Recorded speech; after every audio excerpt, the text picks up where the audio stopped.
sí wọn bí sánmọ̀ sílẹ̀ o ara ló ń ta wọn ṣe mọ́ o náà bá sunkún sójú bẹ̀rẹ̀ má ti fi ní sọ kó fẹ́ yẹ ẹyẹ kó lọ ìgbín sọnù sígbó wọ́n dúró títí ọwọ́ wọn ò tó ìṣó máa ṣe ta ní kókó ṣòkòtò tí olókùn ó dá kìtìyàn ó dórí àwọn lọ́tẹ̀ o.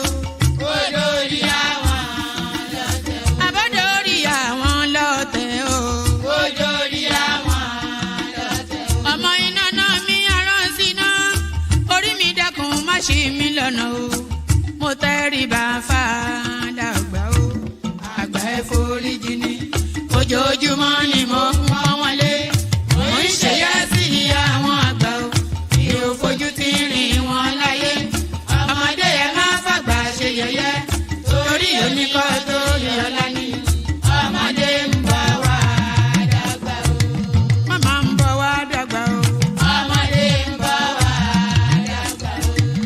Máa ń bọ̀ wá dàgbà o. Ọmọdé ń bọ̀ wá dàgbà. Ọmọdé ń bọ̀ wá dàgbà o. Ọmọdé ń bọ̀ wá dàgbà. Bọ́lájú kòkòrò bá gbẹ́ran nígbó tó bá fúnra ẹ̀pín ló dára jù o. Kọ̀wé mi á jẹ́ dàgbà o. Èyí mo rí màrò ẹ̀fọ́ gbogbo náà ní ilé ayé. Sùúrù ní ṣẹ́gun ohun gbogbo. Ẹ má ṣèké mo ní ẹ má dalẹ̀. Forí orí kìlọ̀ ló jẹ́ ẹ̀yin forí wọ́rí yóò sábà mọ́ àwa ò ní sábà mọ́ láyé o. nílé ayé o. àwa ò ní sábà mọ́ láyé. àwa ò ní sábà mọ́ láyé. àwa ò ní sábà mọ́ láyé. dẹ́bìtọ̀ rẹ̀ àtàrà ilé o. àwa ò ní sábà mọ́ láyé. àwa ò ní sábà mọ́ láyé. àwa ò ní sábà. Ṣòkòtò wọn múra wọn sáré kẹrù sọkọ o àyànmọ́ ògbóògùn wo wọn ò béèrè lọ́wọ́ orí mórí lọ́mọ mẹ́wàá lọ ìyàwó ohun tí ẹ wá lọ sí Ṣòkòtò ohun rẹ lágbo Ṣòkòtò mo sọ àkúnlẹ̀yàn ọmọ ẹ̀dá láyé kò lè yí padà mo ń tẹnu mọ́ o olórí làlá bàrò orí làlá bàrò olórí.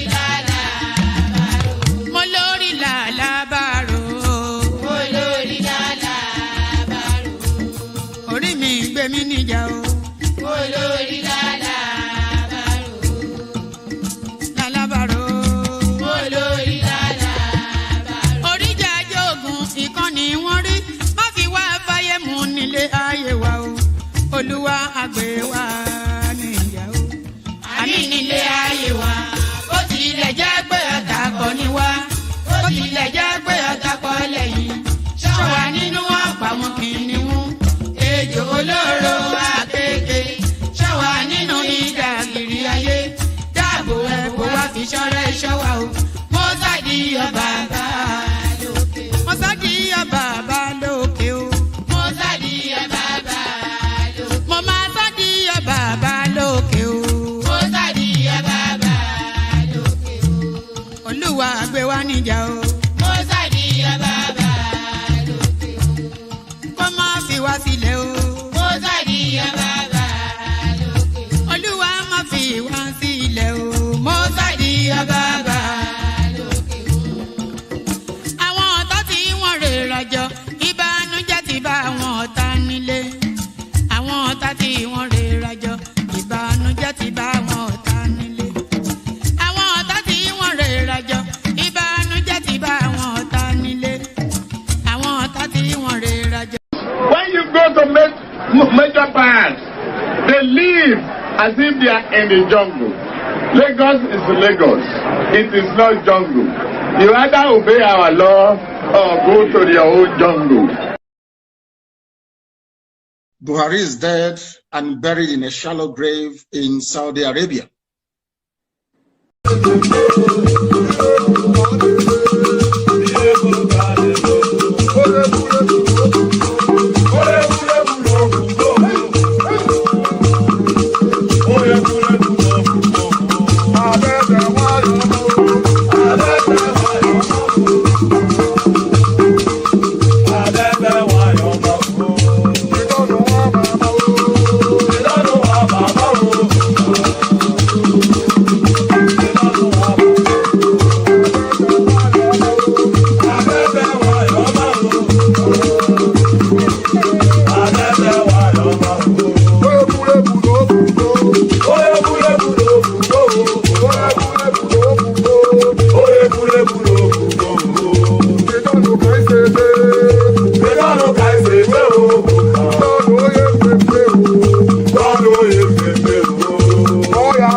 pẹ̀sẹ̀ bí fi máa ń pẹ́.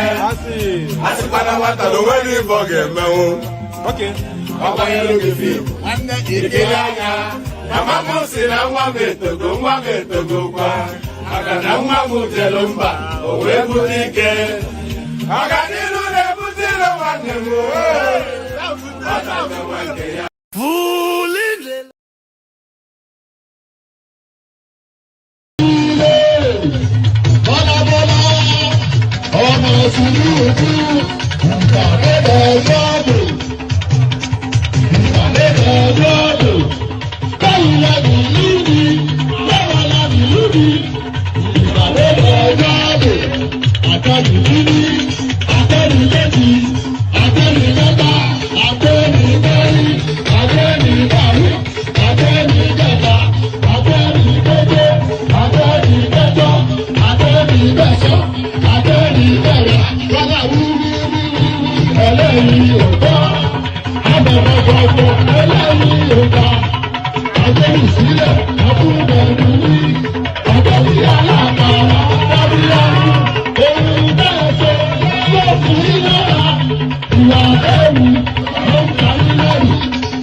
And there it is right there. Amonishi so. So there it is right there. Good day to you. Good to be in your company and all that.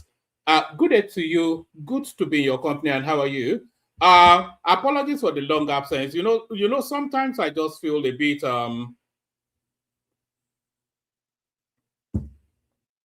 sometimes I just feel a bit jaded by it all. And if I feel jaded, then I don't do it. You know, if there's no pleasure in it, then there's no point to it. There's no profit in it, so there might as well be pleasure in it. So I just felt a bit jaded. I was just a bit off. I wasn't physically, but I wasn't, the spirit didn't move. You know, I had set it up. I wanted to come up, but the spirit did not move. And if the spirit doesn't move, then I don't either. But the spirit moves today, and I'm glad to be in your company. Good day to you. Good to be in your company, as I always say, still saying. Pardon me. Good day to you. Good to be in your company and all that. The protocol remains the same. Click on the like button, just as I'm inviting you to do so now. You know this thumbs up sign, that's the like button, where after 1,000, well, I'm checking the date actually. Today is the 12th. We're after 1,000 new subscribers this month. It's not an impossible task. We get thousands and thousands with every stream. So if everybody interacting with the stream, if everybody interacting with us subscribes, then we will hit our numbers in no time. So if you're not already subscribed, then do that. Then you set us on that path, on that way to that 1,000 subscribers we're after this month. So if it's possible at all, we would like to hit 100,000 subscribers this year. And it is possible, but it's only possible really with your cooperation and with your consent. And that cooperation and consent means that you have to be subscribed. So subscribe and then click on the like button. Do those two things, and then you set us on our way to a more glorious space. You know, we should have hit 100,000 a long time ago, actually. But the sort of the politics that we discuss here necessarily it jars the senses of the people that digest a lot of social media, because of course we speak truth to the politics. So can you hear me okay, by the way? I'm not seeing signs of life in the comment section. Let me see signs of life in the comment section by telling me you can hear me okay. You know, I can't be too loud because everybody in my household is asleep. I'm in my conservatory streaming from there. If I removed the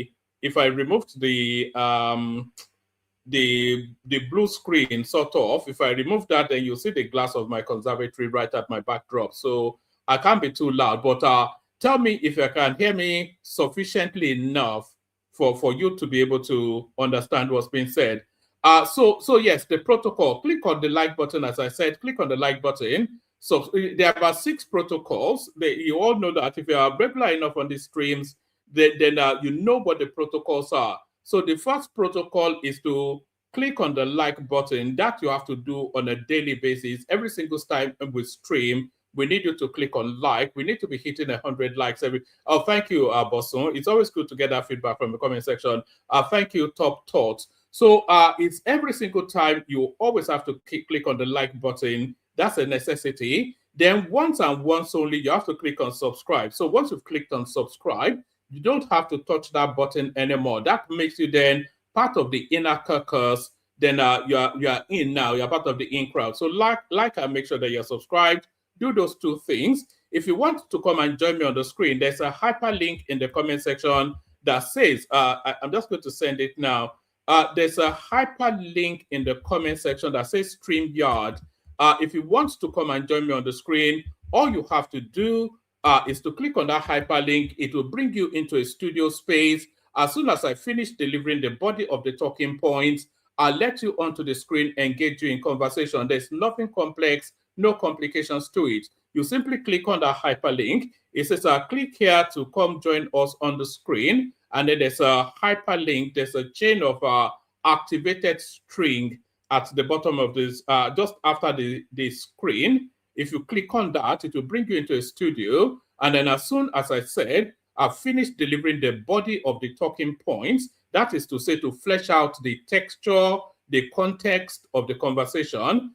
Once I've done that, I'll let you onto the screen. Then I'll invite your thoughts. It's all wrapped around Nigerian politics. You all know that. And I'm sure you all have thoughts on it. So come share those thoughts on the screen. Like, share, and subscribe. And I'm not just saying these things to rattle the sound of my own voice. It's a call to action. I'm actually inviting you to do something. So what am I inviting you to do? I'm inviting you to like the stream, and I'm inviting you to subscribe if you're not already subscribed. So those two things are compulsory. I'm inviting you to share the links as well. Copy the URL, put it in your WhatsApp groups, put it in your Facebook groups, all of those groups that you loaf around on social media, put them there. Let your friends and frenemies come listen to this weird sounding guy that looks peculiar on the internet. So do that.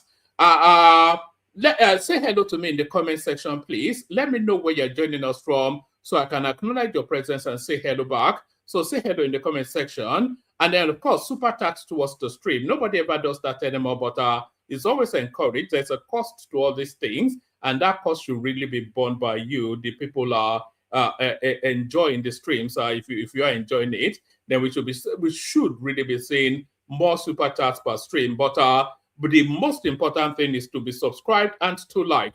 So now there's a whole raft of so many things going on within the Nigerian political dynamics. Peter Obi, of course, remains the sparkling beacon, the bright light that sparkles the firmament of the Nigerian political space. So it's the one energy that seems to gravitate the most. So that energy leaves the ADC to join the NDC, and the light dims in the ADC only for it to sparkle now in the NDC. So there's a lot of conversations to be had around that. The ADC itself, they acknowledge that something significant left them when the obedient space left them. And the NDC also states that something glorious joined them when the obedient space joined them. So Peter Obi remains the energy within the Nigerian political space, is the main hub of interest. He has been for the last 3 years because he has been actively political for those last 3 years. And its followership have been keeping the fire burning for all those last 3 years as well. So we are now getting to the crescendo of all of their efforts. Where does it land? That's the number one question in the Nigerian political space. Nobody is in anticipation that Obi will be declared president, because the NDC is not a vehicle that takes anybody anywhere.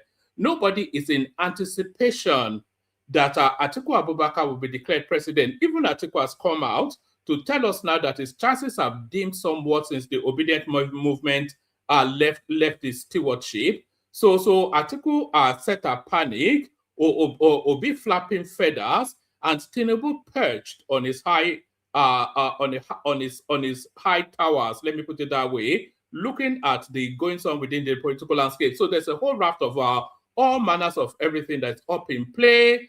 Let me give you some headlines. This is where the panic sets in. Let me acknowledge the people in the studio first. Let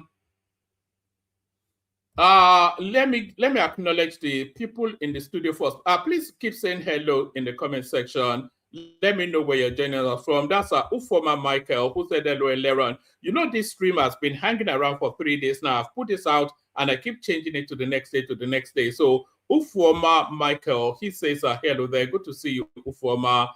That's Bosun right there telling us that you can hear us okay. Top Thoughts, of course, a regular and a respected member of the platform. Mr. Bolagun, there he is right there. So to attention, Mr. Bolagun is with us. Joining us from Manchester, Mr. Bolagun. So keep saying hello in the comment section, especially because I asked you to let me know where you're joining us from. So I just want to know how expansive the reach of the platform is. I already know it's expansive because we know that we have quite a few followers, a few subscribers in Japan. We know that we have at least one subscriber in Afghanistan. We know we have several subscribers in Australia. We know we have an abundance of followers in America. We know we have an avalanche of subscribers in Europe. We know that the Nigerian base is highly respected, is highly represented. So the spectrum is wide. We have listeners in Dubai, everywhere. It's a global platform. Zita says that every day. It's a global. I was going to say we may not have the numbers, but even if you look at our numbers in recent times, we are actually doing reasonably okay. Let me actually show you. We're doing reasonably okay. Not to. Hold on.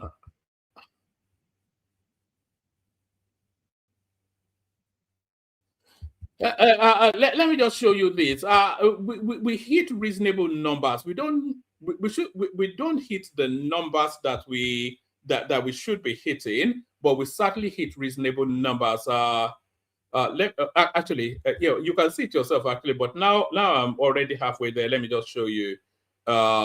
We do hit reasonable numbers.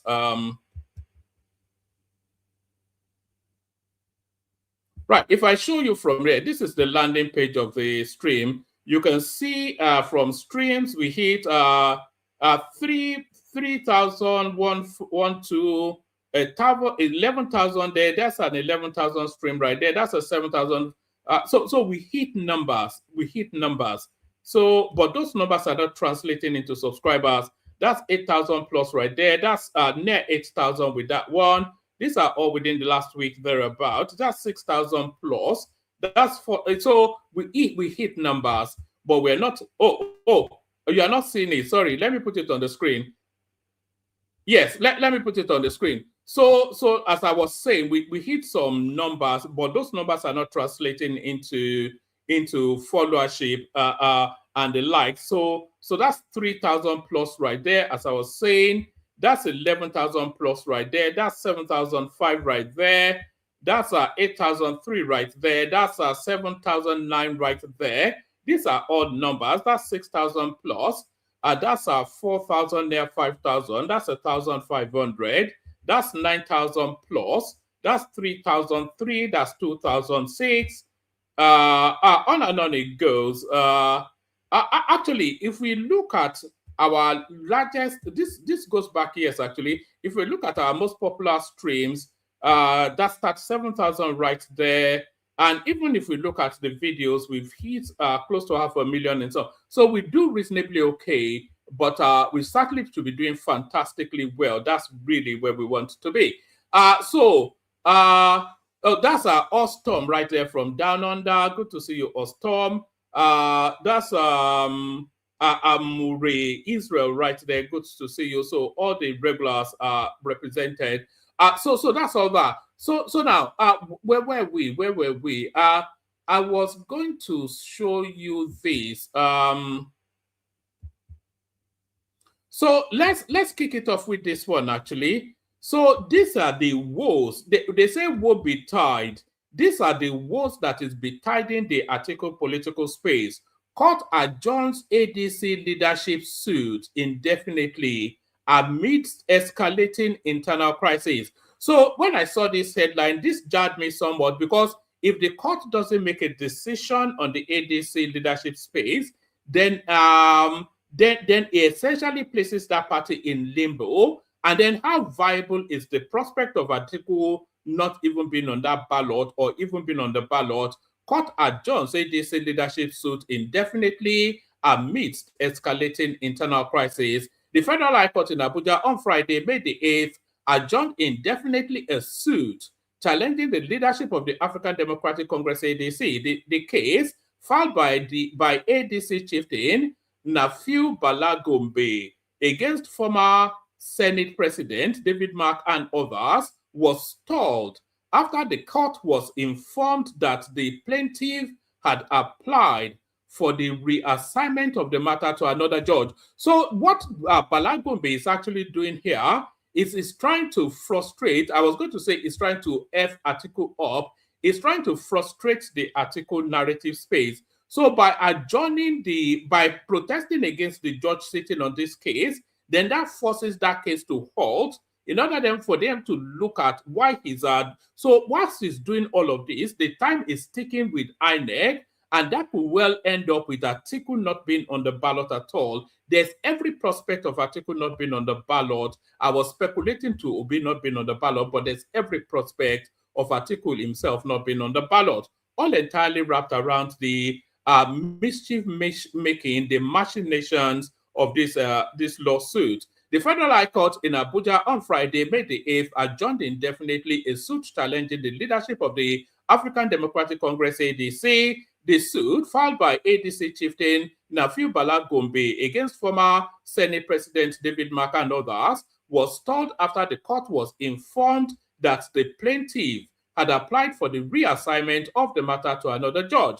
Presiding Judge Emeka Nwite adjourned the matter sine die following submissions that a request had been made to the Chief Judge of the Federal High Court seeking the transfer of the case. The suit marked XYZ, and the plaintiff is seeking an order restraining Mark, former Osun State Governor Ralph Aregbesola, and others from parading themselves as ADC leaders. It alleged that their emergence as the party leaders violated the party's constitution and provisions of the electoral law. At the resumed hearing, Plaintiff Counsel Luka Haruna told the court that the Supreme Court had dismissed an interlocutory appeal filed by the defendant as lacking in merit, according to correspondence. He also noted that the Apex Court had set aside an earlier order of the Court of Appeal, which had halted proceedings in the substantive suit. However, Haruna informed the court that the plaintiff had written to the Chief Judge requesting reassignment of the case and urged the court to await administrative action on the request. The defendant opposed the application, arguing that it was a calculated attempt to delay the proceedings and frustrate the accelerated hearing earlier ordered by the appellate court. Their lawyers repeatedly described the move as forum shopping and an abuse of the judicial process. It is an abuse of the judicial process because they say justice delayed. If you've ever heard the word justice delayed is justice denied, this is a prime example of what that speaks to. In this ruling, Nwite held that the court could not take any decision on the letter addressed to the Chief Judge without hearing all parties, warning that doing so would violate the principles of fair hearing. So this is the delay tactic then that will probably knock Atiku off the ballot. But Atiku still remains on the ballot, and this is what is protesting again. So Atiku is somewhat rattled. You know, they like to use that word quite often within the Nigerian political space. Atiku is somewhat quite rattled with this menage a trois, this coming together, this little love affair going on between Peter Obi and what's it called, Obi-Kwankwaso. Atiku wants opposition against zoning 2027 presidency to the south. So, as you are all aware, I'm sure you are all aware that the ADC had zoned its presidential ticket to the south, which is not the ADC or the NDC.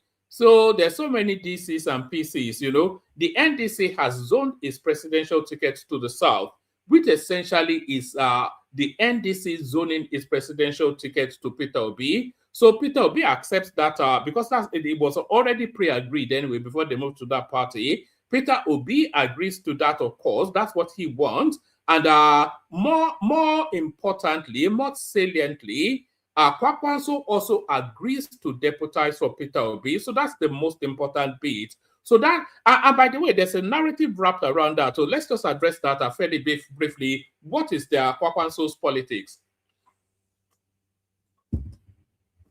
Let me actually see if I have a clip from 2023, which will give you the texture of what Kwankwaso's politics is.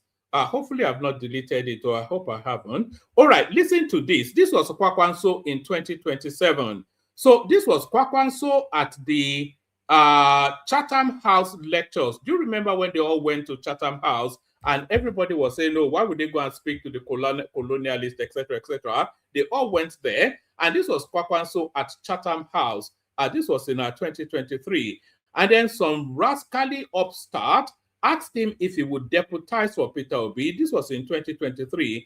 And this was what Kwankwaso said in reply. So listen to Kwankwaso's words, but also more importantly, listen to the tone that he uses to express those words. But because there's a distinct irritation by the question, and then the response also carried over that irritation. So the question was, it was asked by some Chinedu that was in the audience, or Chukudi or whatever, some Southeastern guy. So the question was asked, will he be willing to deputize for Peter Obi? This was at Chatham House 2023. And this was how Kwankwaso responded. Kwankwaso to withdraw for Labour Party. You should go and look at my credentials, my brother. I am a PhD holder in civil engineering, and check your candidate, what he has. I have been in the system for over 30 years now. I have been a civil servant for 17 years. I wasn't a trader.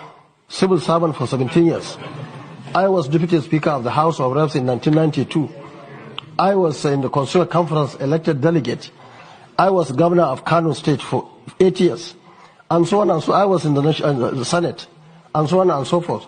So when we sat down, what I told them is what I will tell you. Okay. If anybody wants to Kwankwaso to withdraw, let's bring criteria and select the best. Anytime I have any better candidate, I'm ready to talk to him. Thank you very much.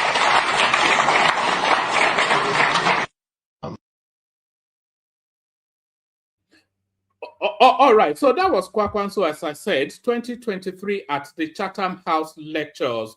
But then they say 24 hours is a long time in politics. 3 years is a generation in politics. It's not so much a case of how hard the mighty falling. It's a case of Kwankwaso. You know, on the surface of it, you will see the humbling of Kwankwaso. But if you look deeper into Kwankwaso's politics, then it may well be astute. So Kwankwaso saw how Peter Obi and the obedience space propelled the political profile of Yusuf Dati Baba Ahmed. Nobody knew that this guy existed as a human being or a dog, Yusuf Dati Baba Ahmed, before Peter Obi dusted him up and gave him a name. And now he's a decimal, is now a senior politician and all of that. Nobody knew about him, that he existed as a human being before Peter Obi picked him up. So Kwankwaso saw that trajectory, but Kwankwaso also wants to tap into that from his elevated post. So how does Kwankwaso aligning himself with Peter Obi, how does that serve Kwankwaso's interest? So the 2027 elections will come and go. Kwankwaso will run with Peter Obi, and he will push as hard as his political muscles can. When the elections come and go, and of course, Tinubu is returned, Kwankwaso would then carry a good number of those obedient sympathy into his own camp. So Kwankwaso's politics is towards 2031. He has no interest in 2027. What essentially Kwankwaso is doing now is building a base in the South in order for him to launch against 2031. So that's Kwankwaso's politics, and that's why he's subordinating himself. We all saw, we saw the clip that instinctually Kwankwaso sees himself as vastly superior to Peter Obi, but the expedient of the political landscape as it is now necessitates that he has to make incursions into the South. Where is the strongest energy in the South is the obedient space. So if he rides that wave to 2027, and Peter Obi, of course, drops out of politics, because after 2027, Peter Obi no longer has any space in politics. The permutation permutates him completely into retirement out of politics. But after that, but the permutation still permutates Kwankwaso still into politics. So Kwankwaso now carries the Kwankwansia movement, whatever it's able to gain in the north, and also 2027 retires Atiku Abubakar as well. So Kwankwaso will carry as much as he can from the north, having now established a footing in the south, and then it makes him a stronger candidate for 2031. So Kwankwaso's politics is towards 2031, not 2027, and is just now using the obedient, the Peter Obi luster in order to make sizable incursions into the South. So that's what's going on. So, of course, I don't think anybody is fuzzy in the head enough to think Peter Obi is going to be president. That's not happening. But Kwankwaso, everybody knows that. But everybody is cutting their slice out of Peter Obi, and Peter Obi, of course, will crescendo hold on. Peter Obi will crescendo in 2027 and land flat on the floor like a damp squib. So a damn squib. But this politics now still, there are winners and losers in Peter Obi. I'm coming to the article on the screen. There are winners and losers in the Peter Obi joining the NDC. But the biggest loser in Peter Obi, the biggest winner in Peter Obi joining the NDC is Sirika Dixon, because suddenly from some comic book Papa Jasco party, he's now essentially the main opposition party now. So Sirika Dixon is the biggest winner, but the biggest loser is Atiku Abubakar, because Peter Obi leaving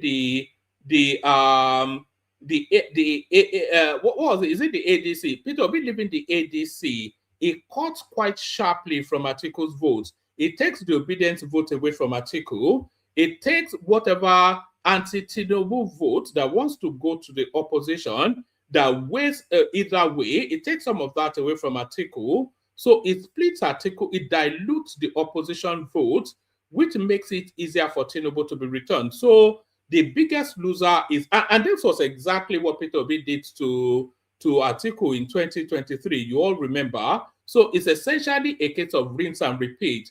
The way Peter Obi did my brother, as he stabbed Atiku in the back in 2023, is again doing my brother, my leader, as he stabs Atiku in the back again for 2027. So this is how Atiku responds to all that.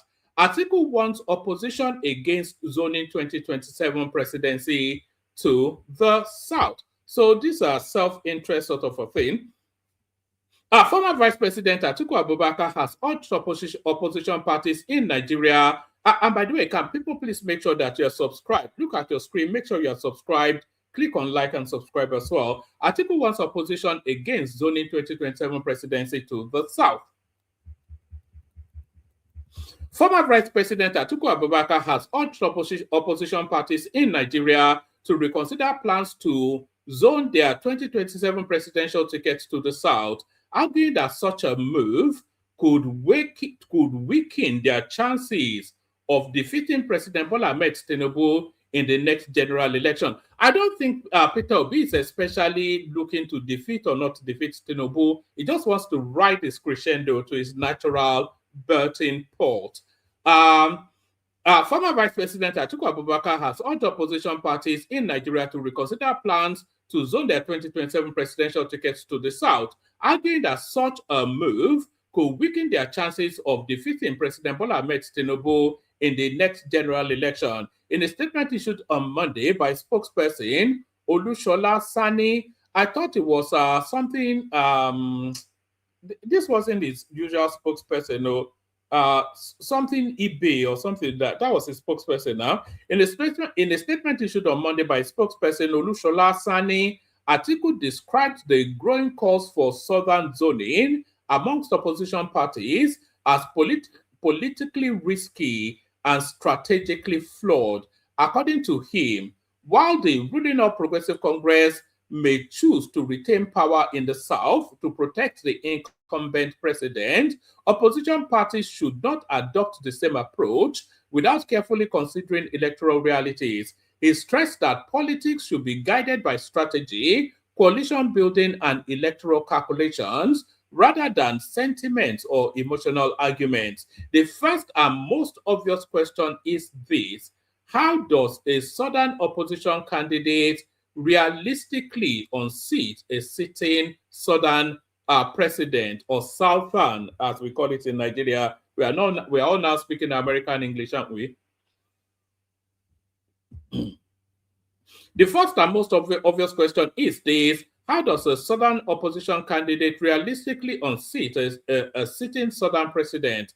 Nigerian political history offers no precedent or no precedent for such an outcome. No incumbent president has ever been defeated by an opposition challenger from the same geopolitical bloc.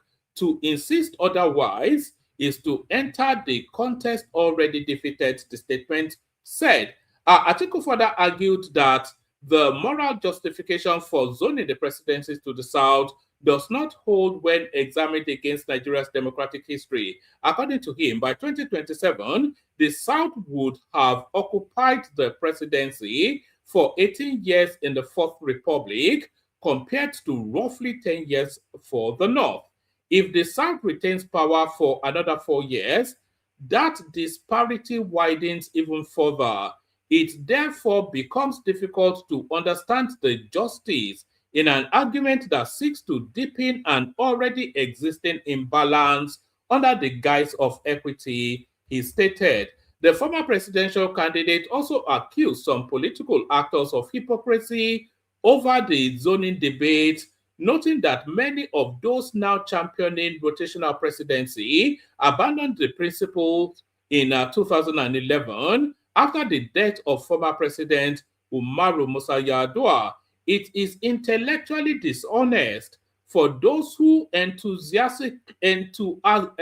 cannot now get over this word is going to prove a hump. Let me build up a steam to it. It is intellectually dishonest for those who enthusiastically supported a southern president under Goodluck Jonathan in 2011, despite the not legitimate expectation under the informal zoning arrangement to now suddenly posture as custodians of rotational justice, the statement added. Whilst acknowledging the Southeast aspiration to produce a Nigerian president as legitimate, Atiku warned against reducing the demand to what he described as political tokenism designed to serve personal ambitions.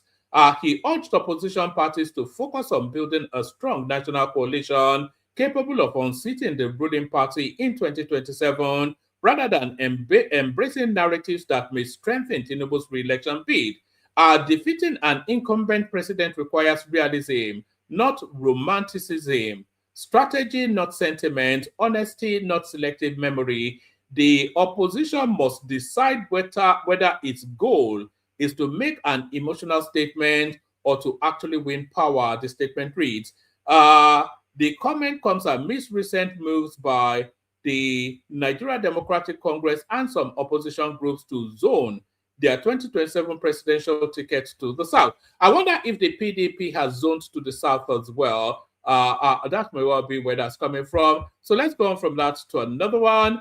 Let's go on from that to another one. Breaking: amidst ADC crisis, ex-Nigerian governor obtains party presidential ticket ahead of 2027. So this is Rotimi Amechi then formally entering the race for the ADC ticket. I'll only give you 2-3 paragraphs on this. Our former Minister of Transportation, Rotimi Amechi, has formally obtained the presidential expression of interest and nomination form of the African Democratic Congress ADC ahead of the 2027 general election. The development comes amidst ongoing internal disputes within the party, within the opposition party, over its leadership structure and political direction. So that's Rotimi Amechi right there, formally throwing his hat into the ring. Let's go on from that to another one. So this is what aggrieves Atiku. Obi gets green light as NDC zones presidential ticket to the south. I'll only give you about 2-3 paragraphs from this as well. The Nigerian Democratic Congress has zoned its 2027 presidential ticket to southern Nigeria, a move seen as boosting the chances of former Anambra State Governor Peter Obi. The decision was announced on Saturday during the party's national convention holding in Abuja. The party also confirmed the development in a post on its official X handle, which reads, NDC's presidential ticket is zoned to the south. The convention is being attended by top party leaders, including Obi and former Kano State Governor Rabi Obi-Kwankwaso. So there's that. So that's what rankles Atiku, and this is Kwakwanso's response. Rabi Obi-Kwankwaso reacts as ADC zones 2027 presidential ticket. Rabi Obi-Kwankwaso, the former governor of Kano State and the 2023 presidential candidate of the New Nigeria People's Party (NNPP), who recently defected to the Nigeria Democratic Congress (NDC), has reacted to the announcement of zoning of his new party's presidential ticket. Kwakwanso, who was present at the party's national convention in Abuja, and by the way, they would have pre-discussed this before that convention, so Kwakwanso would not have been caught off guard when they did that zoning. Kwakwanso, who was present at the party's national convention in Abuja, where the zoning was announced on Saturday, May the 9th, accepted the party's decision during his address to the party members. At the NDC, Peter Obi has been popularly projected to lead the party's presidential ticket, while Kwakwanso is expected to be his running mate in the polls. Kwakwanso and Obi had earlier left the NNPP and the Labour Party to actualize their 2027 presidential ambition and joined the African Democratic Congress ADC. However, the ADC, which was spearheaded by Atiku Abubakar, a former vice president, who vowed to be on the ballot in 2027, refused to zone its presidential ticket. Obi and Kwakwanso suspected that the ADC primary will favor Atiku and decided to move to the NDC ahead of the deadline of INEC. So there it is. Kwakwanso's acceptance of the NDC zoning has drawn reactions from Nigerians. Below are some of their comments. So it's the random obedience that will be in that commentary space. So you'll get the gist of that. So it's all shaping up to, it's actually shaping up to be 2023 all over again. It's like a rinse and repeat sort of a thing.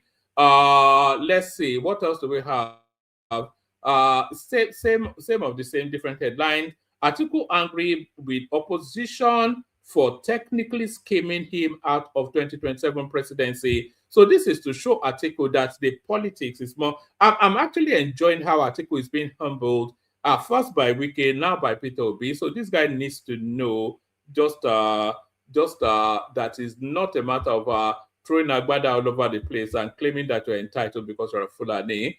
2027 Obi-Kwankwaso calculation for single-term dangerous for political narrative. This is attributed to Buhari, but not the Buhari of Daura. This is on public analyst. Let's see, it's a short read, so let's just read it.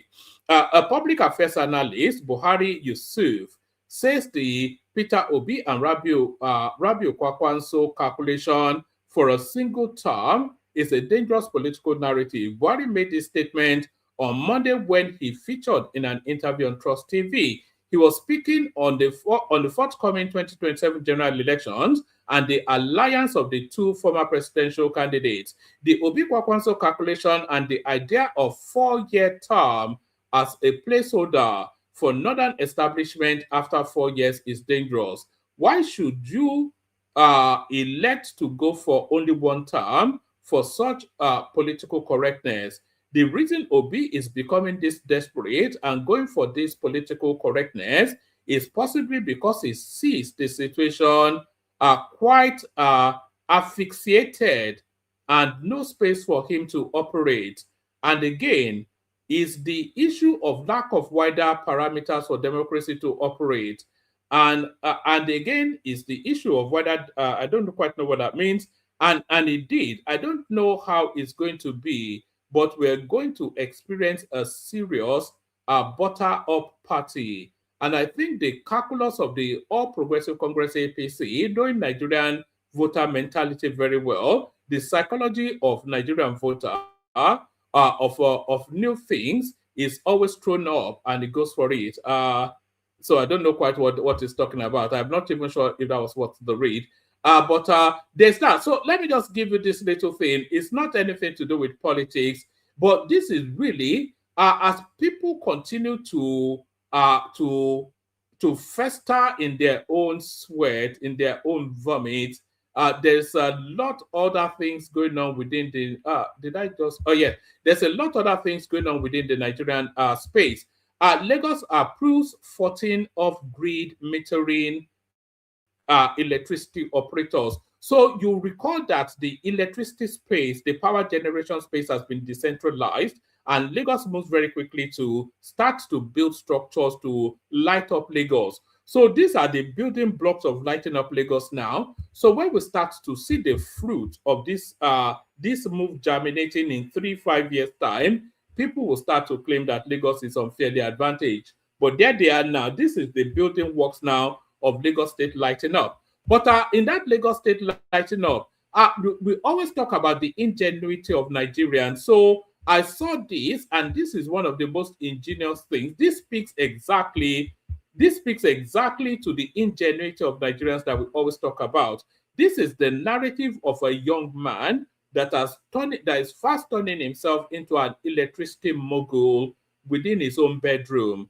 It says, this is indeed the opportunity created by President Bola Ahmed Tinubu when he signed the revised Electricity Act 2023. So you see this revised Electricity Act 2023, the credit doesn't actually go to Tinubu, the credit goes to Buhari, because all of the workings of this bill was done under Buhari. It was only Tinubu came in and then signed it. He signed it within, I think, the first 2-3 months. So all of the heavy lifting of this act to decouple it from the exclusive list was actually done under the Buhari administration. This is indeed the opportunity created by President Bola Ahmed Tinubu in 2023 when he signed the revised Electricity Act 2023. This young man has taken advantage of that provision, which gives individuals, businesses, estates, factories, and communities the ability to generate up to 1 megawatt of electricity without obtaining a license from the Nigerian Electricity Regulatory Commission.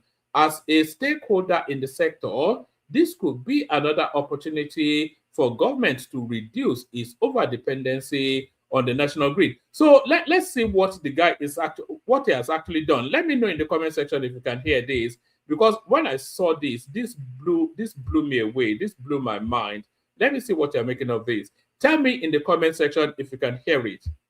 So finally, I'm upgrading the battery in our workshop to these Tesla batteries. And previously we have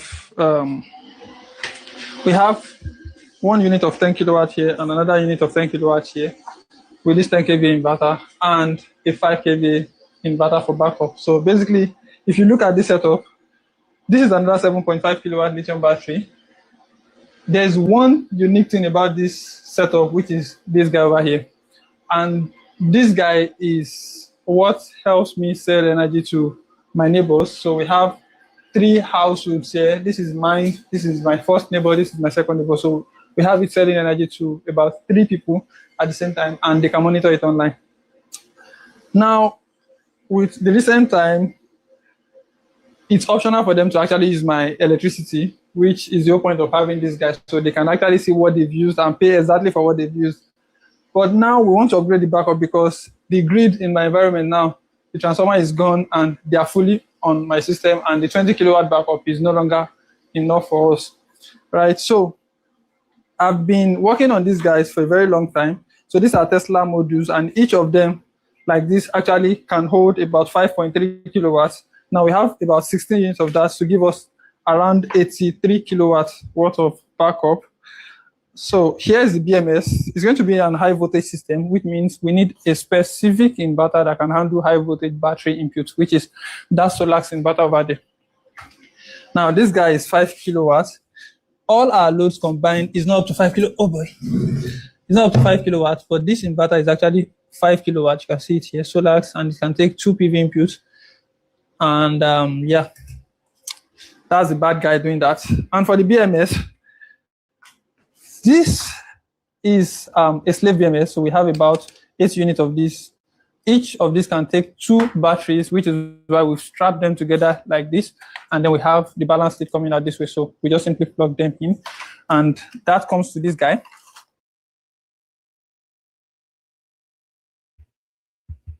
All right. So that's the Nigerian narrative right there. That is a story of education meets opportunity for a young man. And by the time you go back and see this guy in a year's time, he'll be driving an S-Class Mercedes or something, and people will be accusing him of being a Yahoo boy. So see me, see trouble. I am not a Yahoo boy. So that was excellent. I thought that was well worthy of you guys seeing. So that's that. Let's go on to another one. You know, Nigeria is a very complex country, very, very complicated. There is nothing that you would do that will ever satisfy all of the component parties of Nigeria. So this is a sheikh, and this is what he has to say. Hopefully he's not speaking in Hausa, but Guatemala, mata shugaban kasa, pastor, coci iri daya, CBN governor, pastor, coci iri daya, INEC chairman, pastor, coci iri daya, bani EFCC, pastor, coci iri daya. Ka gaya mun wani ma'aikata ne na gwamnatin tarayya waɗanda. All right. For the non-Hausa speakers, there's a translation of it right there.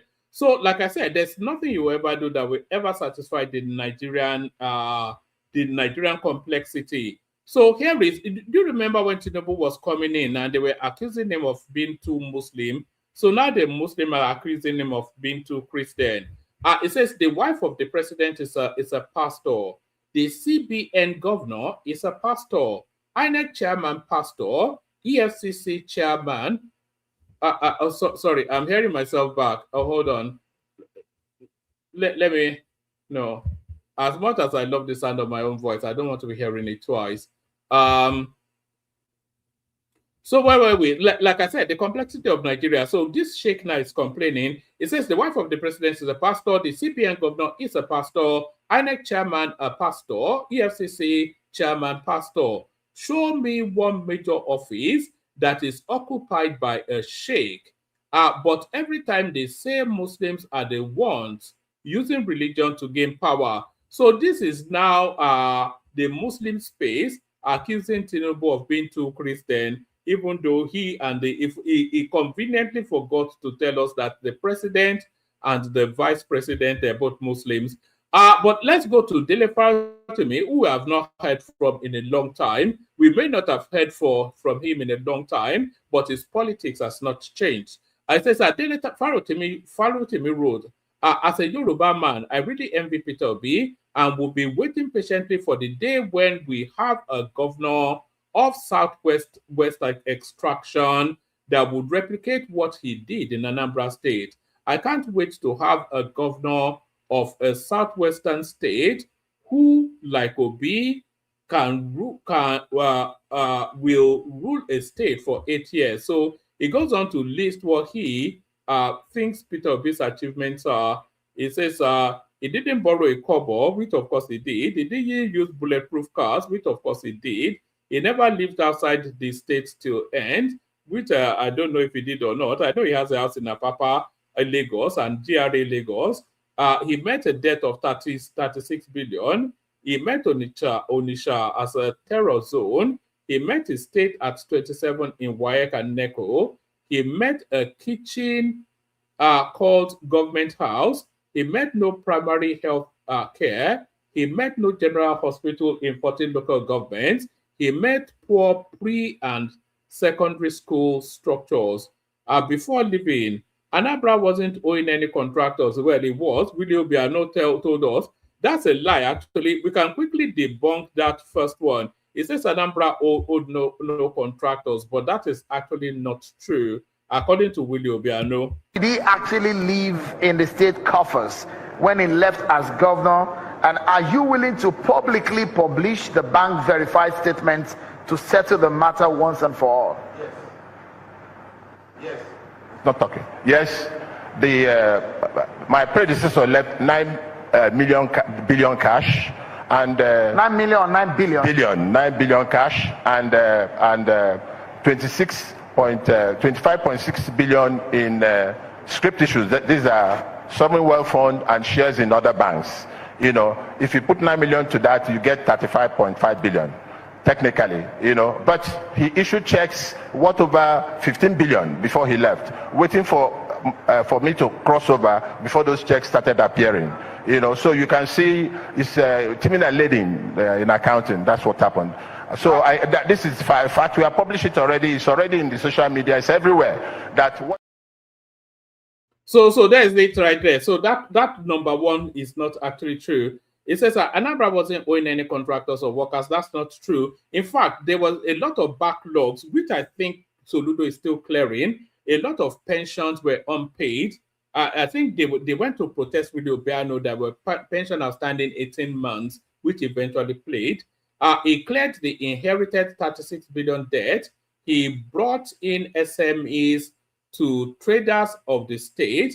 He built today's government house. He built, and who you see all of these things that he said he built, all of the contracts went to a guy called Paul Ododien, who was his business partner, probably still is at Next International. So it's all, you know, he never went through due process in any of the contracts he awarded in 8 years. He built 18 general hospitals and a state specialist. I'm not quite sure. That's clearly not true. He built 178 primary health centers. He fought and won the states against hoodlums.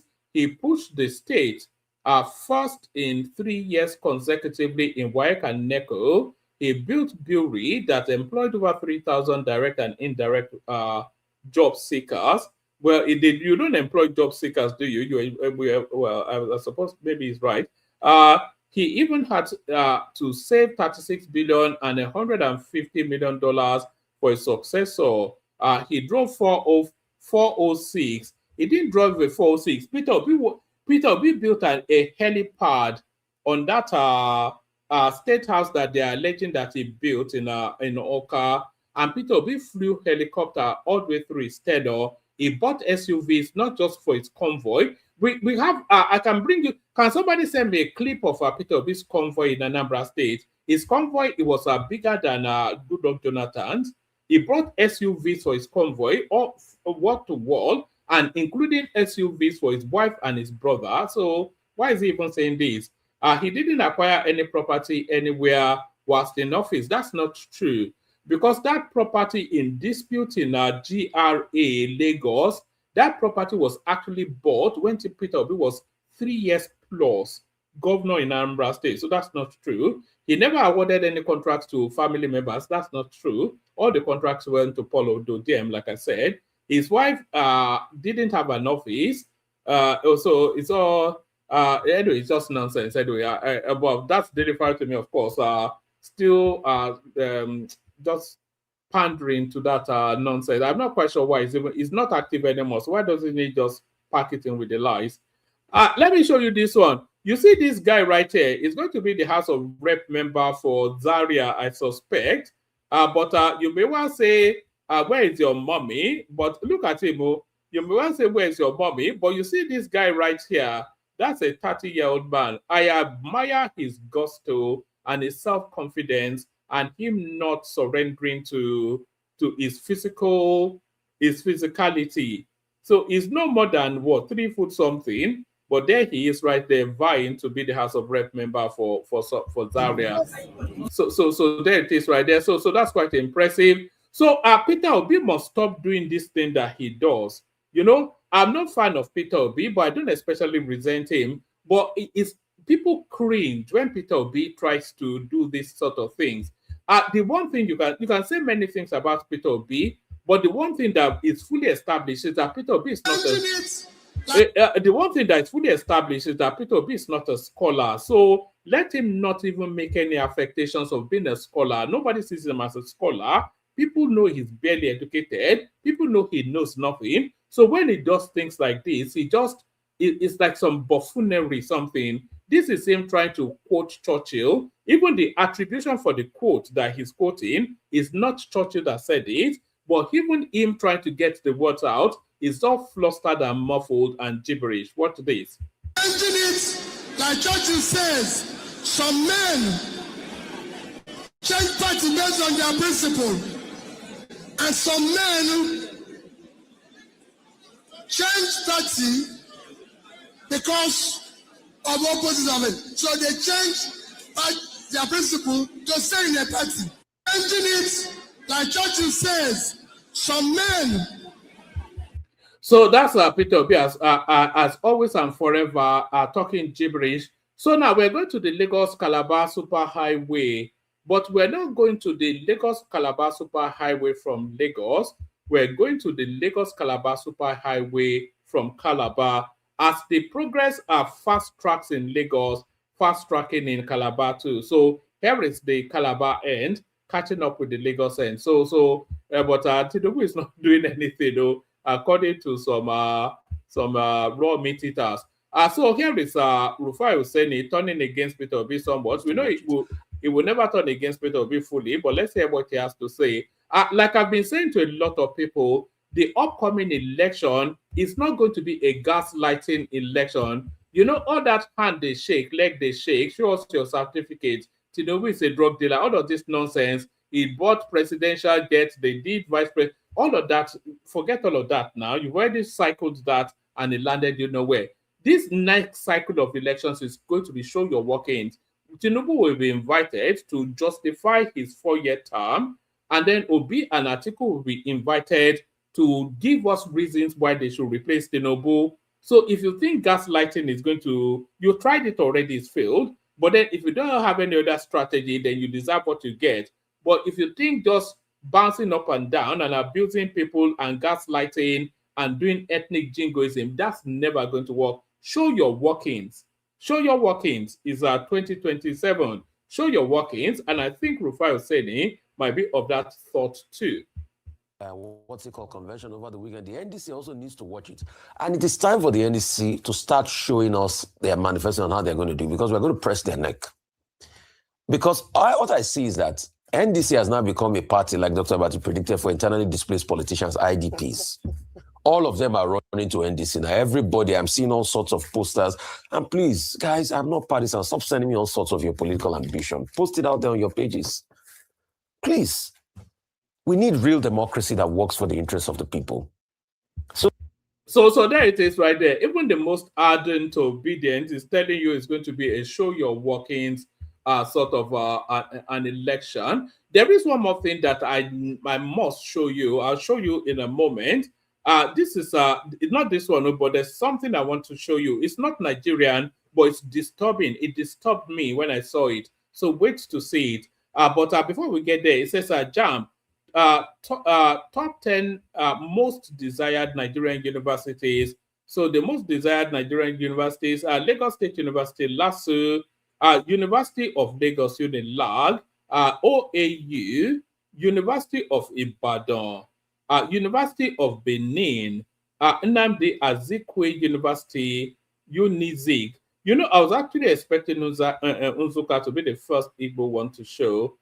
University of Ilorin, University of Nigeria, Unzuka, Federal University, Oyo Ekiti. I don't know what that is, but LASU is the most desired university in Nigeria, apparently, allegedly. Let me see. Hold on. There's one thing I want to show you as well, actually. Do you know that Nuhu Ribadu is being somewhat undermined? The NSA, Do you know that Tinubu has created now a new Department of Homeland Security, not too dissimilar to what they have in the United States, and he has appointed a czar for that position. It says that this is an interesting appointment. My understanding is that Homeland Security will oversee internal and security issues. I think I actually sent that link to someone. Let me see. Who did I send it to? Was it Baba or let me see. I think I may have sent it to Baba. Let's see. Because there's a more extensive write-up on this. I think it's important that you see this, because this should have been the headline actually, but I bothered to change the headline. So let me bring it to you from. Let me bring it to you from here.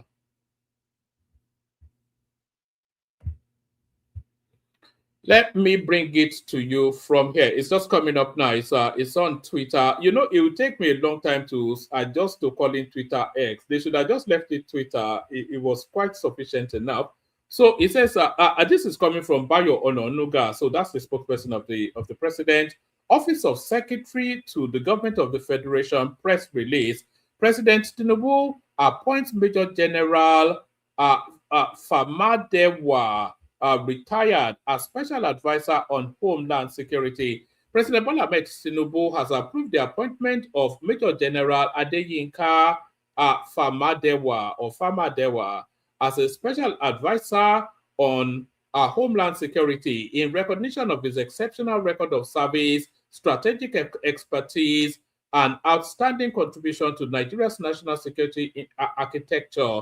In a circular signed by the Secretary to the Government of the Federation, Senator George Akume, CON, which was issued by the Permanent Secretary General Services Office, Dr. Ibrahim Abubakar Kane, whatever, the appointment underscores the commitment of the administration of Bola Ahmed Tinubu to strengthening internal security coordination, enhancing intelligence-driven operations, and deepening inter-agency collaboration in addressing emerging security threats across the country. Major General Famadewa is a highly decorated retired general of over 3 decades of distinguished military and intelligence service, spanning national security strategy, intelligence fusion, counter-terrorism operations, and international security diplomacy.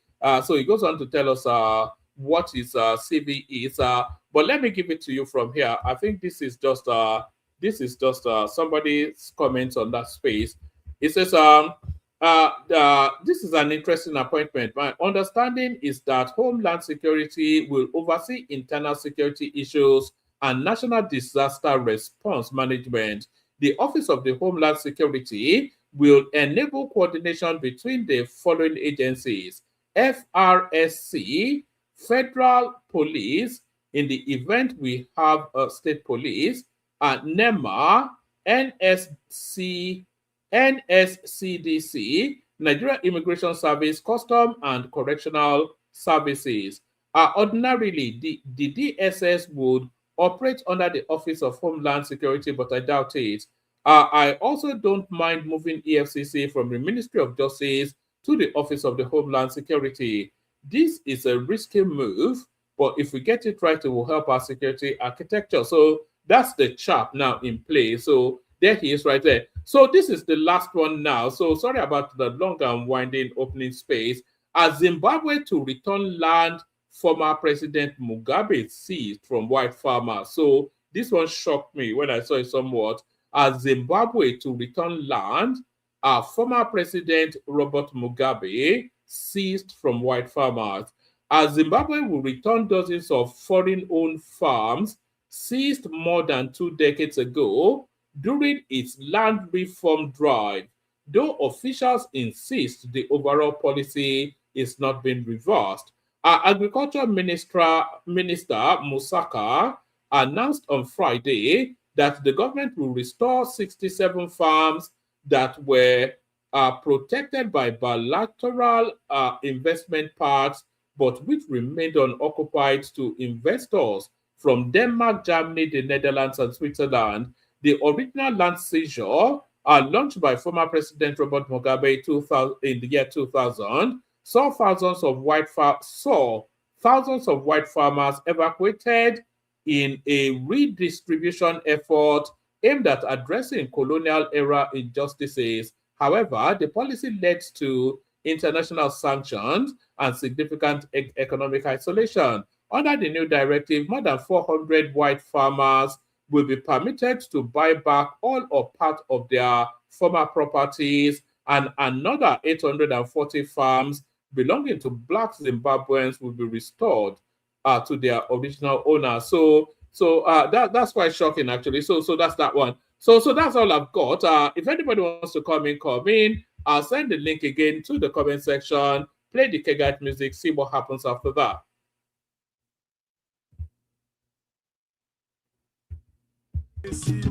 Water, only water, only water, where they see my water.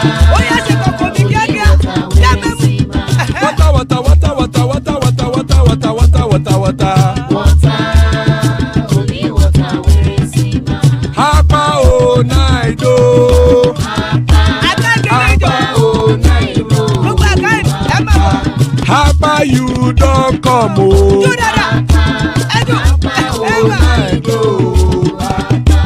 Hapa oh night oh.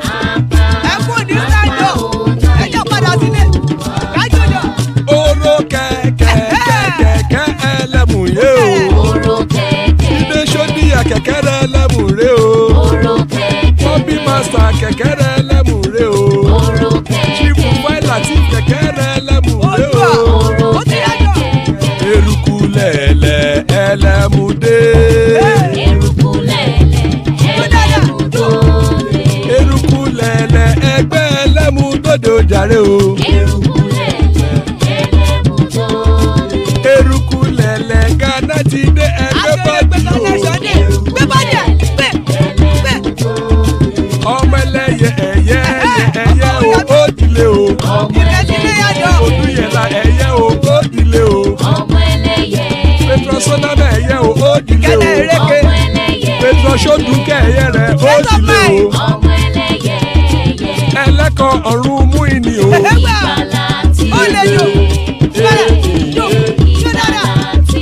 Àkùkọ ọ̀run méjìkọ.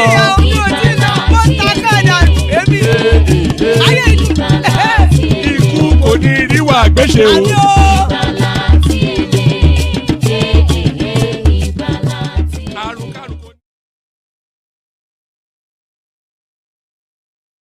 And that is right. And that is right there. Iku kò ní ríwà gbéṣe, may death have nothing to do with us. Joining us, the mighty Mekos. Hopefully he's still there. He was with us for a while, so hopefully he's not falling asleep. As Bishop in the house as well. So Stella Assemble. Anyone else that wants to hop on, the link in the comment section. Good to have you, gentlemen. Let's start it off, kick it off with you, Emeka, if you're ready. Mekos, Wagwan. Yeah, man, good evening. This your intro today was very long. Oh my no vex. There's a lot.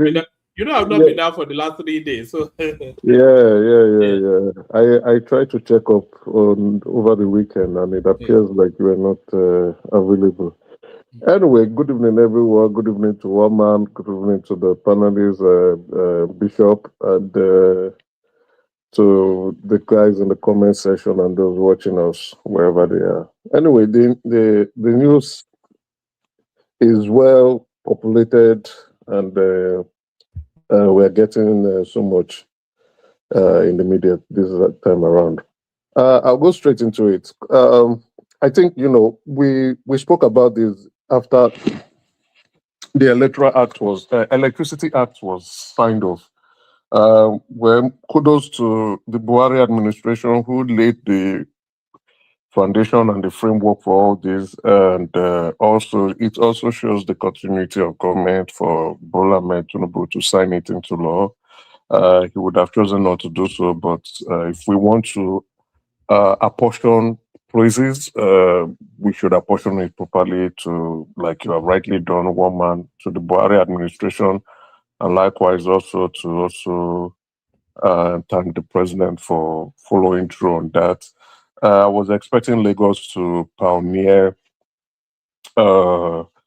this electricity production and distribution, and we all know Lagos is a country in Nigeria. And I'm happy with the news. And let's say in the next 5, 6, 7 years, Lagos would completely be off grid and provide electricity to everyone who can afford to pay for electricity. So it's a good one, and it also, results to the national grid to be available to other states, and possibly in our lifetime, the problem of electricity will be resolved. I have hope on that area, and if electricity can become constant, as well as we now having a steel sector in the country, hopefully Nigeria would kickstart its economic revolution and manufacturing sector.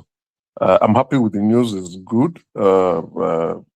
We just hope the implementation of this would be, thought out properly, and the failures in the past will not be implemented. Anyway, I think they're privatizing it. So, once it's not like the government will be involved, once privatization comes in place, definitely people would want to put their money, and they will not want to waste their money because they want to make profit out of it. So I'm happy with this news. This is a good news. Over to the politics of the day. Yesterday actually marks the deadline for membership of political party. I think they did this because of P2B, in my view. The INEC actually. So May 10th is if they've not submitted your name. But the law was already in place now, long before. It's been in place for months now. No, they did it because of what happened in 2023. Not you mean the jumping around? You mean the jumping around? Yeah, they just want to stop people jumping around. So people who jump up and down. So they had to implement this. So after yesterday, if your name is not part of any political party, you will not contest for election. And then I was seeing Goodluck Jonathan, a lot of people trying to push him around. And I know there's a court case. I don't know. I didn't follow up with the court case today. I don't know if you did, where they are trying to discuss his eligibility, if he's eligible to contest as in this election cycle. So I also don't know if he has picked up a form. It has not been publicly disclosed yet. So if he has not picked up a form in any political party, there's no hope for Goodluck Jonathan running in this election cycle. He should just go back home and sit down. I don't know why he even decided. Emeka, that case was meant to be on Friday, but I'm not sure that Baba said maybe we'll know the results. They pushed it to today. His lawyers didn't show. The lawyer of the person who instituted this suit did not show up in court. Neither the person. So Jonathan's lawyer was asking the court to strike off the case, but the judge refused because INEC and one other party are supposed to be joiners, and they were not served notice. So on that excuse, the judge adjourned till 15th of May. Well, we can follow up the case. Thank you, Baba, for providing us with the update. I think they are trying to shoehorn him into the NDC because I heard Sirikas Dixon saying he is welcome to come and join them. That was what I was thinking, right? But then, do we know if he has not picked up any form, or if he has not registered as I yesterday, he can contest, which means they are going to take him to court because if he goes to the NDC, automatically he's going to become the party bearer based on his relationship with the founder of that party. And based not just on that alone, Goodluck Jonathan has more political capital than P2B. The NDC. So I was suspecting that. I was. And it's more sellable to the he's north. More sellable, yes. He's more sellable in terms of only having one term. Exactly. That's the next place I wanted to pivot to. So in terms of the North buying that one single term, Goodluck Jonathan is the only person that can sell that conveniently, that would make the other geopolitical zone relax and say, okay, there's no going back on this. Pivoting to that note, P2B and I don't know, the other masquerades accepting a single term is nothing but like what Governor Soludo said. Those are the tales you tell to a woman when you want to take her to bed. You tell her sweet things in her left ear. And when you are done, and when she says, "Where are the promises you promised me?" you say, I didn't know what I was saying at that point in time. He actually said it in Hebrew anyway. Like he said, anybody telling you single term, 4 years, they are all liars. And he's right. So, and I was shocked P2B was agreeing to that. So then I was thinking, okay, is Goodluck going to come into the NDC? But I didn't get to see any news indicating that he picked up a form. Or it might be a surprise package for each and every one of us, including Obi. Including Obi, but let's see how it goes. So if he has not picked up any form, then Goodluck is not contesting in this election cycle. If he has picked up a form, then yes, this is not going to be like 2023. Goodluck is not coming into the equation, and then the permutation might completely change.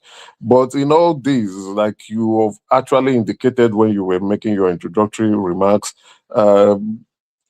they are all positioning themselves for 2031. And I think Kwankwaso is actually doing that for himself. The only person that is actually truly running to become president as an opposition party is Atiku. But right now, we don't know what the court situation or the leadership situation in the High Court is also going to look like, if ADC can actually even contest.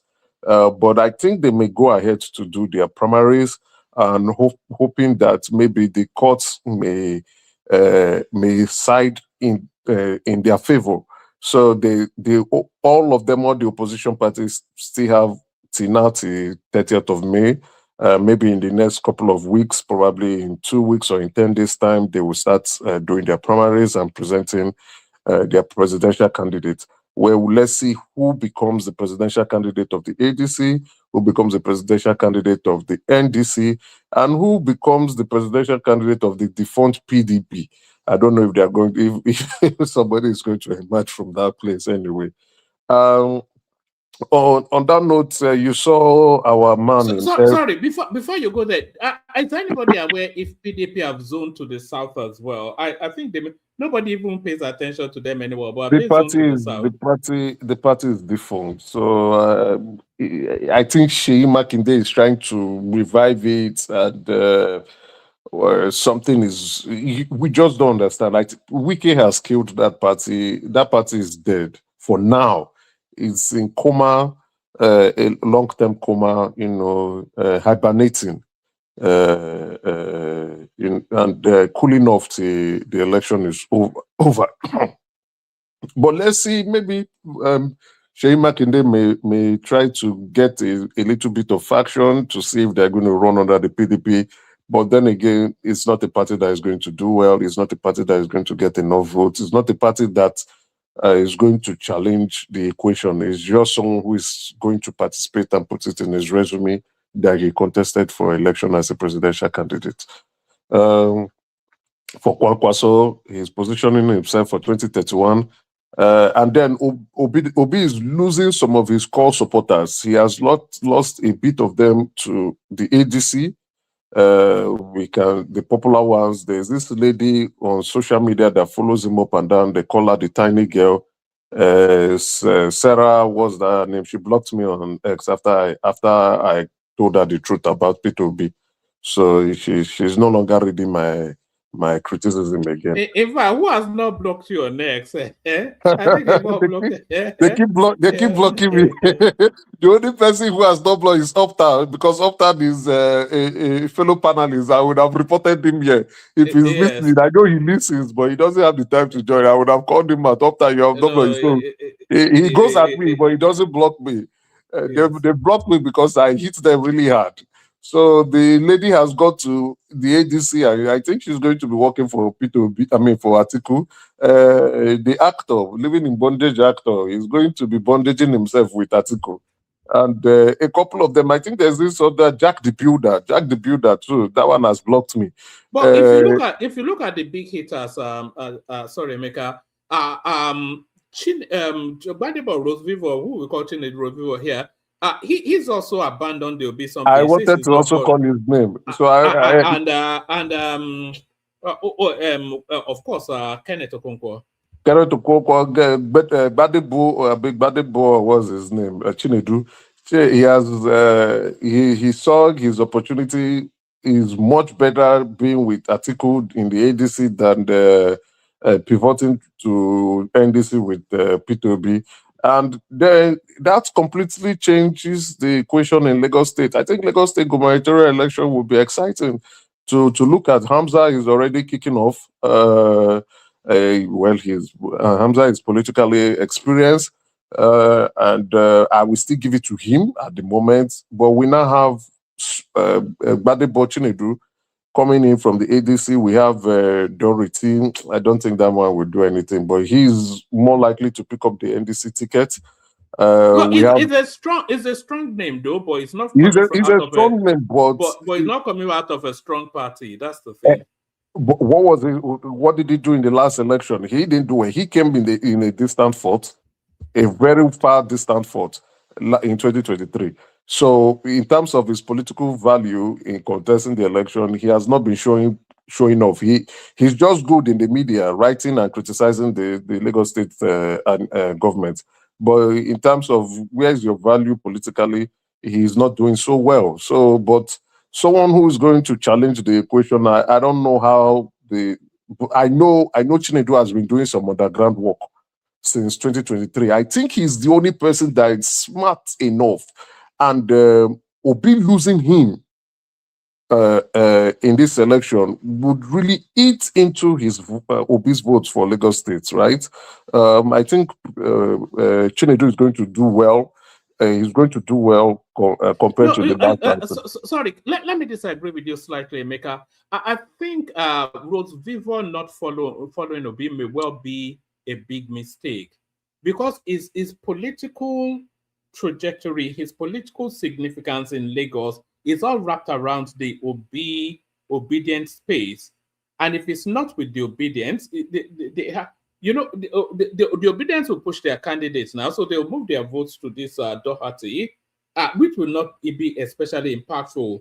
But it's cut his votes in half. It doesn't have votes that are loyal to him now, Rose Vivo. His votes are both loyal to Peter Obi. I disagree with you. I disagree with you too, partially. He's been doing underground work. I think he had a space. He was on an X space last weekend, where he was talking to a couple of obedient. I saw it. They were attacking him. They were attacking. I was telling that he's been doing some underground work. He's been registering people too. And most obedients, many of them are just on social media. They don't vote. Let's be very realistic. They don't vote, but they are very big-mouthed on social media, right? But going to the people who vote, to the market women, to the grassroots individuals in Lagos State, those are the people, the Mushi guys, the guys in Ikorodu, the guys in Ojuelegba. Those are the core heart of Igbo voters, core voters in Lagos State.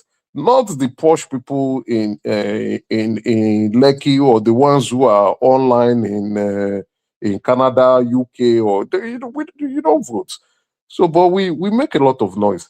Anyway, that does not guarantee him becoming the Lagos State governor. Hamza is someone that I think would get the ticket. I mean, win the election. But it's going to be interesting. I think that Lagos State election is going to be an interesting one, because now you are now having a quadruple spearhead, not just a triple spearhead coming into the fold. You have a quadruple, and then maybe some lightweight individuals coming in. All right, Emeka, give us about 5 more minutes. We'll move it around so that All right, thank you. There are not that many of us, so we'll move it a bit again. Yeah. Okay, Which one definitely. is moving it round now? There is not much people. Everybody should talk now. Yes. No, I said so I know Bishop came in as well. He wants to speak. Baba is here. You as well. Zita, We can make it interactive. Yeah. I think we make it interactive. The 4 people now, here are matured enough. All right. We can do that. Okay, I can just go on. I think you spoke about Rufai. Rufai. You said partially, but I think this is not the first time Rufai has said so. He's hitting at Obi. Probably Obi made him a promise, or there's some inside information he got. But since Obi moved to NDC, Rufai has not been happy. He's upset about certain things, and you can see him now coming about and telling them, stop sending me your manifesto privately. Send it out to Nigerians. I think they're trying to, Obi, who Obi is, trying to want to buy his mouth to push him further, but he's not interested. He's angry about certain things. The last time he spoke, immediately Obi moved. He was not happy about that move. He was like, you are just only going to make Tinubu win the election. And he's right. So why are you moving? If you say you want to form a coalition to get the ruling party out of power, then what are you moving? Your moving out is just only going to weaken you. So today now he's not talking, stop sending me your manifesto. Go and send it to the people that matter. So what he's trying to say, the way I interpret it is that, please, I am not your mouthpiece. Use your mouth to tell what you want to do to Nigerians. Tell Nigerians what you want to do. So from now to May 30th, let's see how it's going to look like. Let's see what the promo is going to look like. I still think there might be some surprise package coming from ADC. Exactly. Just a hunch for me too. Yes, do you think this person, what's his name? Emeka, do you think Kwankwaso will be vice to Obi? He has already accepted, but where did he accept it? When he said he just he's positioning himself for 2031. But did he say he's going to be Obi's vice president? To be honest, that is what has been rumored. But he gave a media speech today that I've not watched. But he didn't say it because I read. I've not watched it, so I can't say what I've not watched. Okay, right? I read the transcript. There is nowhere he mentioned that. He said we are going to work together. Our one Nigeria. He didn't say I will be his vice president. In as much as Charles pushed him, he didn't make that comment. Okay, that's a fair point. I didn't watch it. I've not read it, so maybe I would find time to go watch it. Charles, but I still feel like there's a surprise package coming from that. Same place. here. That's that I just feel there's something coming. I don't know what it is. I can't put my finger to it. They got that party through a court ruling. Number one. Bishop, you say? I said, from where is the surprise package coming from? I don't know, but I just know that between now and end of May, telling me something. There's a surprise package. There's a surprise package coming that will come from NDC, and that package may not favor Obi. That's what there is nothing. There is no surprise package. Anything. They are very tactless, and they are confused can be.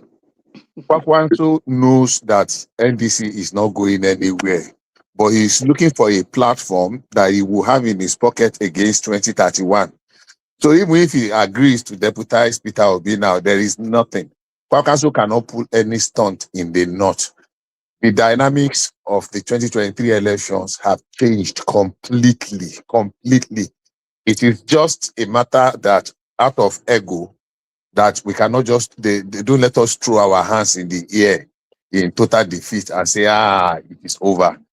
Deep down in them, they know that they botched this 2027 election, because the preparation, like I said about 2 sessions ago on this platform, should have started in immediately after that election in 2023 instead of Obi gallivanting about saying I won. No, but he started now. He did not start. No, he was going to the north. He was evangelizing in the north. He was campaigning Hold from on that now. time. Hold on now. That was not campaigning.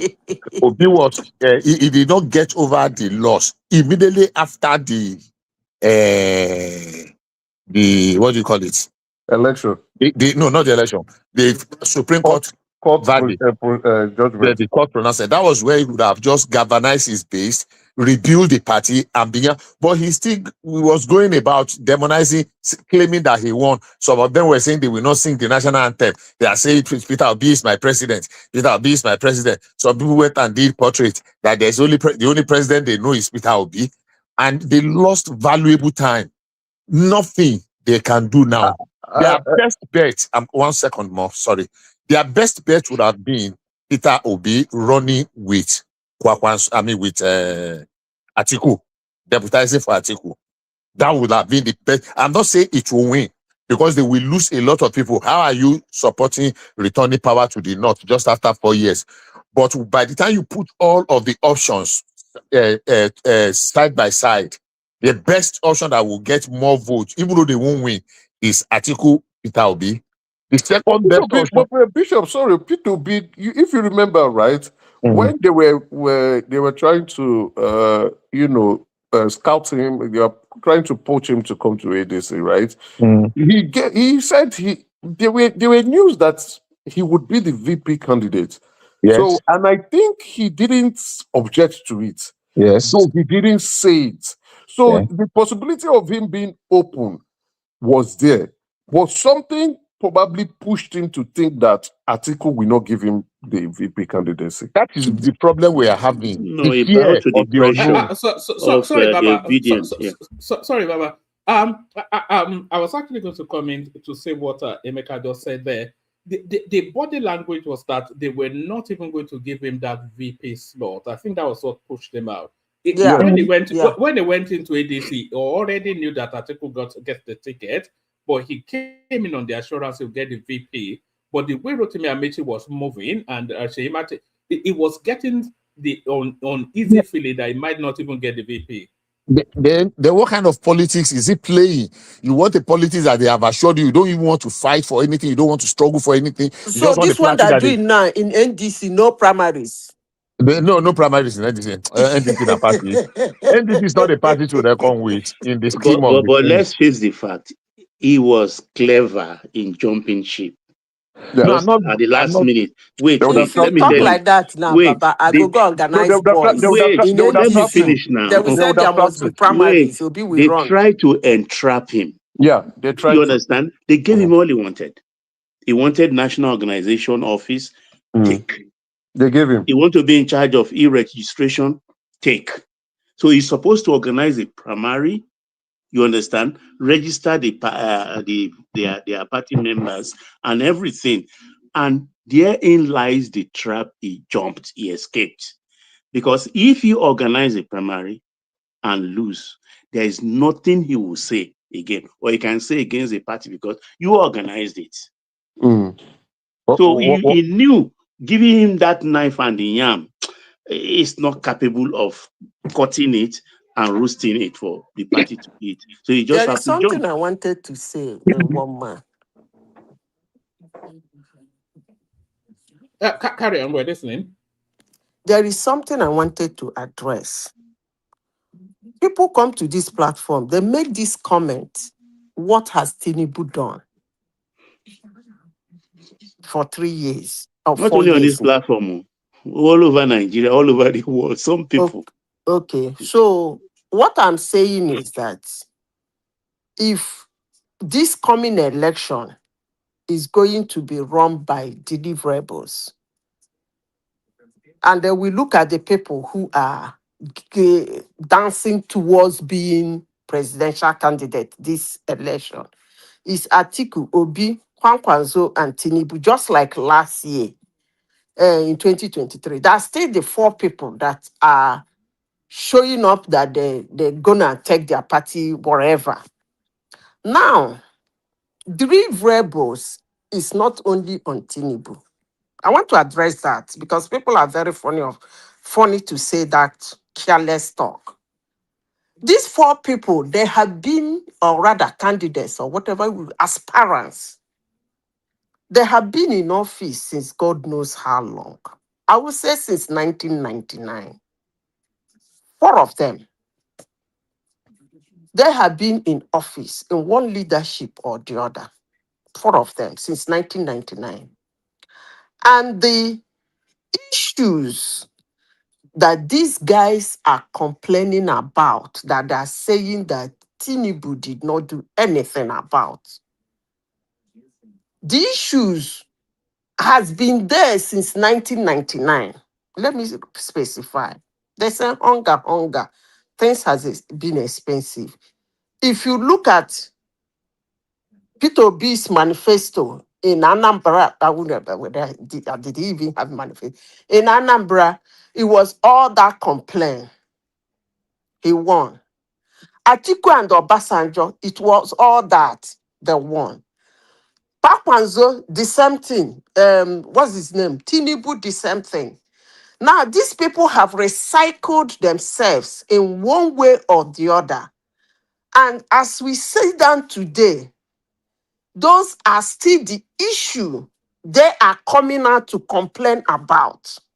Now, come to deliverables. If you look at Anambra, when Obi was governor, you look at what he did. What did he do?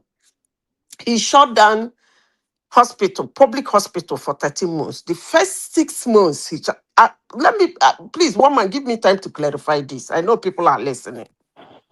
The first 6 months, he shut down public schools. Another 7 months, he shut down. That was, what do they call it? Not, that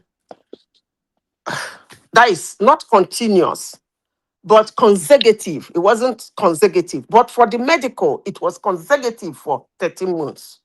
Then he didn't want to handle the public schools by spending money and then building it up. He handed it over to the missionaries. He handed those schools over to missionaries. Schools that were taken over from missionaries years back, before he took, I don't even know when, before most of us were born. He returned it back to the missionaries because he didn't want to do anything. The roads in Anambra, the person that came after him was building roads. This one too today is building roads. This one too today is talking about so where is the deliverable? He was caught with 250 million. He said whatever excuse he gave. Insecurity in Anambra was it was over the bar. Then we come to They carry Atiku. another propaganda come today. How somebody can shut down hospital? Haba. Then we come to Who told you people? Atiku. We come to Atiku. Atiku Who was the told vice you people to president. shut hospital down? In the first, Pardon, woman, are you listening? No. Sorry, carry on. It's If Patrick this guy again. continue interrupting me, I will personally kick him out of this platform. Now, woman, You are propaganda. Go on. Come to Atiku. I want to clarify something because they talk about deliverable, and this is, I want to clarify. You like a candidate, you want to vote for him, more especially when it comes to Nigerian politicians. You like a candidate, you want to vote for him, not because they are all do nothing. Maybe some of them have done one thing, one place or the other, but not to measure to whatever Nigerians want, because we still lack electricity up to today. Come to Atiku. I don't want to talk about, is it 12 million or 21 billion electricity scandal between Atiku, during Obasanjo and Atiku. But let's say Atiku, the first year or the first 2 years, Obasanjo was president. Whatever he saw in Nigeria, whatever he said was the problem of Nigeria, Obasanjo said he was busy traveling around the whole world, trying to bring Nigeria back to the world map. And Atiku was technically the president of Nigeria. What did Atiku do? Nothing. He sold most of the government parastatia to himself and to his friends. Excuse me, most of us wouldn't have problem with that. But the thing is that he sold it for peanuts And today they are not functional. Am I going to talk about Oluwaga still or whatever? Mention but a few. That is his own deliverable. Then come to Kwankwaso. Yes, Kwankwaso did one or two things when he was governor that his people will remember him for today. The same thing with Tinubu. So if there is anybody who wants to vote for deliverables, that what has he, people who say, what have the Tinubu done? At least Kwankwaso and Tinubu should get a vote compared to four of them. Madam, Because if you like me, hate me, I will say it. Madam, let's be very honest here, right? I understand what you're trying to say, but in our elections, we don't vote based. This deliverable discussion is theatrics. Let's be honest. So these individuals, unfortunately, these are the people who are going to be on the ballot paper representing their political parties. These are the big boys that the Nigerians are going to vote for. And they would rely on the ability to galvanize various political leaders from the wards to the local government, from local government to states, from states to those who have the political value to move their followers to come, and even inducement. Emeka, what I'm saying, get me right. I am not saying that people should. In Nigeria, I don't even know how much our leaders have done for us, because something as simple as electricity, constant electricity, we don't have. A country of how many? Over 200 million up to today. Since after independence, we are fighting about constant electricity. So I'm not saying that the people saying what has Tinubu done is right or wrong. But what I am saying is that if the reason why they want to vote another candidate is for deliverable, then they are not telling themselves the truth. Because these four candidates... In essence, where is the alternative is what you are saying. God bless you. You understand what I'm saying. If that is what they are coming here to use as an argument, because some ridiculous, headless idiots will come and tell you, tell me what your candidate Tinubu has done. Tell me what your candidate... That is not... For me, a political comment. Hold on. It's a narrative of in the country of the blind. So Tinubu may not be the sparkliest, most sparkling, but then look at who's... Is it Atiku that will come and rescue us, or Peter Obi, or Showore? Okay, you understand what I'm saying. I think they recognize. So it's a country of the blind. Vote whosoever you want to. Emeka, let me conclude. Sorry. Vote whosoever you want to vote because you like the person. Not that you want to convince anybody that the person will come and deliver. Because the person has been in a position to deliver. He did not deliver. At least these four people, they've been running this country since 1999. So why are we still here? How come we are still here complaining about the same food, the same shelter, roads? We are still complaining about roads. We are still complaining about, what is it called? We are still complaining about insecurity. We are still complaining about electricity, pipe-borne water, healthcare, blah, blah, blah. So, Chichi, you can't vote in Lagos and vote in Imo State. Okay, know your country's law. So that is the point I'm making. They should stop saying all those innuendos and ridiculous statements.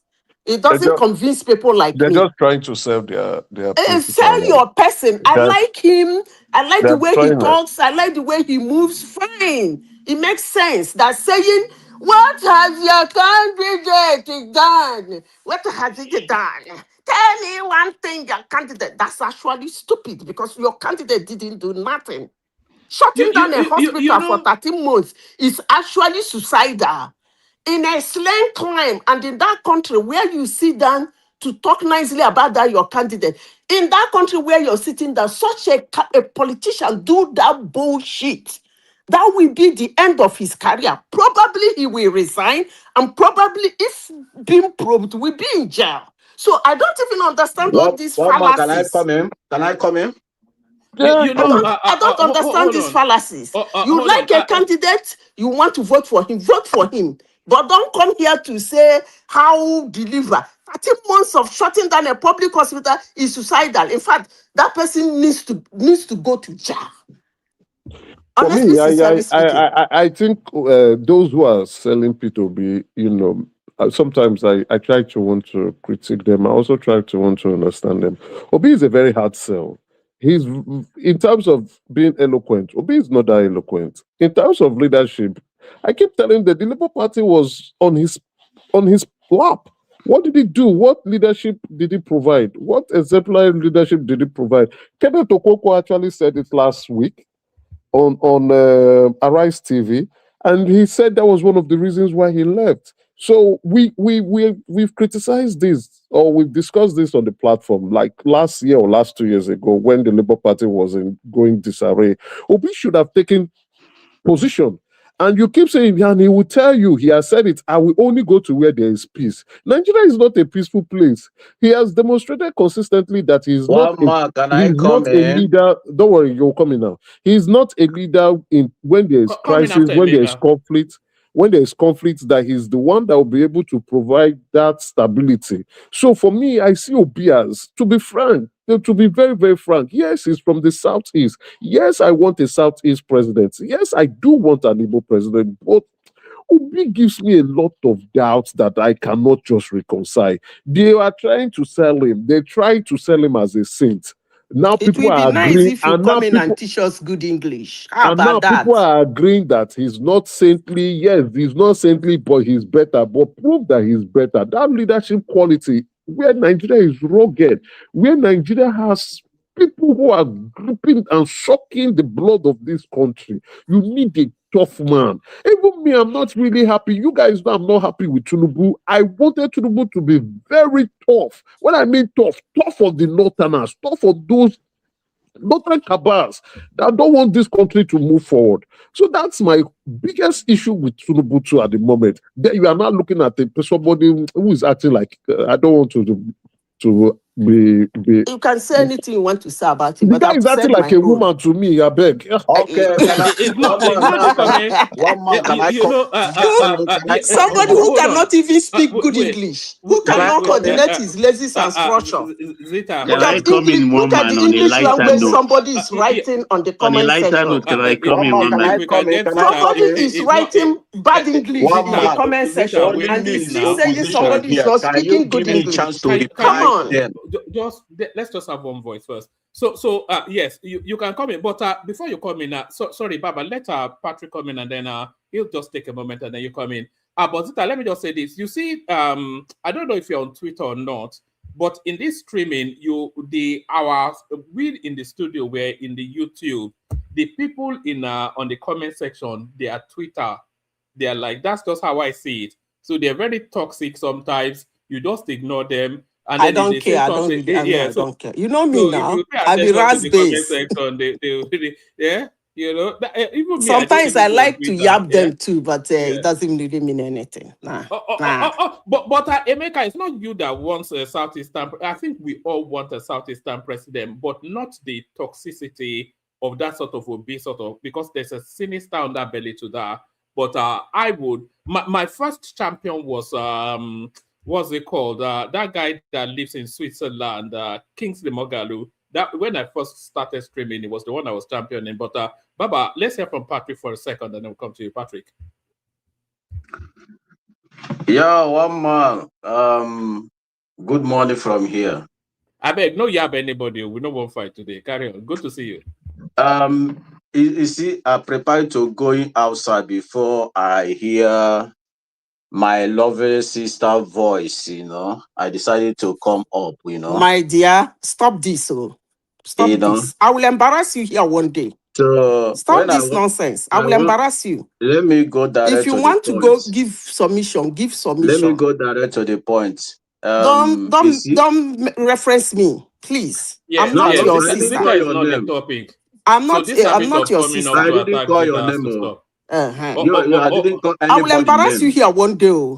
It I can will embarrass embarrass you. me. You don't know me. One I will man, I embarrass you. didn't mention anybody name here.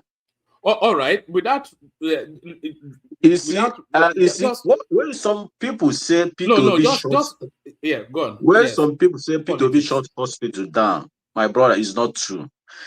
Ask them, what is the source of the hospital shutting down? Is it only Anambra? No. The hospital shut down because of increasement of labor. The doctors said they want 100% increase salary. The state say no. They only have only 60%. That is all. That is the problem. They want 100% increase, but the state, not only Anambra, say they have only agreement is agreement, only 60%. They went Patrick, to correction. strike. Point Well, of let me correction. come in. Can you listen to me? Because I like to bring the facts. I just want to correct. That's your fact. I want to correct something. That doctor strike in Anambra State was not a national strike. Go back and check your facts. My It brother, was go not. and check the reason. The Telling reason you now that it Anambra, was not. wait, go and check the reason Anambra doctor went to strike, whether I like or I not. know it They was. It want has to do with wages. 100% Hold on increase. now. Hold on. State Listen to said what I said. they have only 16%. No, I know, right? Go and verify. that's not my point. You said it was a Nigerian thing. Yeah, it was a Then general. check many I am saying states. it was not Many a states go to general. strike that time. Hold on You now. I've had you. Let me say what I this is won't my take more time. than This is 30 my time. You seconds. are talking before. You are talking. I know put I mouth. have not spoken. Just hold on. I can interject, but we are having an interaction. I am just correcting you. That particular No, strike you that can't lasted correct me. 13 Go months and check was why not. doctor Oh went my to goodness. strike. I don't go. I know what I'm saying. Go and check the source of the strike. They went. I am not I saying know that what it I'm was not a saying. dispute You about see, the wage before increase. P2B came, I am wait, saying that agreement is already that's the made since problem with this guy. Guy, you 1999. met me here. Me, I never It's able not to of talk. One P2B. man. I Wait, think you should can give you me my listen to turn. me? Let me talk and Can go you and sleep. listen? Let me land. That agreement is already made by federal government, not P2B. P2B came and jammed that agreement since 1999. Then after P2B came to Anambra State, Anambra does not have anything. Anambra doesn't have money to pay that 100%. Look, Anambra, you are go and lying. verify. You are Anambra allocation. talking nonsense Can with you wait? confidence. Anambra allocation. Go and check Anambra You are allocation that talking time. nonsense with so much confidence, and you don't want somebody to correct you. No. What kind After of I finish, you incorrigible can ask me behavior a is that? question. You can ask I me a am question when telling I you. Look, finish. Go and listen. check Anambra allocation. And there's nothing that That concerns me time, with another P2B was allocation. governor of Anambra That's State not the and issue. revenue of Anambra State. That's not When the some issue. people come to a natural platform like this, say P2B shut hospital down, my brother, make you Okay, have we have had you. fear We of have had God. you. Thank you. We have Can you had you. understand? We When have I'm had telling you. you is to when can you allow me now? Who is this now? I pray this 2027. Now the same thing you guys continue saying since 2022. You guys still saying it. And P2B is moving forward. Nobody can bring somebody God raising up to down. It cannot do that, no matter any propaganda. That man is God Patrick, choosing this is what to I that really don't country. like about Let it me tell again. you, people. You guys No, always let try him to. let him No, land. I Can you just allow want to me say now? something. One man, No, sorry, don't be angry. I want hold on, to. They Emeka. always insert God into P2B, and No, it can is you allow Yes, getting me now to it's annoying. God's finish? anointed now. Can you It's allow me God's Eh? to anointed. finish? Where the Hold on. God said Have He have begin you to not seen anoint him? Peter be walking Which on palm water? oil the God used Wait, to pour on can you allow No, me citizens? to now finish? they will You show see, you images of Peter be walking on come water. 2027, God already choose this young man. Where No the God? evil, This no is where demon the can God. bring this man Please stop down. this nonsense now. And Which remember, God? Which of the P2B gods? can never Which borrow of the money as a gods? Which of president the of wait, this country. name the God? Which of the P2B gods? will never borrow Is money that and spend it Amadioha? Is carelessness Amadioha? in this country. P2B, you see today, can never use our money, travel up and down, looking for foreign investor. Foreign investor will come and meet us in this country because P2B is a businessman. You know how to bring foreign investors. Now you understand? Peter Obi will govern this country in before 4 years. He will see people, somebody can change a nature between 4 years. It's not a magic. Nigeria have mineral resources to make Nigeria great. No matter anything in this world, where God say yes, yes is yes. God is not a human being. This man today in Anambra State, this man make Anambra have peace in Anambra. Sometimes you wonder why people love this man. Go and verify a glass suit in Anambra State. What Anambra is before P2B came. Anambra does not have peace before P2B came. But this man came, bring peace in Anambra State. Today you can govern Anambra 8 years without nobody interfering in your government. Soludo enjoying this today. Minus P2B, Soludo can never be a governor. Because he tried it before you fail. Try it before you fail. Now the same platform now brought P2B. Now the same platform now. This man, they govern Anambra State. Imagine governor of CBN. You work CBN. You don't bring any foreign investor. You don't bring any factory in Anambra State. Complete some years you stay as a CBN governor. Imagine now, right from now, getting to 5 or 6 years now, never bring any factory in Anambra State apart from government launch. My brother, people love this man because of P2B bring peace in Anambra. Well, man. Bring peace, security, Will you allow me to have everything. my son now? He can sleep and wake up without somebody break your heart. All right, Patrick, land this and then we move on. Before, go and check in Anambra. He cannot sleep in Anambra before. I was serving my master 2006. Every night, he dey hear ta ta ta ta ta ta ta ta, you know, all the streets in Onitsha. But after P2B came, go and check. People love this man because this man fights as a man. Give him power, we will see. That's P2B see. Is not you. All right. He's not lazy man. He's not weak. He's not weak. But give him that power. All right. Thank you, Patrick. So thank you. Don't unmute anymore. Thank you, Patrick. So does anybody remember this Jonestown massacre? I think it happened in the United States. Was it in the 70s? A guy called Jim Jones, or is it? It was in Guyana. It wasn't in Guyana. Guyana tragedy. Guyana tragedy, Jonestown.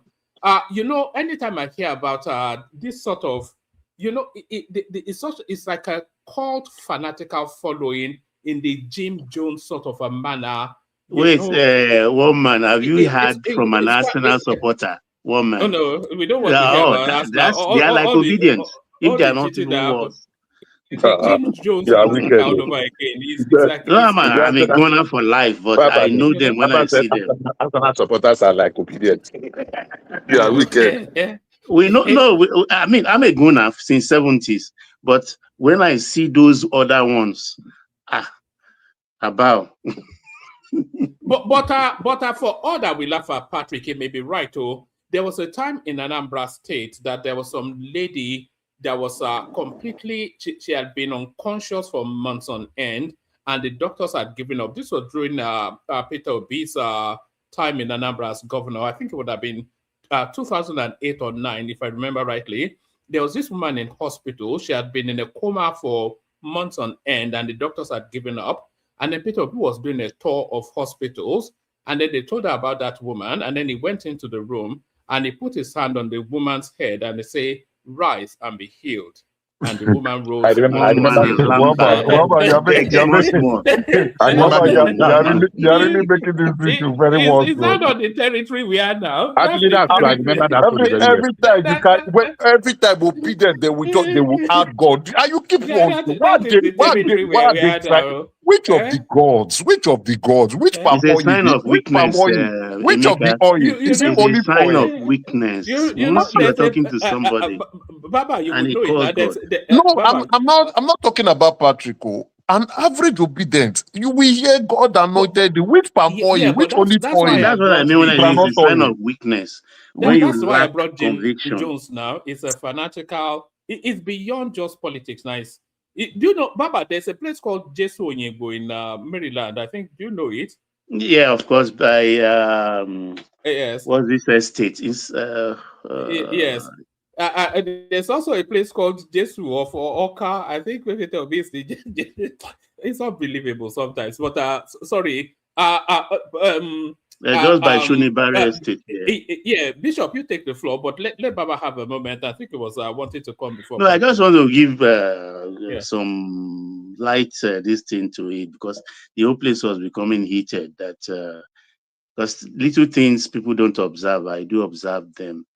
It's about our new Minister for Foreign Affairs, Bianca Ojukwu. And I remember a few years ago, FFK said a lot of things that borders on kiss and tell, which is he said not, it breathes through not the Cambridge. attribute of a gentleman, particularly if you have an English education. Now that Bianca is his boss and giving orders to him, I just wonder what he will be feeling, or what Bianca herself will be feeling in this circumstance.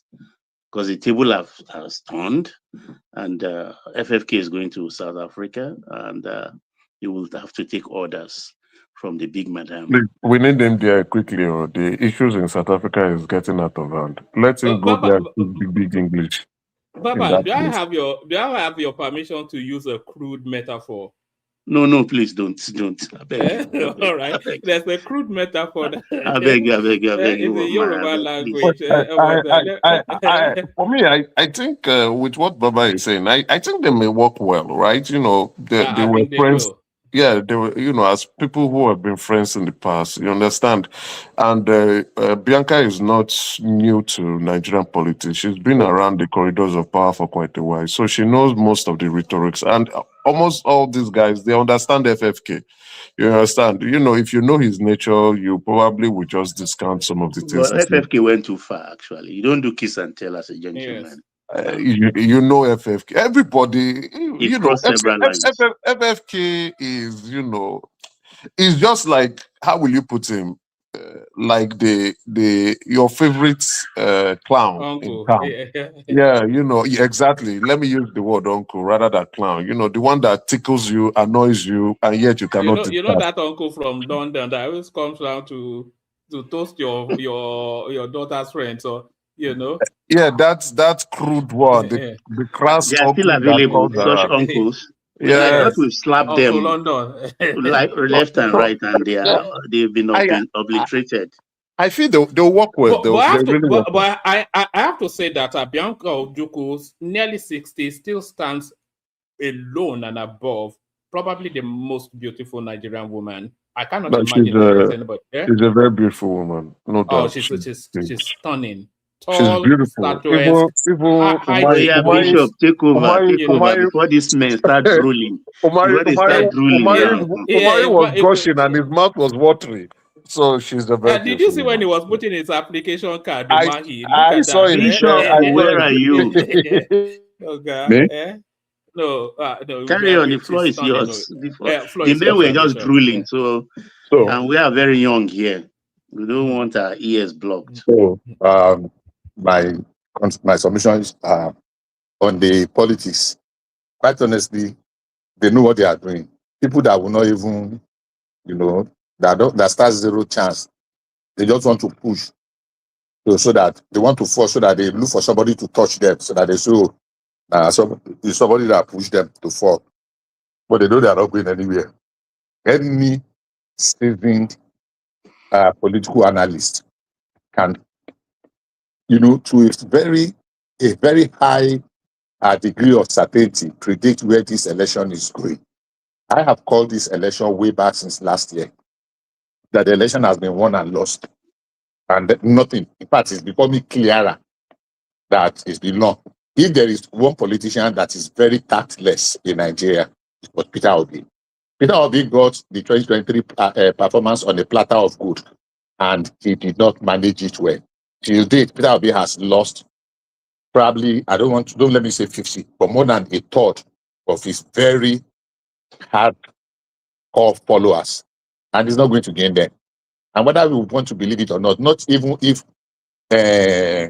Kwankwaso carry Peter Obi on his head and is hawking him around like Fura de Nono to every compound in the north that will they vote for Peter Obi.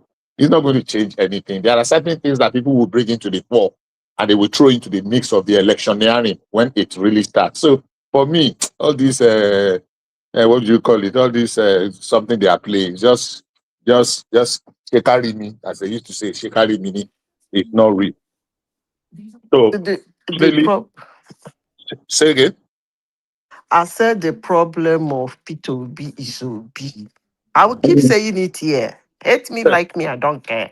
I agree The with you. problem of P2B is Obi, not anywhere, and that's a big That problem. of people are saying is this. I cannot give what sorry, Bishop. I'm so sorry. Can I disagree with you and Zika? Let me land. Hold on. You still have the floor. But the problem of P2B is not P2B. The problem of because P2B is an entity. It's a star turn. The problem of P2B are his handlers. You know, it doesn't have and the his right followers. Yeah, but it's the handlers that will direct it now, and then the followers will go with that direction. But its handlers, the quality is so poor. It's big. I can handle Peter Obi and make him president, but his handlers are so poor. I'm Sorry, listening. Bishop, carry on. You cannot give what you don't have. Is it the skill? The other man was talking about oratorial skill. Apart from the oratorial skill, the analytical skill, the presentation skill, the problem-solving skills. What skill is Peter Obi bringing to the table? What skill? Is it the mannerism that is always behaving like some an autistic something? You don't let me use a derogatory word for those wonderful people. Please don't trigger TikTok, YouTube. They could have handled him the way they handled Buhari. Buhari didn't say anything. Now they ordered him not to speak, and that maintained a mistake. But Peter Obi speaks too much, so we now know how he thinks. Do you know ability to be able to be silent at crucial times is a skill on its own. Peter Obi talks carelessly, he talks nonsense, and he talks nonsense with so much. Look at the but that's down to his handlers now. That's down to his handlers. Oh my God, you just want to keep defending him. It's okay, I give it to you. No problem. No, I'm not defending My him. opinion is that Peter Obi has nothing that is bringing to the table. It's mismanaged. They should have taken that moment of that result from 2023 and then kept him quiet and then managed him towards the next cycle of elections, having him say as little as possible and craft his narrative to be consistent with the results. But he was just talking everywhere. No, he was just talking gibberish from the moment the election stopped. He never stopped talking. That. And then we immediately knew he was a nonsense guy. No, they tried to. Hold on, a woman is entering my load or touch. I worked in Anambra briefly in those early days. I worked with some people. I can mention 3 of them. My first stint in Anambra, I stayed in the house of Professor Chukwuemeka Ike. He was the president of Nigerian Book Foundation. I stayed in his house in Ekeoka. The office was upstairs. I stayed below. Anybody that knows Professor Chukwuemeka Ike, you will know the person I'm talking about. There is another Chukwuemeka Ike also. He was my boss when I was in the oil and gas. Still way back in the early 90s. These are people, the states that produced Charles Soludo and Okonjo-Iweala, and many more other top class, world class. We are now presenting Peter Obi as the best thing that comes out of that place. I repeat, Peter Obi, it is a state that is the best that can come out of Rivers and the Anambra State to come and represent Anambra and contest for the highest. The problem is, just like we've not zoned to the southeast, right? We've not had that consensus that the southeast will be the one to produce. I know, but at least that is the problem we are having now. If we have a major political party zoning it to the southeast, for God's sake, you will see political. Zoning it is going to be by you will see qualified Igbo men stepping up, and I'm telling you, P2B will not be close. Let them come out. You will see the best of what the Southeast provide. If we lift 1 to 1,000, that will not make it. He will not make it. Let it come out. He can't run for permanent. That's why he's running to other party. Let a major political party say, okay, this is the time for the Southeast. Make I see people no, come out. Hold on. Not a major political party. Let the whole country say we want a Southeastern No, president. it's technically, yeah, I agree. It's technically a major political party saying the same thing. He will not make. He will not. I said it long ago. We have so many. But you will see proper. He will not be on the ballot now. In short, the rest of Nigerians will be saying, so the Southeast have this kind of proper, educated, eloquent, distinguished, dignified Igbo men stepping forward. Not P2B now. P2B, that's my annoyance with P2B. Even the ones I don't like Obi-Kwankwaso. So we are saying the same thing. Those are better. So let's Baba Bishop, you will sit there and you'll be saying, I beg, these people, they ooze. Now they ooze swagger. Let us allow the people that are even Madam Ngozi Okoje, well, I know she's not fully Southeast. Look at there's an abundance of talents. It's just they know that the atmosphere is not right for people that are killing for P2B. Their love go like see proper Igbo men. Not be there. We always say, Obi. Now never see proper Igbo men. In short, plenty. What are they saying? Is it because woman abroad? You will see proper Igbo men coming out, not P2B. When they talk, you go say, one man is talking about Kingsley Mogalo. You will see proper Igbo men stepping forward now to come and contest. We have consensus. I agree with you. So that's exactly what I'm saying. There was no way that Peter Obi was supposed to be among the mix. So let's leave that one for number one. Number two, like I said earlier on, the election has been won and lost. All this running around that Peter Obi is running around. It's just all this one that Peter Obi is running around is just running. So let's leave that. I don't want to waste time on Peter Obi. There are a few things that one man said something earlier on about the power something. It's not like competing for who did what. But look, there are certain things that Buhari did not do. I was even going to suggest something. Can we, this book that this man wrote, Charles Omole, can we bring it here? Can we serialize it? That's just by the way. Woman, can we read it? Is it possible to, there is this thing we used to call do in my place in those days when we were growing up. But it's voluminous. So I have it by my side. It's not possible. How many pages? About how many pages? Over 500. 500. Not much. You can be reading 10 pages every day. One man doesn't have that strength. That we used to do. Ayoka those days. We had some English something too that we used to read some. They used to read some novels on some radio for us, and some of us we stay glued to it because the kind of thing that is coming out, revelation deal, and that's why I kind of tactically disagree with one man. Small when he says that it was. I'm not saying that it was not Buhari, but if you have the best of ideas and you just put them in the drawer or in the shelf and it's gathering dust, then you have not helped you have not helped us. We have the PIA. Technically, we're supposed to have removed the fuel subsidy, even if you cannot remove 100%. Everybody knew. We waited for 20 years to get the PIA. At least remove half so that the shock will not be too much. Prepare. You just kick the can down. So if Buhari was still the president, if he's not going to implement it because it's going to affect some people, definitely will not implement it. We are now hearing that there are memos that Buhari will write approved and before the thing gets to the other office, somebody would have put not approved. There are so many of Buhari's approvals that were vetoed right there in the Aso Rock. The kind of thing that is coming out, it's looking much like a fairy tale. Things that are coming out from there. Anyhow, that's by the way, very quickly. Lagos State is, what do I call it now? What's the right word now? Is coming top again. I heard that Lagos State is now going to commence producing their own driver's license. It is long overdue. The idea of one federal road safety producing driver's license for all the states is there's nowhere that works. So if Lagos State can take over, then I'm sure all other states, what's that right word? That's that word they were throwing around.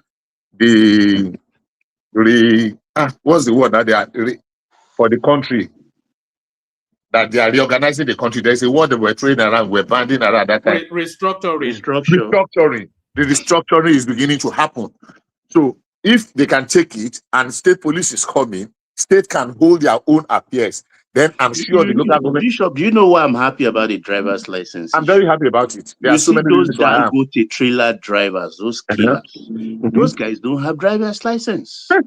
By the time we do that, articulated truck drivers, they will not enter. They will not enter Lagos State anymore. I know without that Lagos State driver's license. I think Baba wants to interject too. He's already interjected. I'm hearing him. Yes, yes. They will not enter Lagos State anymore. That the truck drivers will not come to Lagos State if they don't have bail. Well, they will set the standard. They will set the standard. More than enough. And they will unify the standard. Anyhow, one more thing, one man or two more things. You said earlier, you were reading what they said, the Faroshimi said. I heard it on somewhat authority that he has actually denied that he did not utter that name. Yes, so I suspected that because he didn't, it was too is a man of facts.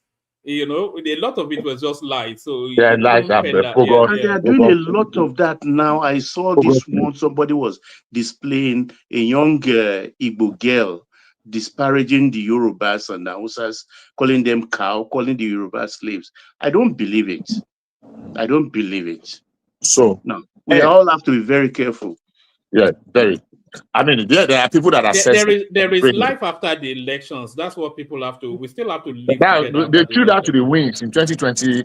In 2023, they threw caution to the winds. Unfortunately, it is 2027. We are going to reap a lot of the things that were sown there. I mean, we sow wind. Definitely, when the harvest time comes, we will reap whirlwind. Definitely. We've already sowed it, and it takes time for the thing to germinate. And the thing is going to germinate. The harvest time for all the nonsense that were sown in 2023 is 2027. And 2027 is just around the corner. All the people that fueled the hate speech and the rest, the disparaging, they brought the whole tribe and culture, and they were saying all manner of things. Internet never forgets. We will dig all of them out, and we will flag them. We will, definitely. There must be a time of reckoning. Now, on the NSA, and I've had some comments about saying, oh, Tinubu is ready to dump NSA, Homeland Security. I think at this point that we are, whether it is America that advised him, or whether anything that is going to help us to solve this insecurity or the security situation in Nigeria, I think I welcome it.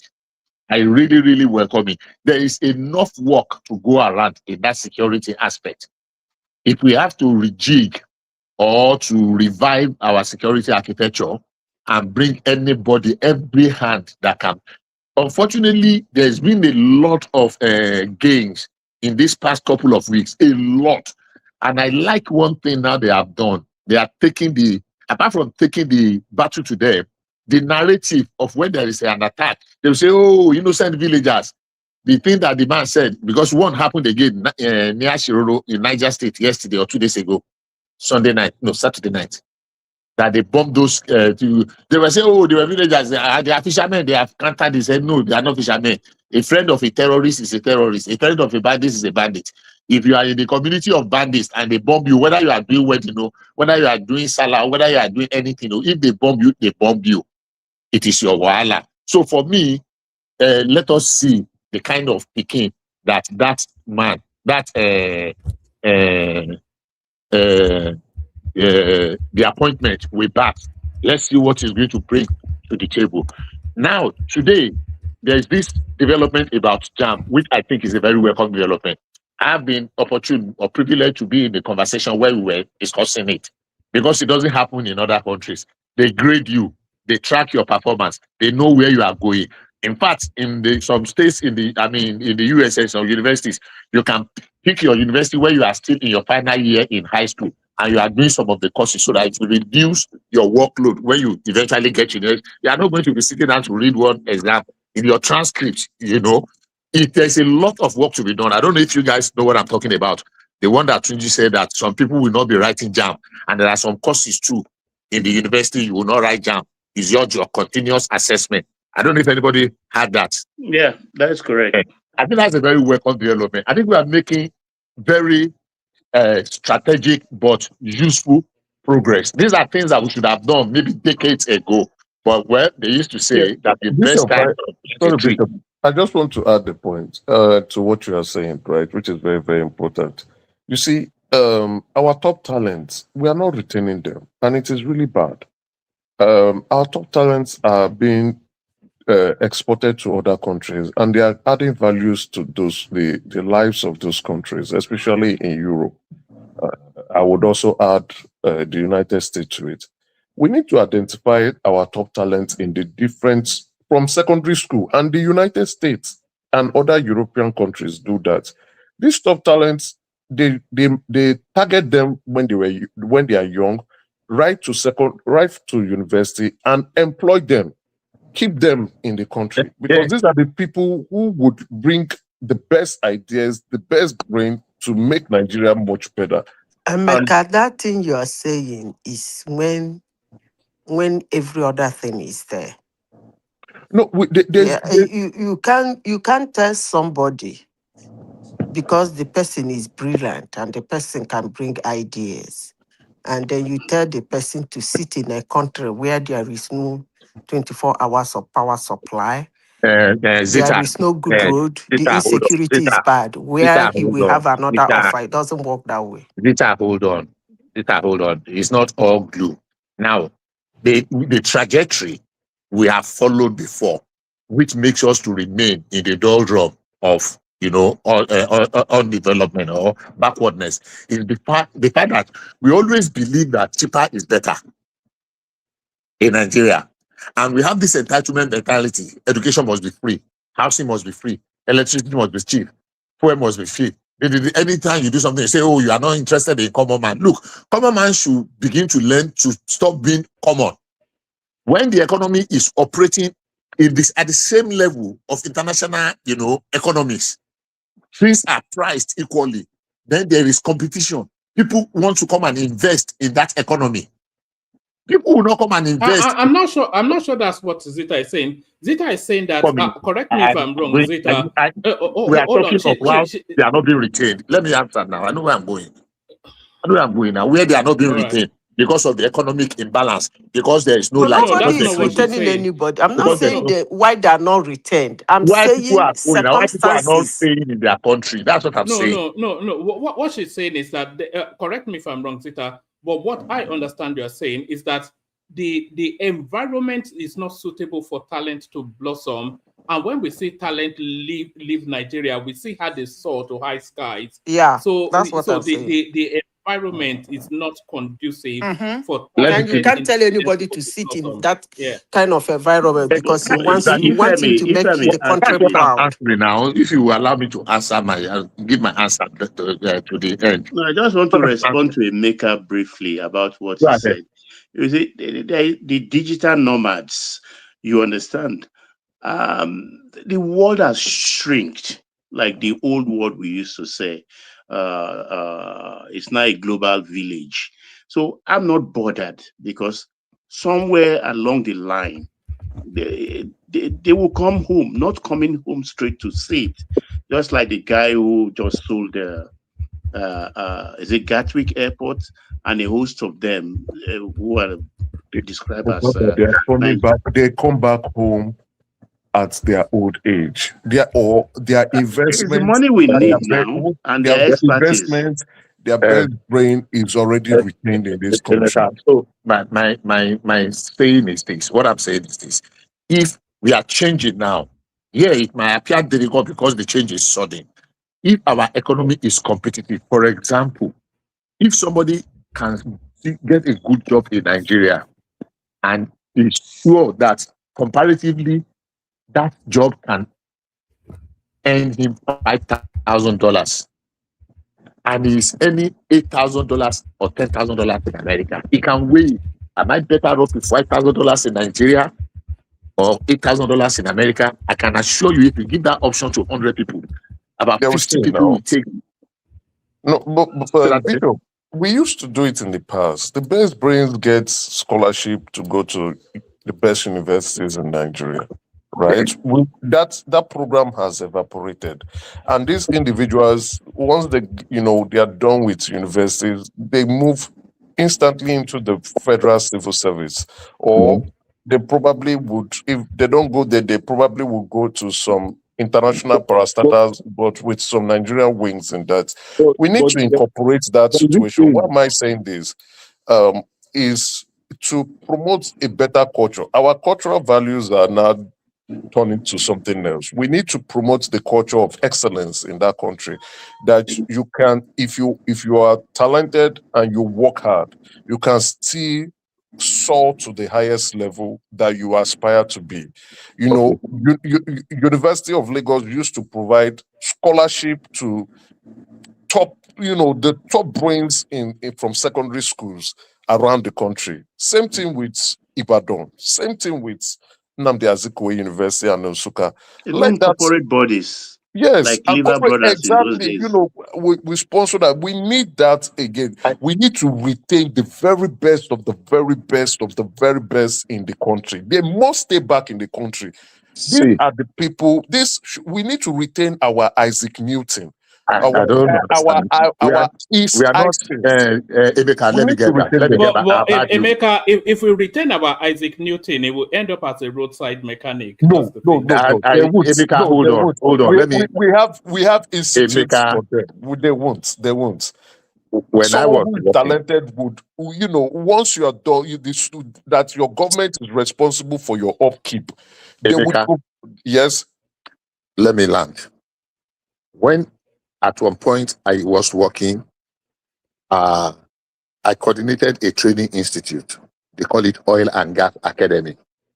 We were working with PTBF that was sponsoring both MSCs, and we will do screen them and the rest, send them abroad.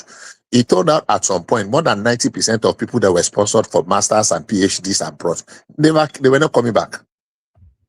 Many of them, they were not coming back. You can't sponsor people. You can't sponsor them. Hold on. Let me land, Emeka. Yeah, they were not coming back. Why were they not coming back? Why? Because our economy was not competitive.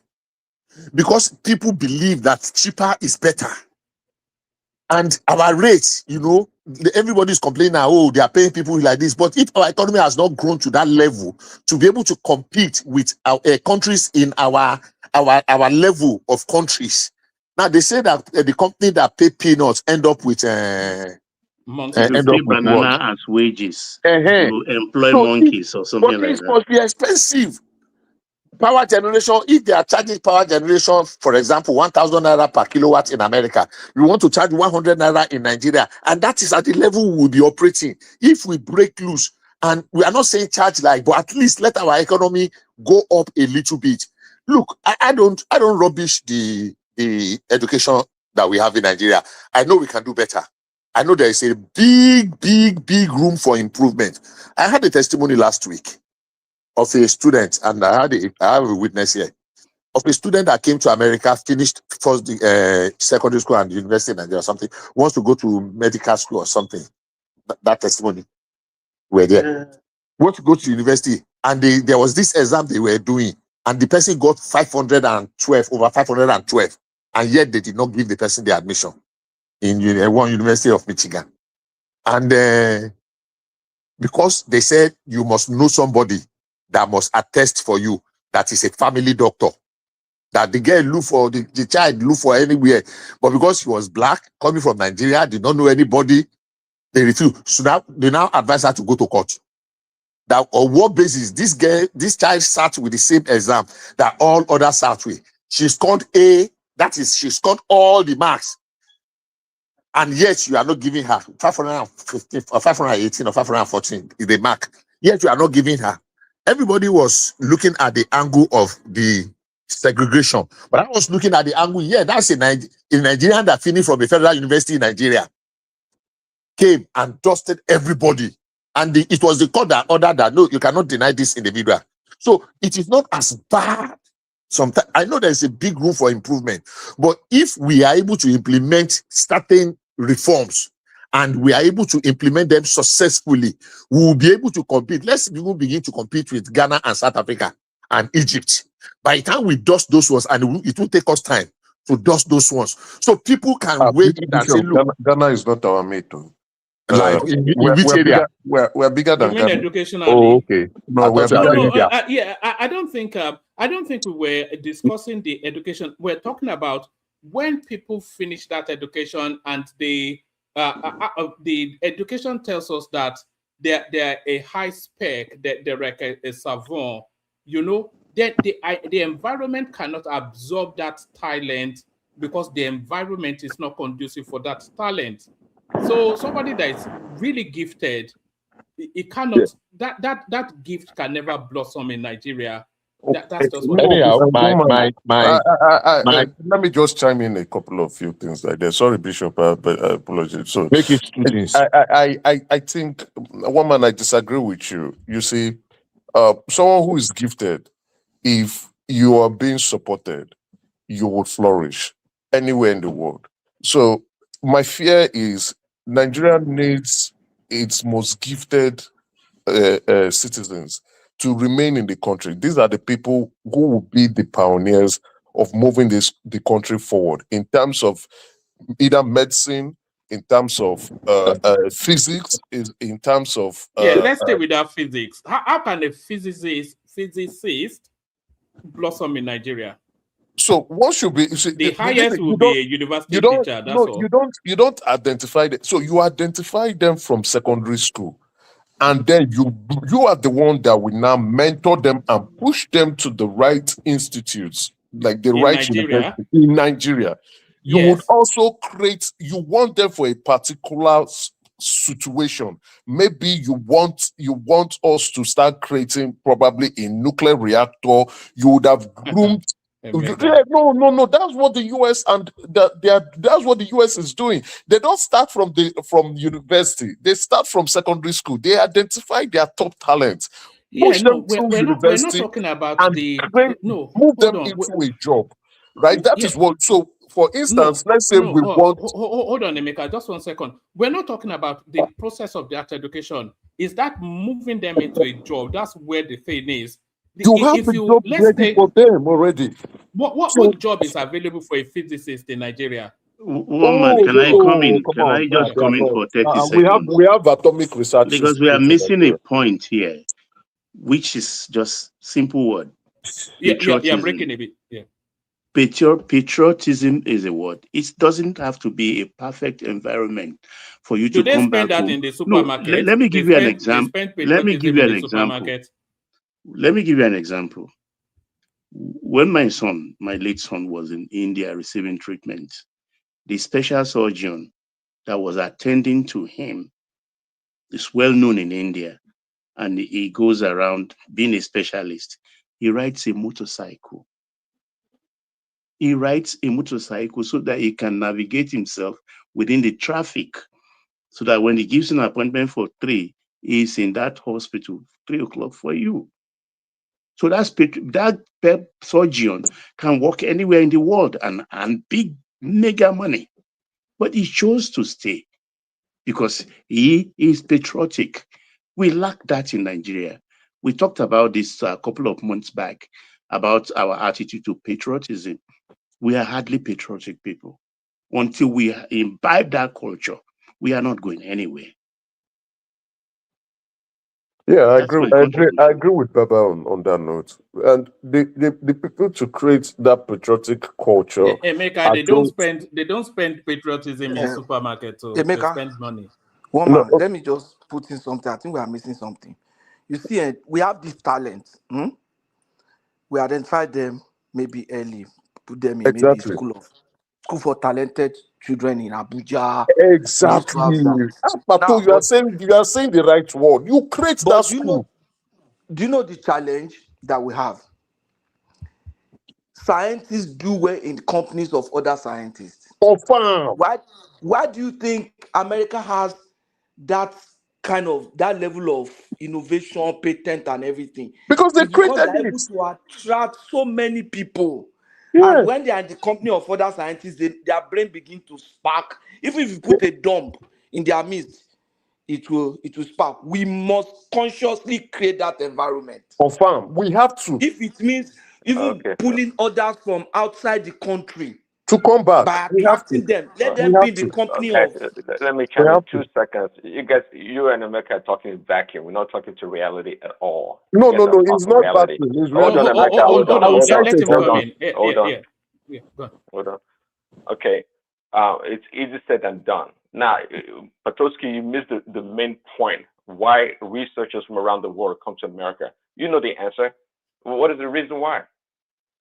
Wait, we can talk about a school like Harvard. They have over $50 billion in endowment. You know, they get billions of dollars from the U.S. government.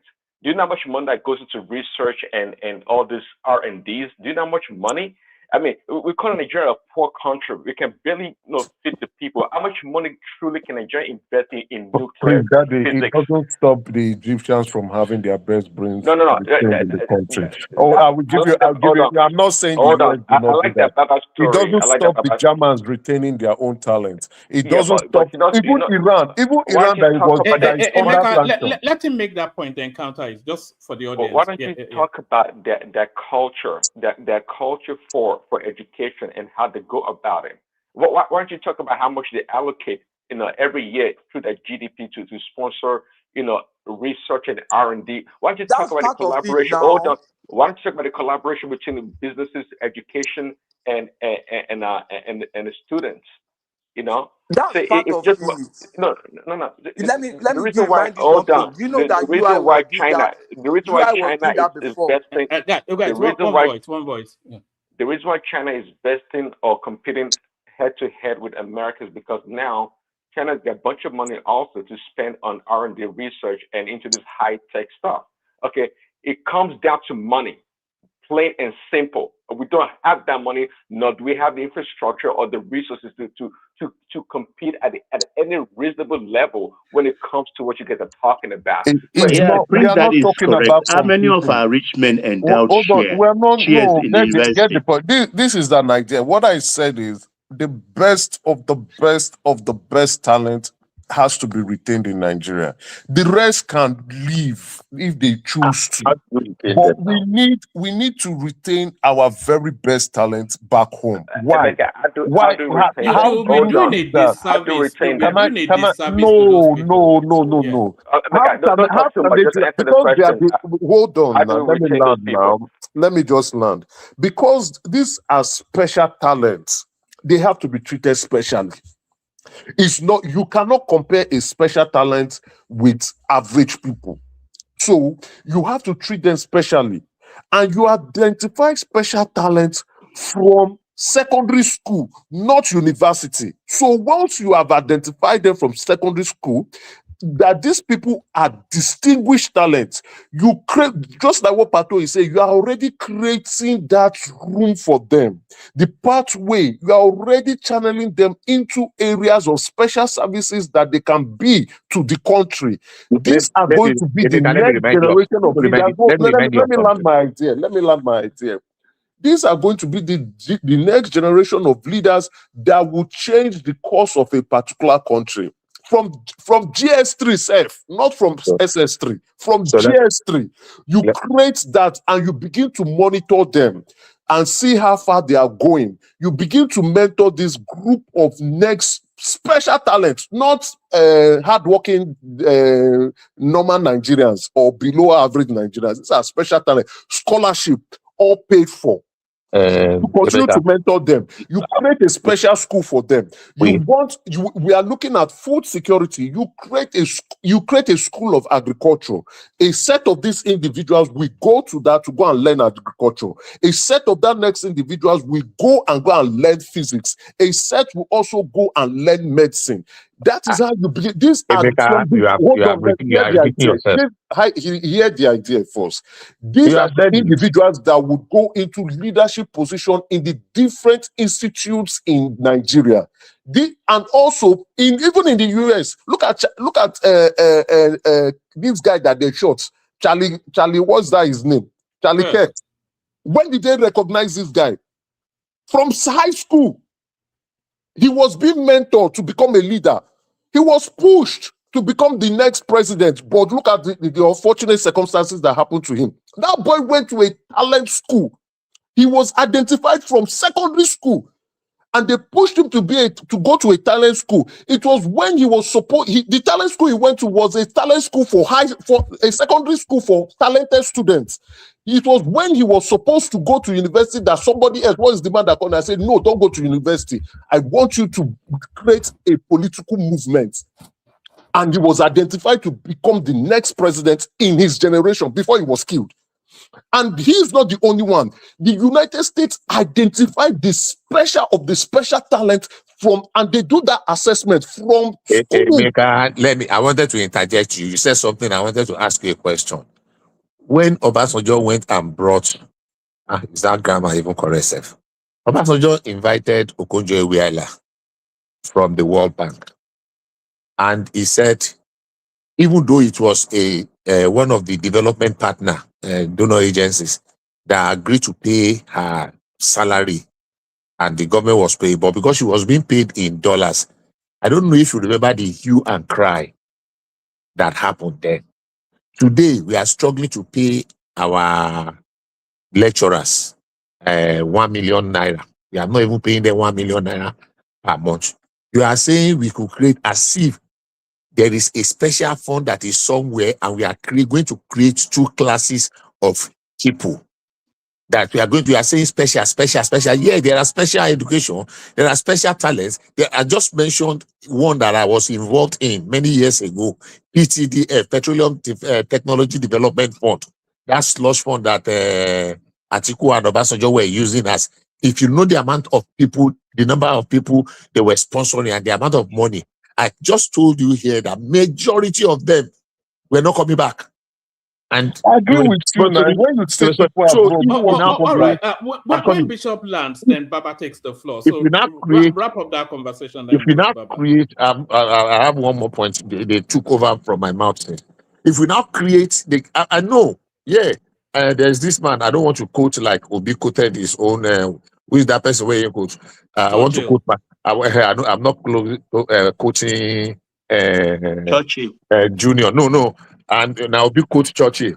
Me, I want to paraphrase what this man said, Martin Luther King Jr. He said, in as much as our desire is to fly, if flying is too tedious, too difficult, we will run.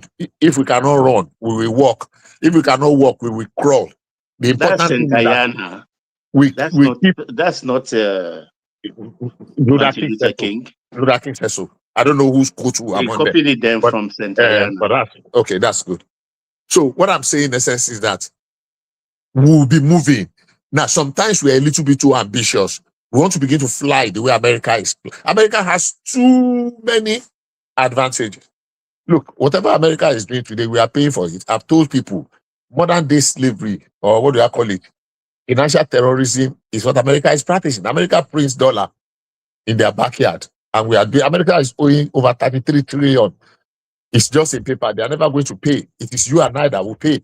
When America sneezes, we catch cold in the rest of the world because we are completely dependent on the dollar. And they are using that dollar to terrorize other countries of the world. That's the truth.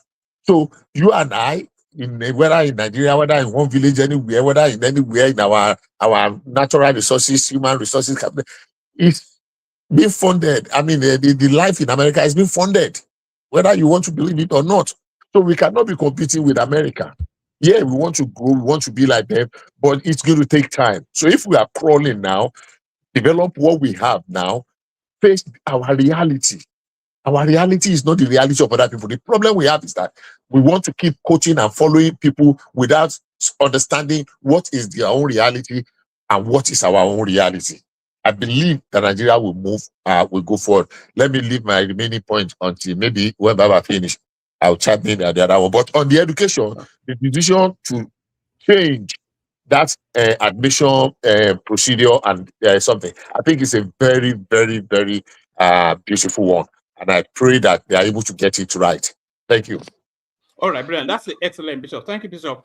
We go on to Baba next, and then I will go around and then open it up. But on our way, can we implore that everybody interacting with this session right now, please look at your devices, make sure you're subscribed. So take a moment to look at your device and make sure you're subscribed. We're after 1,000 subscribers this month.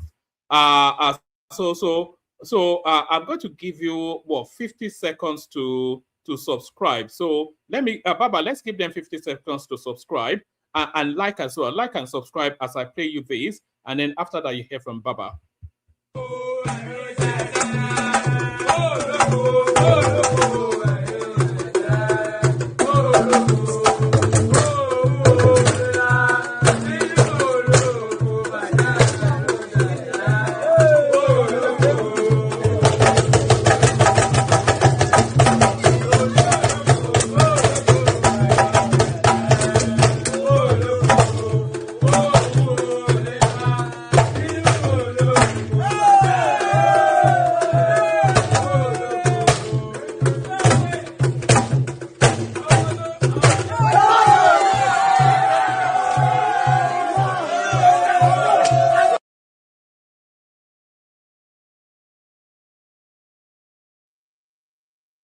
What's that one?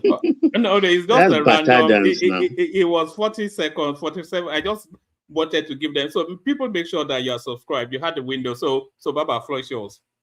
Yes, I will just continue on the same topic, and I still insist that it's about patriotism. We lack it in our country.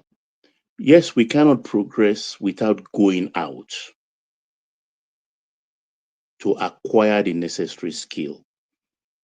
India, China, Malaysia, most of these countries send their brilliant ones out to the US to study. And when you study with some of them, while they are finishing, and you are planning to stay put and import your relations, your wife, everybody in, you ask them, they say, I'm going back home. That's what you hear Chinese say. That's what you hear most India will tell you. They are going back home. Because to them, it's not about the money. It's about developing their own environment. Our fathers that went abroad, didn't they come home? Then did they even have the same facilities? They know they will not enjoy the same facilities. But home, they came back. Because if you look, for instance, the NDDC in Niger Delta, all the people they send out, and they are still sending out because the scholarship scheme is still there and available to them to learn special skill underwater welding and everything. Once they acquire those skills, most of them don't come back. Most of them just don't come back. So if you think until we are ready with the fantastic road, fantastic salary, fantastic weather and everything, it's not going to happen. It is there that we need them to come back home. If you don't have it in you, you don't have it. We discussed it about 2 months ago here. Well, other nations are patriotic, but Nigerians, no. We are individual government unto ourselves. Once we make it, we just want to stay in a cooler environment. So it's about patriotism. I don't believe this thing. And some of them, that's why, like Emeka said, yes, in their old age at times, they do a rethink, or when they become too very, very highly successful, they come back to do one or two things. And it's becoming even easy these days with the digital world we are in. You don't need to be on the ground or entrench yourself in the system. Once the government provides the enabling environment, good regulations, then they are good to go. Like what Keyamo did in the aviation industry. The laws were bad because they would take an aircraft on wet lease, and the moment they cannot meet the conditions, the owners of the aircraft wants to come in to take back their aircraft. The entrepreneur will rush to court and get a quick order, a Jankara kind of order, to make sure that they stamp it on the aircraft, and they can take it out. So what did they do? They stopped giving aircraft on wet lease to Nigerians. So the aviation industry collapsed. But now they revived the law, and they told the Chief Justice, scrap that law. No injunction, no kind of litigation must stop anybody to come for his aircraft.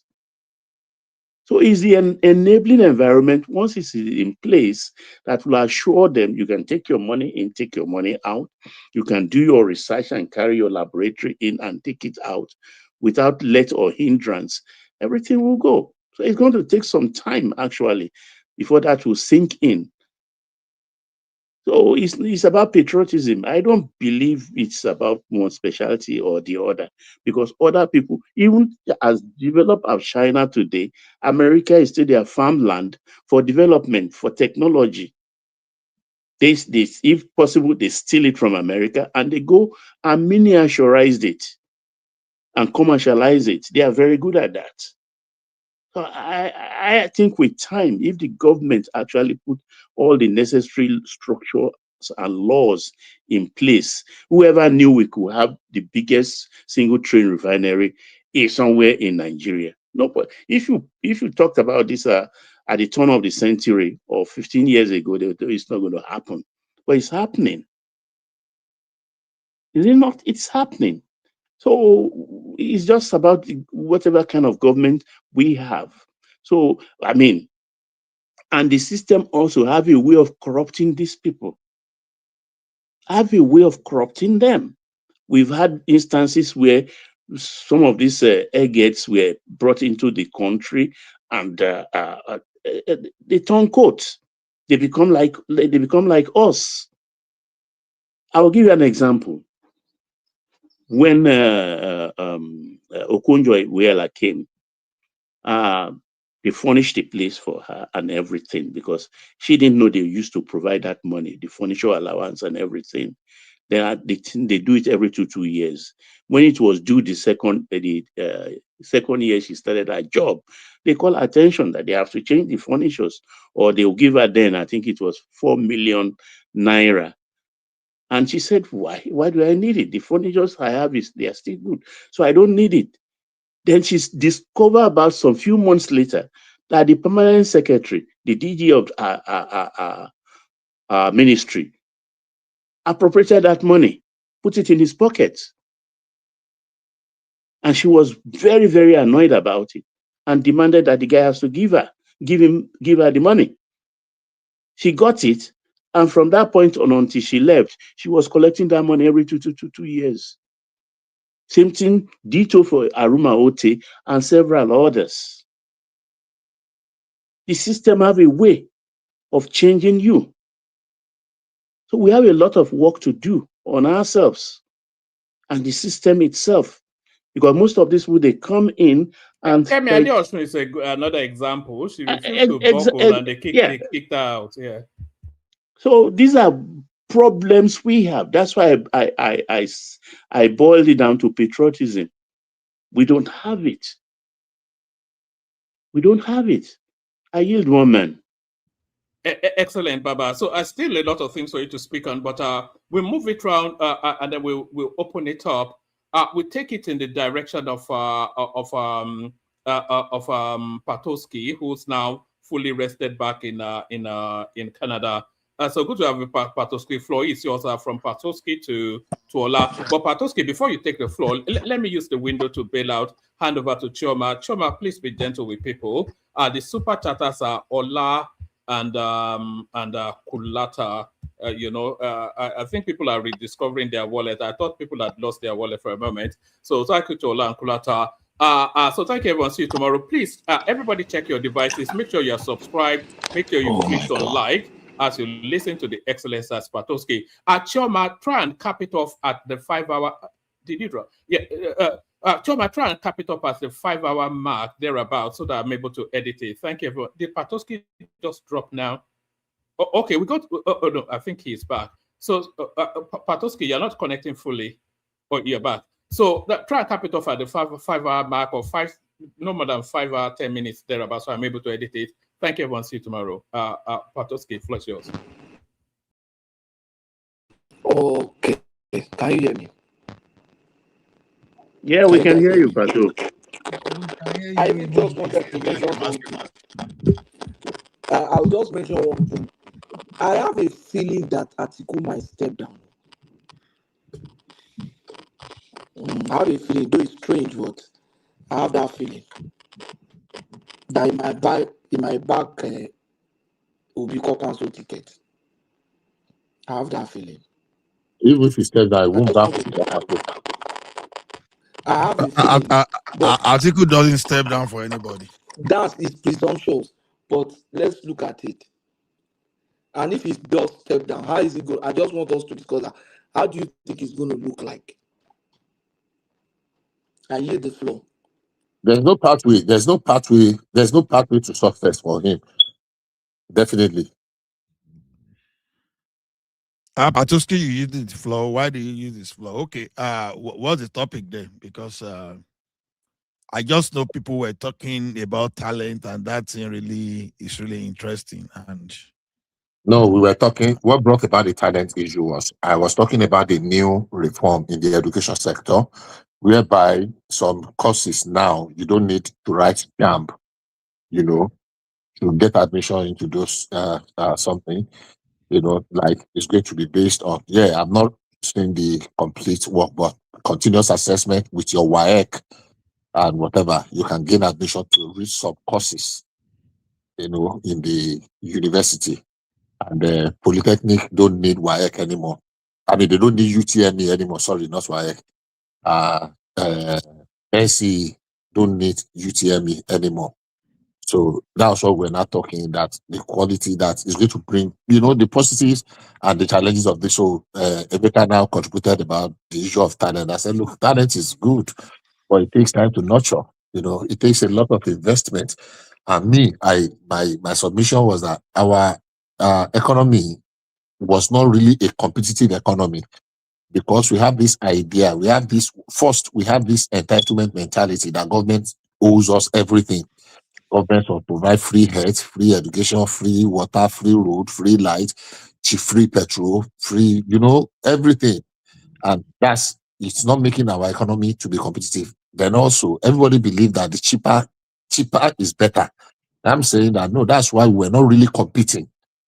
We want a strong naira, but we're not productive. We're not competing, and we're paying lecturers peanuts, and we cannot retain the best of the best in Nigeria. I mean, if you send somebody go university, immediately they finish, especially in the very core critical areas, they want to go to greener pastures, and you can't blame them. That is human nature.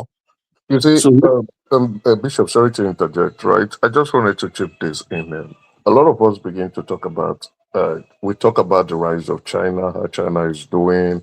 We've spoken about the US, but we forgot something clearly, that China decided to go in-house to develop themselves. Now, in China, to get into the university is highly competitive.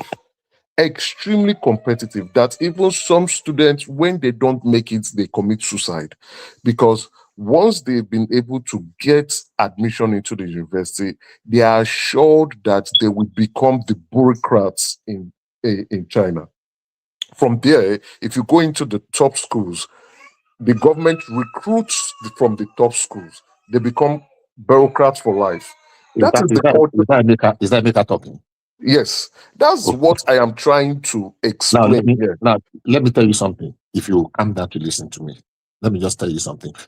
I'll ask you a question first. What is the percentage of Americans that is from high school to university? What do you think the percentage is? That is how many students that finish high school and what percentage of those that finish? To be honest, I don't know. I will not say what. I'll give you an idea. It's less than 27%. Do you know why? Because it's not everybody that is caught for university education. High school in America is the work entry level. Very few, just less than 27%. And I'm putting data now. You can go out, verify, and check it. The ones it is in the Nigerian or the immigrant community, that it is like a must. Immediately you finish from high school, you must go to university. And we are actually dominating. And when you finish, you still want to do masters. Now, there are certain people, certain jobs that you don't need university education for in America. You just finish your high school, you go do 1 or 2 training, 1 or 2 diploma, and the rest, and you enter. Majority of people that are even entering the medical field are not. It is Nigerians that want to be doctor, that want to be nurse, that want to be pharmacist, they are entering at different level. Now, we have a problem. Bishop, let me ask you, let me back you up briefly. Now, Emeka, if you see what Bishop is saying, if you finish high school, for example, you want to work in oil and gas field, you go do your H2, I am not. You guys are probably not understanding what I'm saying. I'm not talking about. I am talking about talent. I'm not talking about mediocres. I'm not talking about people who. They are not mediocre. They are not mediocre. They are still mediocres. If no, you, they are not. If you are talented, let me. Okay, what was the definition of your talent? I think you need to put in perspective. Gifted people who are gifted. In terms of exceptional individuals, extraordinary individuals. The United States identified them. Okay, innocent motto now. That guy behind it is exceptionally gifted. He's an entrepreneur, right? He's a good entrepreneur. That's what I'm saying. You should you should. No, I'm not using him. What I mean is, from young extraordinary individuals, right? The Europe, China, even South Korea and the United States, they identify their special talent children and place them in special care. They believe these are the people who will change their society. They don't allow these individuals to live. I know we are looking at it, yes, because I don't think we have it in Nigeria where our special talent, even some who are even gifted, are left to die off because there is nobody taking care of them in terms of providing sufficiency for them to prosper. We need that. Our country need to identify extraordinary gifted children. Emeka, King Emeka, I'm trying to understand what you are defining by talent. Okay, let's. Okay, I'll give you. So there's an assessment. Hold on. Just hold on. You sent me to school. You gave me curriculum. I followed through. I made 4.0 over 4.0. That does not make me a talent. Maybe I'm just someone that is skilled in putting everything together. I made 4.0 over 4.0. There is that guy that's got 2.5 over 4.0 that may be the next, what's the name of this Facebook guy? And there may even be another Elon Musk. So I just want to understand the perspective because... We are not saying you don't identify this talent, kind of talent we are talking about. You don't identify them just by their scores. Exactly. You don't use those kind of scores to identify them. From schools, from public schools, your teacher will be able to look at you to say, okay, this person is different in class. They will be the one to tell the government, because the government has a special program for them. The government is telling elementary schools and high schools, identify these people in your schools and let us know. So it is your teacher in class that will identify okay, this girl, she's exceptional.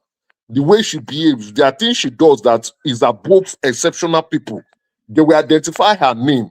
The government will now come and enroll her in a special institute and pay her scholarship. In short, they will even tell the parents that your child is gifted. They will take you to that school. Say, this is the school that you will go. From elementary, you will go to that school, high school. You will not go to your normal community school. In your normal community high school, you will go to that school. The government will pay. If the government can even relocate your parents to go get closer to the school just for you, because they know you are special.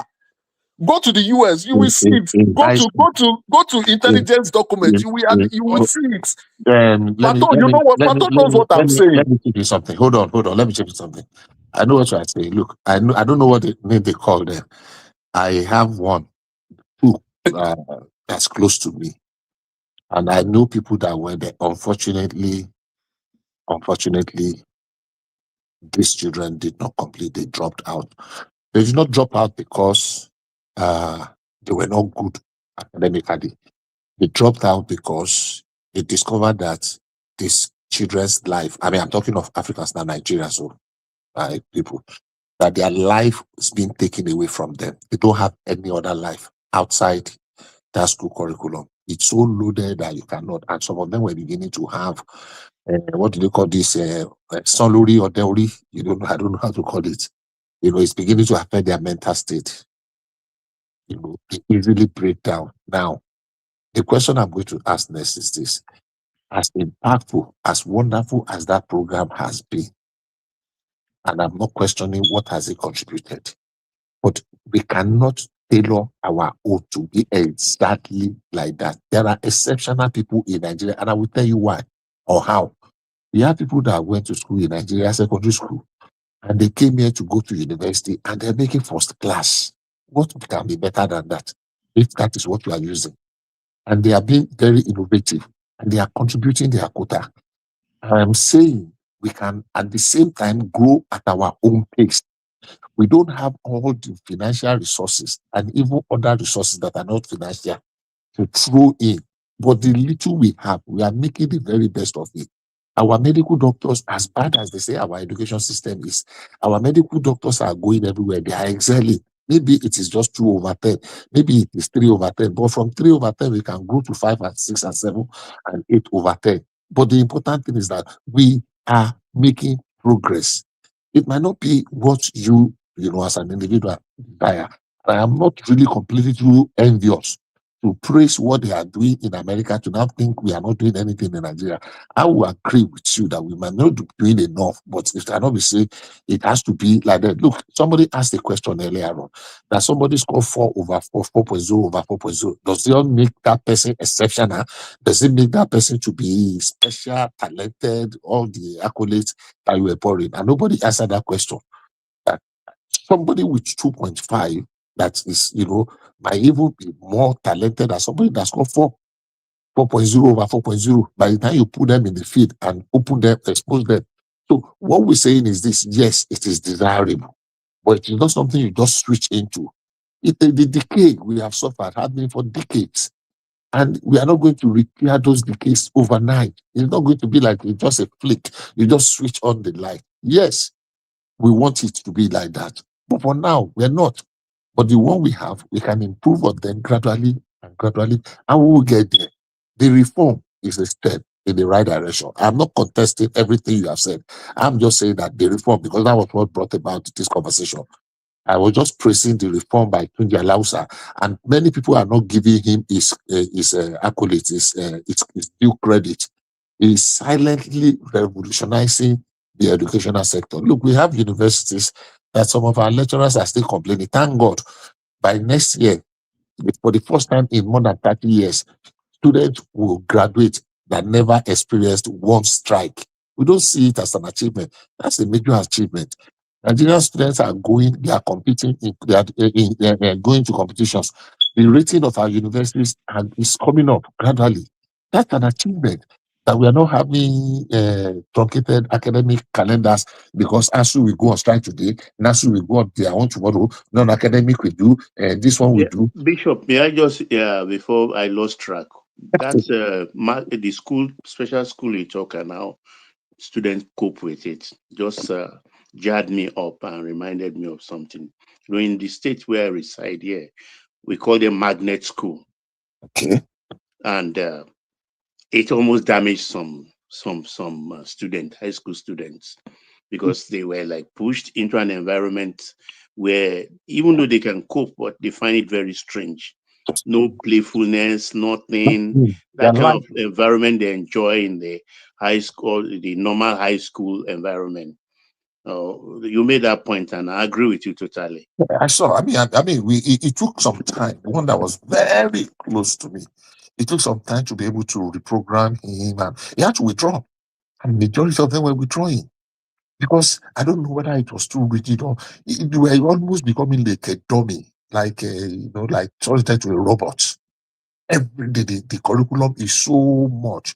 And all of them, almost all of them were, I'm not saying it is bad, but I'm saying it was pushing some of these kids. I don't want to talk of the extreme one because some of them got so extreme to the suicidal point. I mean, you said that in China, some people don't make it, they will kill themselves. Yeah, it is true. But is that the kind of thing we want? Absolutely not. Because there is room for everybody, there is space. I used to drive Uber. Let me chip in this. I used to drive Uber at some point in my early days here. And I went to pick an individual one day, a young lady. And when I got to drop her, she was working in a restaurant. So we got talking. She said, "Oh, she wants to." I thought she's just out. She's a 21-year-old. She's not going to the university. That immediately high school. What she wanted to do was to own one of these restaurants. And if that the father promised that, okay, you have to go and work in the restaurant for a certain number of years.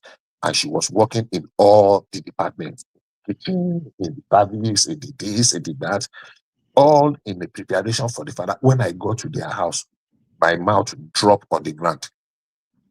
My mouth practically fell down. I have to be picking it. Is this your house? Say yes. You know the kind of house that you will drive like half a mile from the gate before you get to the building. If you know some people know it's a mansion.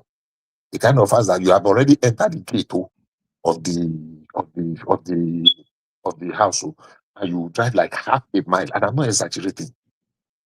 Half a mile before you now get to the front porch. And you will see, there are people that have 100 acres of land. In their house is sitting on 100 acres. I looked at, and she's not going to the university because it's a choice. It's a choice. So if I know where I'm going and I know I don't need a university degree, and I want to enter, why go to spend 4 years? That is how some of them reason, and that is why the university admission of graduates from high school to university in America is less than 30%. It does not mean that they are failure. It does not mean they are failure. They have chosen their path early. I want to be a farmer. I don't want to be an agriculturalist. And my parents are farming. From high school, I've already entered the farming business. Go and look at them in North Dakota. And look at them in Bishop, as a matter of fact, if you have master's degree in let's say electrical or computer science, and the next thing you are doing is to be carrying network cable to be connecting to a computer, it's a waste. It's a waste. You can read Bill Gates authorized biography. I mean, it's the parents that actually supported them, and they started going to work on the computer. I think in Harvard, in the middle of the night. So it's not about government for everything. Government. How many rich Nigeria has endowed share in our university? Nobody's putting money there. Everybody's always waiting for government. Government can do everything. Why we go to universities in Nigeria is for the wrong reasons. You understand? That's why even when you see attend that university too, you start creating some kind of dichotomy. Oh, BSc is superior to HND, HND is superior to NCE. So it became something you use to downgrade people psychologically, or you use to boost your ego. So the thing is, if now for example, you finish your high school, you just get some tickets, you can make like 250,000 in a year by just going to sites and be doing maybe scaffolding, or be doing some kind of boiler, all this boiler maintenance at oil and gas industry. you know, when you go to site. Whereas you still go to your university and you come out with your 4.0 over 4.0, you have your master's degree, and someone just employ you as one BS a network engineer, and you'll be earning 65,000 in a year. So what's the purpose of your master's degree? So because when I see this kind of people that are gifted in terms of what they create, Oga Patoski, your system is cracking though. So I think we are leaving the argument. We are not talking of you being high, going to masters, get your degree and getting high. We are saying that in the midst of all this crowd of undergraduate masters and everything, we have students who are talented. We must have a program that identifies them, that then can take advantage of them. That's what we are saying. We are not saying why Thank you, Pato. I think Pato, to be honest, talented people used to figure themselves out sometimes too. No, hold on. To be honest, I think Patoski is the only one that understood what I was trying to say. We must have a system to identify our most talented and gifted individuals in Nigeria, then groom them. These are the people who the government can now put in that can research either products, innovation, the next big thing that Nigeria can sell to itself or to the world. These are people who will sit down and either in different sectors, either draft policies that would push Nigeria to the next thing, either move to leadership position, either they can move this group, they can have cadres for them. Some group, okay, these people can be scientists or research group. Sorry. Do you remember how CIA used to go to university and just hire students right from school? That exactly. They will go there, they will take them and put them in DAPA. They will put them in DAPA. From DAPA, those people will be researching, or they will put them in NASA, or they will put them in military intelligence, or they will put them somewhere. But those gifted people, they never leave the United States. They are always producing for the United States. Same thing in Japan. Same thing in China. Same thing in South Korea. Same thing in Germany. Emeka, it's crucial to know that even America and Canada, you see, Oga Patoski, I'm not hearing you. You are cooking. Hold on. It's not you are the highest greatest student in your class. Hold on. No. I'm going to say something. Even in United States and Canada, where we live, they don't separate the gifted one. They do. From those. They do. They separate you instantly. They take you to a special school. Which special school? To a special school. You go to a special school. I will send you a link. They take you once they identify that you are gifted. After high school, what happens? No, from there you have a definite program for you. The government takes over instantly. From where now? Which country? I live in this Canada. I've never heard of that before. I want to ask: is that person having mental issue? Why they separated them or what? No, you are special. You're a special child. No, you are not a regular child. What happens? That's the question. From there, you go and serve the country. Where? You serve the country.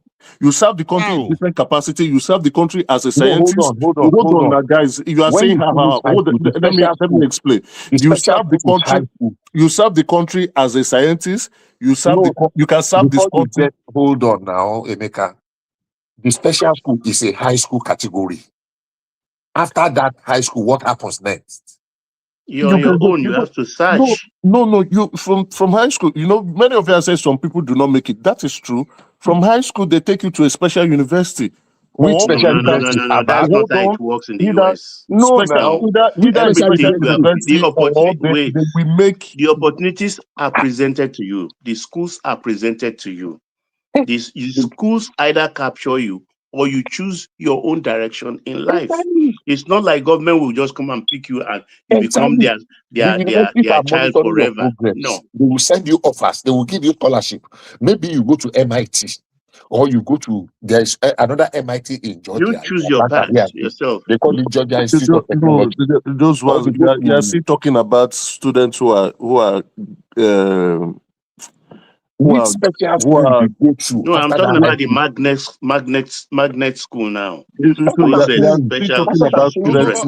are never government child or government children. Okay, let me give you an example. If you know Max Levchin, one of those people that created PayPal, he graduated from University of Illinois Urbana-Champaign. They were the real pioneer of PayPal before Elon Musk carried his own company to join them later. Now, University of Illinois is a land grant, all those normal regular public school boards. Regularly future. Hey, don't change the topic today. Please let it stay like that, please. What did you say? Also, let me finish my statement too. So the thing is this. When you see all those public schools, it's not a special school. They put all of them there and they compete. And among them, some people are exceptional and they go on to create their things. So example is that Max, Levchin and then Luke Nuzek, they both attended University of Illinois. So the thing is this. We see some of them too that are still doing the regular job today, but these people, they are special talent from that place. You understand? Just like you can say Tinubu is a special talent from Chicago University, but his own area is a politics. So that's how they do it. It's not as if that's a funny one. That's a funny example. It's not funny. It's a funny example. No, it's not funny. That's what when you say one of the notable alumni, you think you think Tinubu was one of the top of his class, but he was not a special talent. He was one of the top in his class. It's subjective anyway. That's subjective. So the thing I'm saying is this: the so-called special talent, they school with regular people. Microsoft, Bill Gates, he went together with other regular people. Apart from Bill Gates, how many of those people from the same Harvard University, for example, you understand, that made it to where they are today? You understand? Because it was special talent among them. He discovered that I have something, and look at how special talent thinks. They think of application of what they know, because you can have 1,000 things. A special talent can just learn one or two of those 1,000. I say, oh man, this is an opportunity for me. I put themselves out and go and work on those two. They will not wait to learn the entire 1,000 things. Unfortunately, they are actually groomed. They are groomed. So once they've identified that these individuals are talented, right? What they need to do, what the US do, is they get them into a special school and they begin to groom them. Some do not make it. We'll groom because the US government they will groom these students. We'll groom Elon Musk and Bill Gates. And then Bill Gates, I don't want to speak on that. It could be subjective. So most of the products that we are using, even the internet, was developed by these special individuals from DAPA. Who are they now?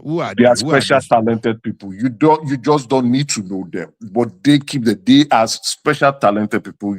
They group them to become scientists. They group them to become leaders. They will move them into politics. An example is even Macron, the president of France. He was groomed. Was a special talent, was groomed. Even when he came to Lagos, a lot of people weren't listening when he was shaking hands with Tinubu at one time. And when he spoke, he said, when I was in Lagos as an intern attaché, he was actually a spy in Lagos, in Nigeria. He was a French spy. He was being groomed.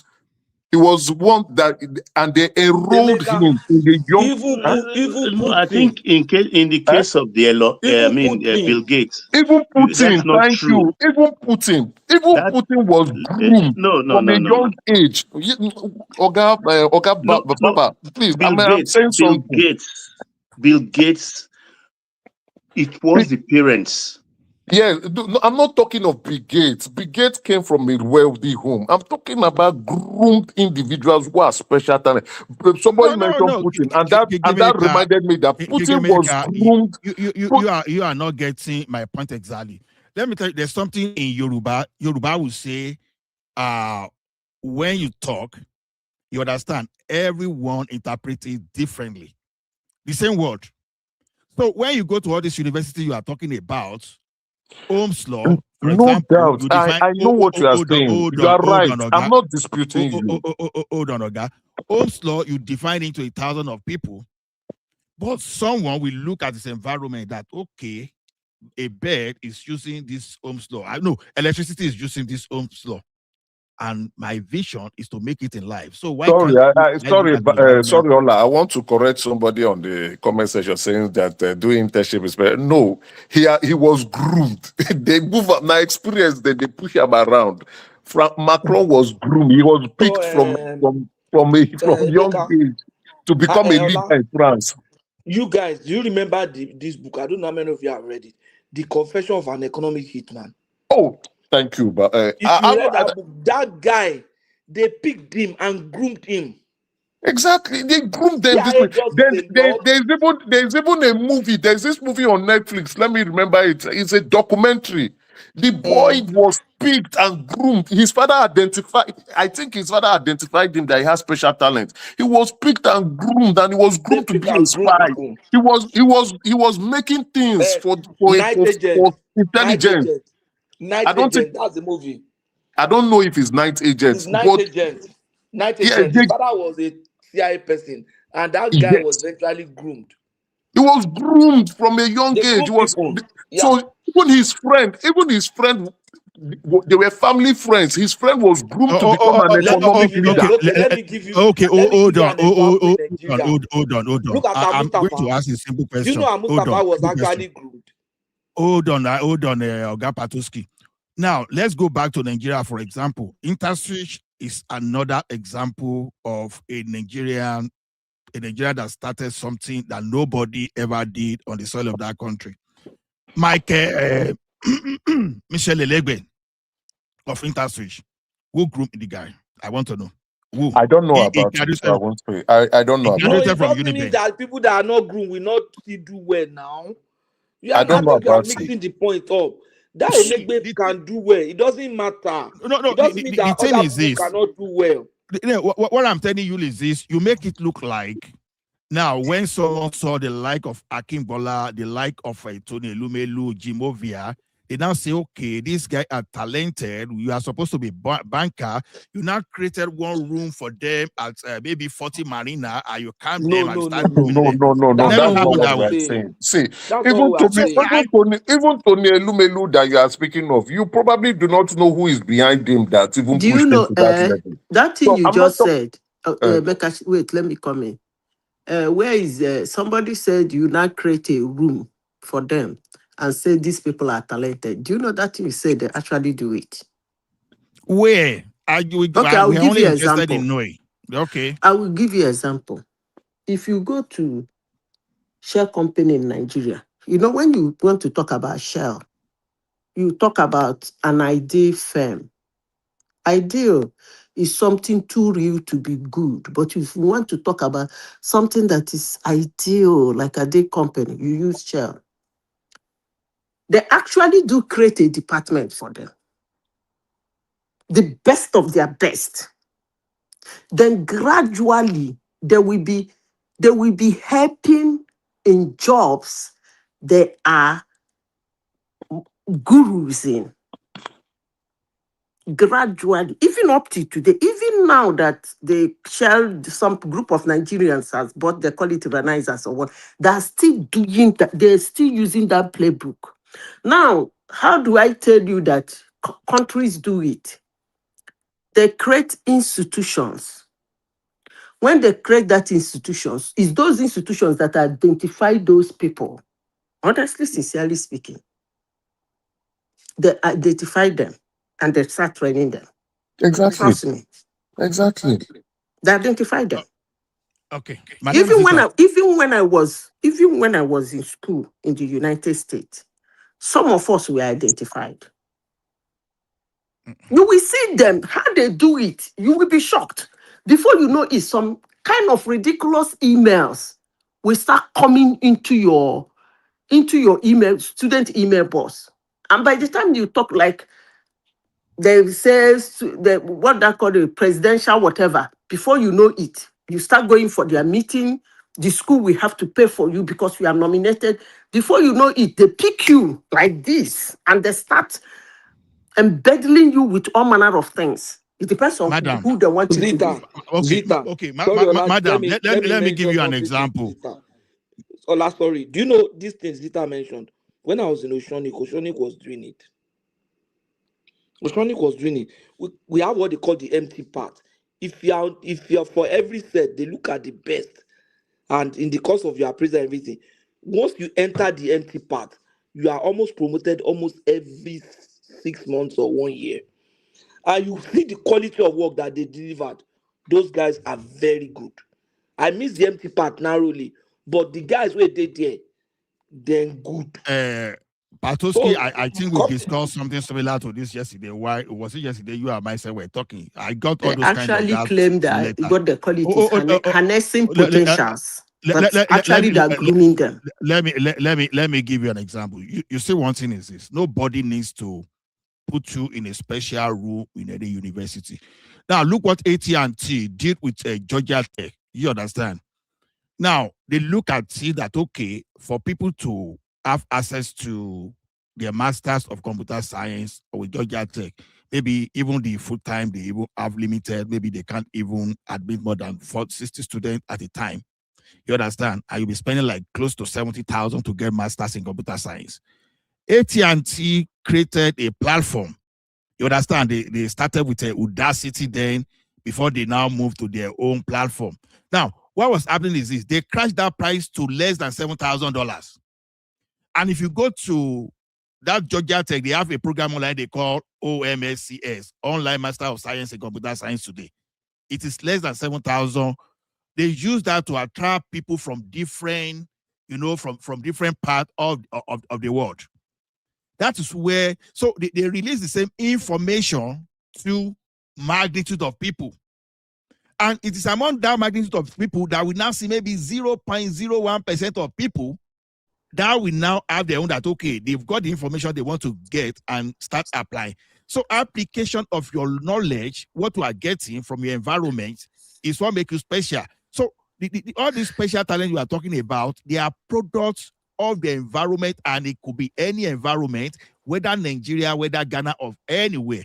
Because these guys, they know how to apply what they want. So, it's not as if they will say, okay, they will, except you are an organization, you want to create something and you start doing some brainstorming and all those stuff. But I find it funny because, like what Patosi was saying, you understand, they gave us letters sometimes like that in the band that, okay, you'll be identified for so, they'll be mentoring you. I knew I was never a special talent. I wasn't a fool. I got that letter. I got that accommodation. And I see how I today that I boast about it. You understand? So all those ones I just gone. Because if I was a special talent, I should have created my own server and my product today that everybody should know me too. You understand? So that's why I beg, Ola, no verse. I beg. Who be this Julia? I beg. Don't change this topic. You do that a lot. Don't change it. Chichi, wait first. Wait. Ola, somebody sent you a letter. Chichi, wait. He said what? He said what? He said what? I don't understand. Chichi, wait. Who be this? Chichi, who be this Juliet on the comment section? She just read my mind. I thought she's your sister, honestly. I thought it was you. I thought you're using a fake account. She just, before you people come here to talk about, I said it earlier in this platform. What is the alternative to Tinubu? I think that's what we should. Shioma, don't let Zita change this our topic, I beg. What is the alternative to Tinubu, Bikodu? Not to throw Tinubu away. You go present the alternative now. What is the alternative to Tinubu? Or like they ask you, what is the alternative? No, Madam Zita, you do that in a lot. You just come, I just change the topic, you say, I saw last yeah, we change the topic because when you are saying something that is off, we need to change the topic. So that it will be lively and people will enjoy the platform. And I think that is disrespectful to me. You've done it. Do you understand? When you flog a topic. No, Madam Zita, you've done that in 1, 2, 3, 4, 5. Yes, 6, because 7, you are flogging a topic so Madam much. Zita, the topic is not about topic you only interested in. You've done it. No, I'm not talking about a topic I'm interested in. Sometimes when you overflog topic, we do it in this platform. It's not only me. You do when a topic is overflogged, and if people are losing interest, you bring something that will make people laugh. It's just who are natural. losing interest? Okay, you Okay, can keep talking if you want to talk. That's I fine. don't talk my own finish. Oh. You So, know, so I okay. sabi speak gibberish. I don't finish my gibberish. Yeah. No, we be talking something. I've just come and change the topic to no. Allow people to express themselves. And I'm just telling you the content of my mind. You do it a lot. I've been a moderator. You came around. You changed the topic. Allah, no verse. No So, verse. Waiting I the talk be say when the That's topic. okay. That's okay. Change it and talk. No problem. Yeah, it's let's okay. talk something that will make people laugh, that Go people can ahead. jive I'm not in. Do interested. you understand? Uh-huh. It's okay, guys. I am the moderator, you know. But yeah, I agree with you guys. They actually do have a special intelligent security, like it's like a military intelligent Yeah, unit here in every the US. department have intelligent Yeah. team. Yeah, The they do. headquarters for the US is in Virginia. That's where they train all the gifted people for military intelligence. So that's where they want them to use their skill. Every No, organization not just from only everything, they military have intelligence, intelligent right? unit. But The military I wanted intelligence. to ask you, Emeka, did they groom Trump? No, No, in business. I don't know if they did. He's Okay, I how will just I say wanted it? to. But he's, he came Of from. course. Let me tell you how they groomed them. I will tell you how he was groomed in business. Yes, you see, when they identify you as a potential businessman, you will hire somebody like him. He hired, I think it was a woman that started that thing with him. And before you know it, the thing started spreading. They started advising him, no, I know you know how to do this, you know how to negotiate. Then go for this. Don't go this way. Of course they do. Is it in Nigeria that somebody will be a president, first lady? It doesn't have image makers. They do. Even the ones that did not pass through that institution. In future, when they eventually come out in the open and they identify them, they will But get did the they image groom maker. Trump? They That's the do. question. Did they groom Trump? Yeah, somehow, yes, they did in How? business, yes. When? Where? In business. I don't think That he so. fight bankruptcy like Wait now. how many times? Wait. You didn't understand what I'm saying. Now, the No, grooming, I would rather say the right word was promote him. I want to grooming is when someone is young and harnessing, no, promotion. They promoted him, right? Because he was already, they harnessed his potential. okay. What That's was not a his bad age word to when he use. built that tower? He was When he brought down the he was already in his 40s now before he no, he built the wasn't. tower. Go and check the I think age. so. I No, think go and check. Go back and check the age. then let's not forget that he took a loan from his dad. He took $1 million loan from his dad, How many right? people will take loan from them? But I'm not You talking people about can say a lot of what things. I'm How talking many people will collect loan from their father? I'm We not make talking up. about we see. The initial argument was we need to identify our special talents. Our special talent should remain home because these are the individuals that will be able to produce things that we can actually sell to the world, right? These are individuals because they are special that can change the course of Nigeria into a greater position if we want. Because to be honest, they are not average individuals. They are above average. Not just above average, they are special. So they can Emeka, you are sit not down. understanding the situation of Nigeria. The Yes, situation of Nigeria is not that they don't have the talent. No. we do have the talent, but we are not But you have to grooming these create people. an enabling environment for And those, because talent is in you. The there's talent in harnessing, everybody. There's what talent in harnesses everybody. it is the environment. There's talent in everybody, and there are some people who are okay. There's this Hausa man that I know that was he on BBC or NTA? I watched it on YouTube. This guy was able to use water. He used water to make energy. He didn't go to school. He doesn't speak English. He has never spoken one English in his lifetime. When they were interviewing him, he was speaking Hausa and they were interpreting. He used water to heat food. So water was producing energy for him. That is a special talent. So if he had been identified when he was young, they would have put him in a special school. That talent, he would have used it to build something that Nigeria can actually use to sell to the world. Those are special people. I'm not talking about say you know book. Me, I know book. I graduate with first class. And they talk of people who get special skills where we know. In short, to the point you can look at them and say, this person, now wizard. That's what I'm saying. So And there are wizards in America that are producing things for America. There are wizards they everywhere. plenty So here that's the for word I America. want to use. I They just didn't want. plenty well for America. That's the word I want to use, but I just don't want to. I just say special. Call them witches and wizards. And we have them many in Nigeria that are roasting.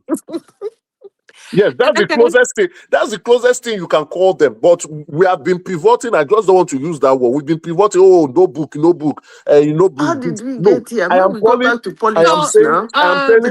What I'm saying is identify the young witches and wizards in Nigeria and groom them so that they can produce products that we can sell to the world. They can channel. They can change Nigeria and shift our country into the right direction. These are the witches and wizards. Yes, positive witches and wizards, not the ones that are sucking blood. The ones that we apply their brain. Emeka, let me just add to what you said. See, the thing is this. When we say we don't put all these people, you just go and carry them. Oh, you just grab Emeka on the street, you're a special talent. Stay. Patosi, you're a special talent. Stay. We now put you together. No, it doesn't work that way. It's a lot of factors. Okay. Mentoring, maybe grooming. Sometimes you want to say mentoring. That is the grooming. Grooming is mentoring. Huh? Hold on, sir. Hold on. Mentoring is part of grooming. I know. Now, maybe you work in a bank or you work in a telecom company. Your boss maybe discovers something good in you and try to mentor you. That's one thing. Before your boss can mentor you, the environment permits it. Now, a lot of things just works together. Okay, people think it's all about tech, science, all those things. For example, now, Dangote is a special talent to Nigeria, whether we like it or not. Dangote is not coming into electricity until the Electricity Act 2023 came out, because the environment allows him to exploit. See, Ola, I agree with you. Nobody is doubting that stuff. Okay, Exactly. so like Dangote now, like what they do. Okay, for instance, right? And Elon Musk, if you read his story, he will tell you, if you read his biography, what he wrote there is actually not true. Elon Musk was identified. Elon Musk, right from the university, and Elon Musk was provided with seed money by the United States government. If you even look at his contract, it's the United States government that is even funding that guy. So a lot of people are even saying he's not as intelligent as he claims to be because he's being funded. So some will be identified and say, okay, it's like this person has potential for business. That is where you are saying the Dangote, right? They say, okay, let's seed this guy. This guy is good. He looks like a capitalist. He has the brain for capitalism. Let him be the one responsible for this industry or this sector. This individual is good. He's a scientist. This group of individuals are good scientists. They can research into things that can help Nigeria. I just mentioned that Hausa man. He's now in his 45. He's in his 60s now. He's still doing what he's doing. So that's what I mean. Those people who have talent that we don't even know where they got it from. There are many in Nigeria. We have over 200 people. You can identify like 5,000 of them. Those 5,000 of people can produce things that would make the world wild. And that's what is going on in China. Those people, when they thief for China, they have special talent to thief. It's not easy to thief too. Okay, To thief so American hold industry on. technology. So is Remy there? Remy, are you there? And also, Miss Prince Daddy, are you there? Yeah, can you hear me? Yes, please. I beg you, go ahead and speak. Because you guys have overflowed the issue of genius or special school or something like that. No be small thing. So it's quite an headache, man. In fact, what are you going to talk about now? Because I don't know anymore. It has been more The headline, they said that They say Atiku is, is on life support. no, they say he's withdrawing from the presidency campaign. No, it's not saying that. How can he withdraw? I don't think he's going to withdraw. I think at the end of the day, I look at the strength and weakness of all of these four Not guys. him on life, so his political ambition is on life support, sorry.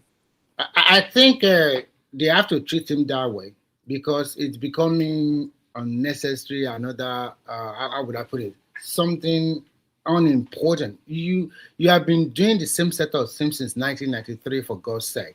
Are you not tired? And you are already 80 years old. What test do you want? So I think the way they treated him, the way Obi-Kwankwaso treated him, probably he deserved it. But at the end of the day, too, Kwankwaso, to me, he has also met his probably the end of his political career as well. Because that is you went into ADC, you have your own plan, and then you start being, it's all politics. But at the end of the day, Kwankwaso might be smiling today, but they will also wait for him in the future. And I think that I also read something that ADC also have an important court case again. So it's not all over for Kwankwaso or B2. Who knows what will come out of the court case? They are even the one that instituted the court case. I think it's going to be about the electoral or constitution. They are quoting electoral 47. I don't know. I just read it briefly. But it's very important that they scale that court case also. If they don't, that means both ADC and NDC might probably not be on the ballot. So everybody, you should get yourself prepared. If at the end of the day they strike both of them out, don't be surprised.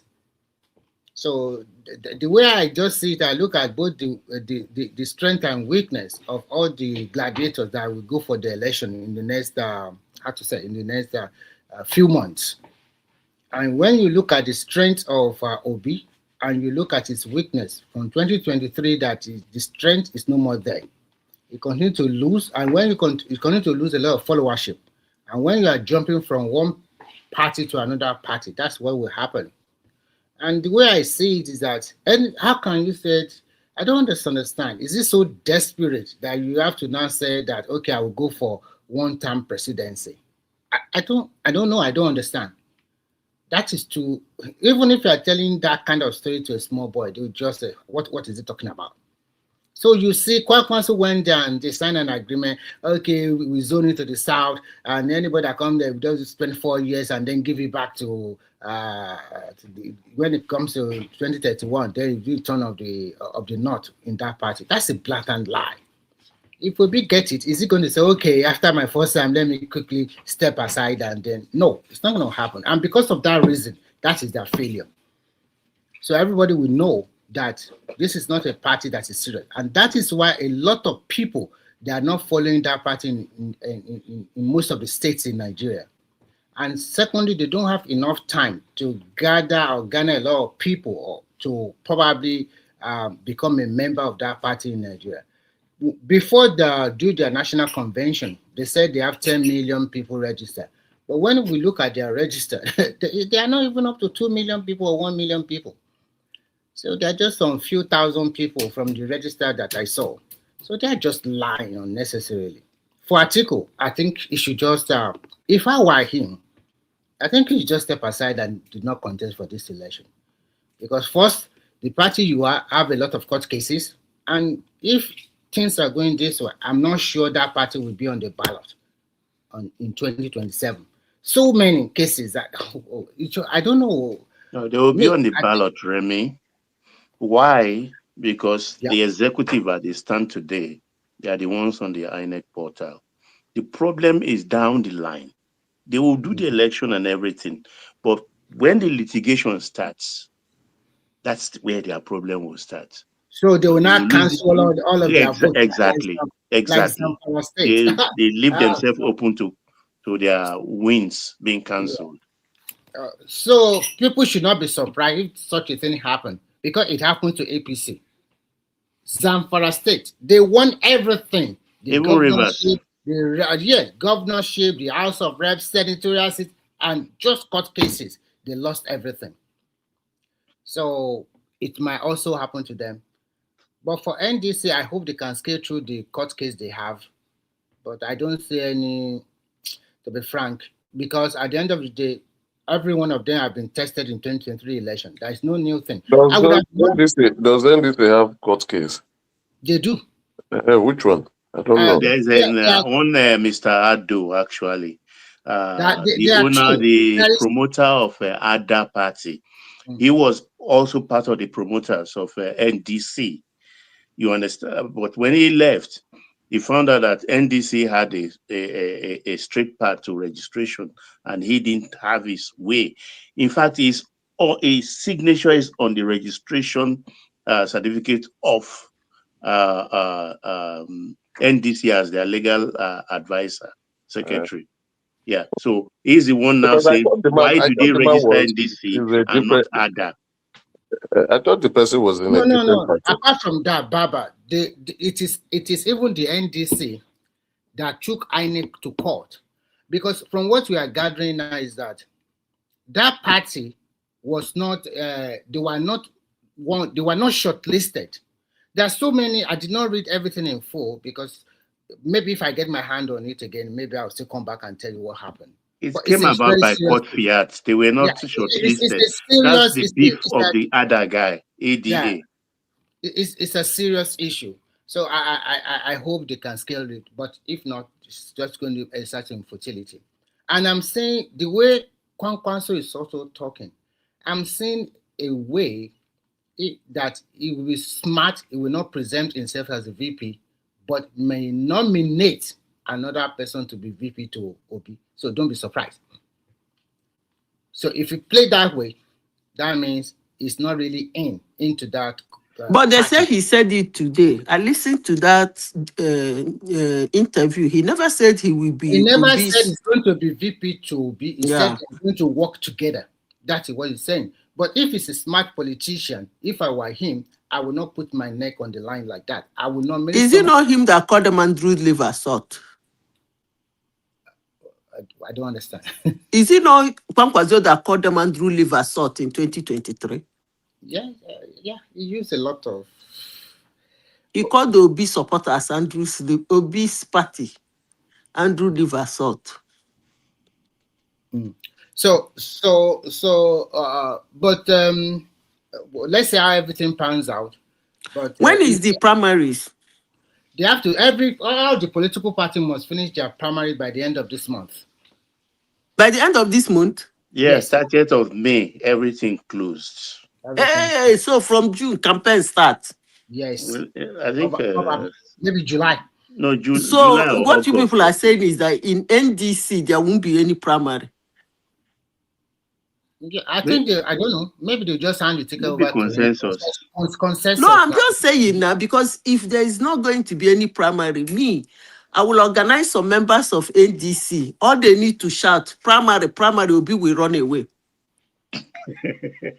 No. Because that's all you need to say. We must do primaries, we must do primaries, we must do primaries. All aspirants come out. Everybody's locked in now, so you can't shift base. Everyone is I think I can say the handwriting on the wall when Obi went to meet Jonathan. And I'm reading something, I'm not totally sure. It's like Jonathan is also a member of NDC. If he is a member of NDC, then that's a problem. And if the court can clear Jonathan to go ahead with his, he will put his head there. He will contest. And if that is the case, that means what will happen to Obi again? Because before they joined NDC, Obi went to meet Jonathan. They have a discussion. We don't know what they discuss about. And I don't think, even if this Jonathan is still PDP card-carrying member, which faction does it belong? The only party it can go that it can be of relevance, it would be NDC. So if he has already collected the NDC card and keeping it to his chest, and then what will happen? So probably maybe that's what Obi went to him to step down for him. I don't know. So if they clear Jonathan, sorry, Obi might not be on the ballot. Einzon, it sweet me. You don't meet your match with Juliet. She be the cash cruise. That Juliet get back to. You get your power. You know, Madam Zita, that Juliet in the comment section, she really likes you a lot. In fact, one man is trying to encourage her to come on the platform to speak. Okay, oh. But she get mouth shy. And Izon also get man. Why can the country? Why is he not on the platform today? Just like you want Tinubu to go. Where is the alternative? That is my question. that's the problem most Nigerians also have. In fact, when you look at the elite, at the intellectual that they determine who is going to be the head of the country, they are like, in fact, I'm even checking out that even if Tinubu is no more your president, who can the remaining three people? Did you even have the brain? I'm sorry to use this. Look at how this guy just wonders about the economy of the country. Is that not how we pushed Jonathan out and brought in Buhari? And we suffered 8 years. I'm sorry, Baba. Jonathan does not have that quality. Please don't they mention Jonathan here. But between Jonathan and Buhari, who do you prefer? Buhari is better. Buhari is better. Come on. It does not have. Buhari is better. Look, Baba. Look, Baba. If you say, yeah. Remy, sorry. You see, there are so many people that are contesting currently that can even do better than Tinubu. Give us a name. If Tinubu sleep today, he no wake up. So that means we are stuck. No. I'm just saying alternative. Forget about sleep, no wake up. Alternative to Tinubu, like if you remove Tinubu from office. There are people. Because if Tinubu died today, definitely Shetima is your president. APC, in that APC, there are people that if you put there today will do better than Tinubu. No, I mean the alternative we have. Where is the alternative? Name it. Fashola is a better alternative. Oh, you're not understanding what we are saying right now. No, so it's not. You're not understanding what I'm saying. Fashola is not contesting for presidency now. Adjourn is a good alternative now. No, but Fashola is not contesting for presidency. I say all the people. Wait now, Patrick. Wait. All the names that come out now, at least the names we are hearing from all the parties. That's what the people who have shown interest in that seat.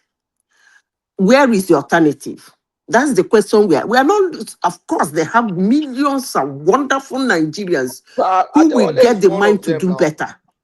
But I'm asking you, among those that are there now, showing their faces, they want to go this way, where is the alternative to Tinubu among them? That's what I'm asking. Mr. Adewale.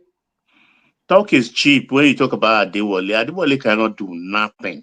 So why do you think he cannot do nothing? Wasn't he on this platform? He was on this platform an alternative on 2 occasions. We asked him questions. No, the fact that I was here doesn't mean that I cannot do anything. So we listened to him based on what he said, the answers he gave. Okay, what has he done? What has he done in government? So what has he done? Has he been a local government chairman? Has he been a state governor? What has he managed? If you follow the answer, forget about what he has done. What has he managed? If you provide answer, if you follow the answers that Tinubu provided in 2023, you won't vote for him. So forget about. Oh no! Where did he provide the answer? Wait! Are you talking about the summit group sessions? Hold on. In 2023, Tinubu refused to even answer so many questions. Where exactly? Which forum or which fora? Nothing. In which fora? In Chatham House, he answered nothing. Oh, we are not. Chatham House is a crowded field. We're talking about the summit group. Did you watch the Nigerian Economic Summit Group? No, let me answer. Let me talk to. Sorry, let me integrate with Baba. Chatham House is a crowded space. When he was one put in front, only him sitting there, how crowded will it be? He was calling his lieutenants to answer questions. When he in a crowded place where he even have the power to delegate questions, how can you say it's a crowded place? It's Let's listen. not sentiment becloud us. Listen, You have did you just listen? Wait delivered now. your response. Listen, you are Painted interacting. You say that you your want to response interact with me, painted and in you have to sentiment. cut your words. Did you listen to the summit group sessions they had with the I listened. the three foremost candidates? Yeah, Did you? in that summit 58 group. minutes, 60 minutes each of them. Let me in No, I'm that asking you, summit. did you or did you not? Let me just No, respond to did that. you or did you not? Hold on now. Let So me I can respond to that. no, if you can't answer that, then Let talk me to answer other it. person. You are not even answering me. You are not even allowing me. In the No, I summit asked you a group. question you refuse to Hold answer, on. so Let I me don't have answer discussion with now. you. Let me answer now. In It's summit yes or group. no. Did you or did you No, not? you can't tell me how to answer. You ask Oh, a then question. I Let me don't have answer anything you. for you. No. Then in summit group session, Tinubu put up a fantabulous performance. So give that to him. But outside that, he didn't really do so much well. The only place where he did well again, close to that, was when he went to Arewa. You understand? But the guy didn't show up, and I want to believe that it was deliberate, which was very smart of him, because experience have shown that the two major candidates have come from the southwest in the past. Chief Obafemi Awolowo, Chief MK Abiola, they showed their card too early in the race, and that was why they didn't win. If Tinubu had articulated all this policy that he's doing now, that time they wouldn't have voted him. You understand? I don't know if anybody can hear me. Yes, I we think can I hear can. you. So I can hear you. if Tinubu had articulated all the policies he had now, they would have voted him. So I understand that he might probably have been playing some games there. But what I was just telling Baba is that if we base it on what the answer that people provide is not enough to judge people. So you can't judge Okay, let me accurately reference by you the again answer because he Aizon provided is saying on that the session. Tinubu cannot last 30 minutes in an interview. Exactly about 1 year ago, Tinubu sat in an interview with a rice man. What's his name now? Ruben Dr. Abati. Ruben Abati for about 1.5 hours. He did. We all listened to him. So he could go a marathon. Simpliciter. No, Baba. You know, when hatred lives in someone faculty, sometimes they start seeing the right thing as a wrong thing. Because I don't know, I don't even know how someone could even imagine that thing that Tinubu could not stand for 30 minutes. How did you come? How did you come Yeah. about it? Shocking. Ola, the reason why I made that statement, I'm looking at his achievement. So you were the one that said Tinubu could not stand 30 minutes. It's not me. No, it's not me. eyes on. That one is on Eyes the on. comment section. Aizon The doesn't reason like why Tinubu, so I don't the reason think why he I said made this that seriously. statement the other time I was looking at his achievement in the economic angle and so many other factors. It has set the bar. And if most Nigerians we can sit down and we want a better candidate than this one, even if it's going to take over from him in 2027. If to say we put somebody like I'm sorry to say like Soludo or all of these great guys that are very sound, we have been, or maybe Okoja and Wela, we have been talking today that okay, maybe this guy can beat Tinubu or something. But we are just putting the mediocre there. Everybody knows the truth, unless we are just spinning ourselves unnecessarily. So this brings me back to even if he wins in 2027, in 2031, we have a lot of work to do because it's the turn of the north, and we are not going to allow any mediocre. We want somebody that is sound in everything. You can see the difference between Tinubu being an accountant and having worked in international corporation. You can see the difference in him compared to Obasanjo and Army General or Buhari. Jonathan is just a classroom lecturer. He doesn't want trouble. Just want to live his life peacefully. But fate and destiny puts him to leadership. You know, Tinubu is better, even though he has accounting, finance background. Tinubu is better called a developmental economist. You understand? Because when you are in a situation like this, you focus on development, and that's exactly what Tinubu is doing. Not, accountant is the one will be looking at your money. Okay, you have only 1 billion. It just want to maximize that 1 billion you have without even thinking on how to expand. So what Tinubu is doing is actually expanding the economy, and that's what you need to do in a developing economy, that you create. Excuse me, my brother, how is he expanding the economy, if you don't mind? How is he expanding the economy? Oh, you are really asking me? Okay, I will answer you. Okay. Now, your electricity used to be in the exclusive list. Now you took it out of that exclusive list. That was under Buhari. That was under Buhari. Go ahead. Hold on. I know how the implementation started during Tinubu regime. Even we know who made the law, but just tell me how he expanded the economy. I can even handle that. You see, I see that people are giving credit to Buhari. Okay, fine to give credit to Buhari. Oh yes, Buhari. So far, Buhari is becoming a saint compared to this swine that we have in Aso Rock. You see, his minister of power oppose that bill, like use everything, teeth and nail, oppose that bill. You see, this guy from Oyo State, what's the name of that guy? Was the one that took that into the National Assembly. It was not as if now see what happened. Buhari passed a particular is a bill 33 for the alteration of the constitution, and whosoever brought that bill, sponsored that bill, just smuggled that in along, and they slot that in out of exclusive list to concurrent list. But that does not even some minister then. Now. That does not take it outside Buhari and does not give it to Tinubu. Hold on. I'm not saying. How did he expand the economy? I'm asking you, and what are the parameters? How did he expand the economy? That's what we're asking you. It's not all these things you are blabbing. Who did this or who did that? You are talking about power generation. How many states can generate power? Even if they generate the power, how many of them can pay for it? Will you let someone even talk about? Let us talk about it. No, I just want us to stay on topic. How did he? Will you let someone talk? You don't know something, you shut someone down, and you want to go away with that. You want to behave like a superstar. I said, how did he expand the economy? I'm here. I'm not running nowhere. They're listening. The best thing for you is to listen. So the thing is this: when you look at that electricity act bill and realize that this thing will still stop people from investing in that sector, then he went again to re-amend that bill and pass it. It was after that people started coming out. You know since when the Batonaji has been working on this power more than 16 years, and he was unable to finish that just because of this kind of useless exclusive list bill.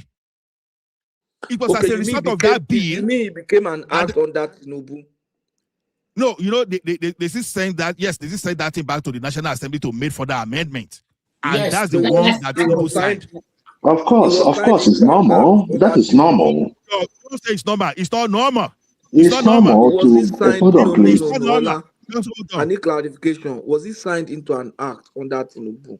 Yes. Yes, it was signed into an act on that Tinubu. The credit goes to Tinubu. You understand? So Dangote now came out now with 20,000 megawatts. That feed. Batunaji was able to do his own.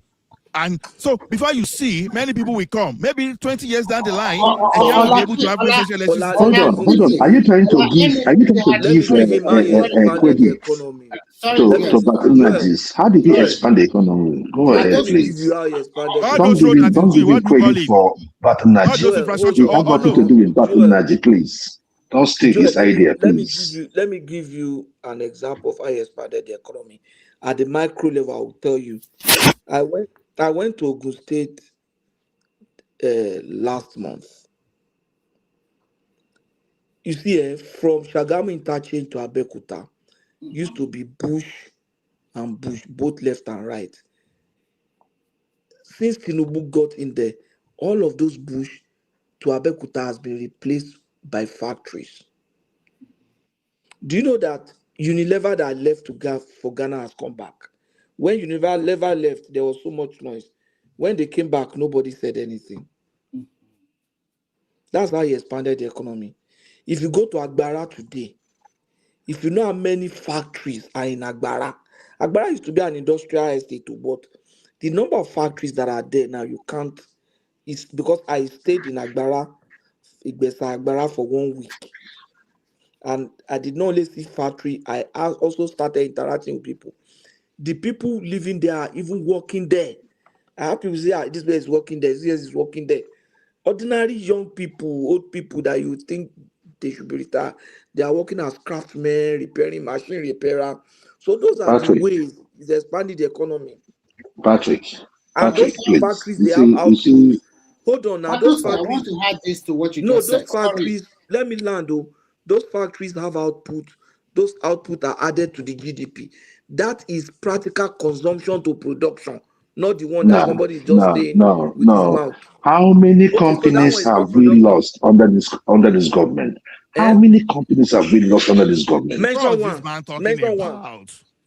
You They are say? coming back. That's what I'm telling you. Oh, no. Even They are coming back. Patoski, Mention Most even one if that they you are not lost. coming hold on, back, please. Mention one that you have lost. Hold on, Mention one. please. Under I this can government tell that you have you, even lost. if they are hold not on. coming back, it does not stop that fact. I'm talking about small scale and medium Okay, you are enterprises not that talking of big cannot scale. survive. You Do know, you know how many? no. Do you know You how were the many one that small talked about the scale? companies. Do you know how Hold many on, small Even if scale you please. are, company even are if coming? you are talking about Can I say Hold something now? Let me say on. something. Please permit me 10 minutes. I want to address something. See, 10 Oga, minutes, Oga. No, just 1 minute. Oga, let me tell you something. You don't need a degree to be an economist because you are telling me now Zimbabwe does not even have advanced economics. You don't need a degree to be an economist. You can be an economist by learning. Who's talking about economics here? I didn't talk about economics here. I don't know who you're addressing. Hold on. No. So let someone talk now. If you don't want me to talk, then it's okay. No, you're addressing me. You say you're addressing me. I didn't talk anything about advanced economics. That's what I'm telling you. Not you. So no, not you, Joel. Not you, Joel. I'm talking to Oga in the forum. Let me tell you something. You can have business administration. You can even have accounting, and you work as an economist by your job function, and you learn along that side because you have already learned something. You are equipped to learn. So you see many people that you see that call themselves economists today. You understand? They don't have more than MBA or business administration. But what are they be practicing just like an engineer can be a banker? So because a mechanical engineer now, because by the Bachelor of Mechanical Engineer, he graduated as a mechanical engineer.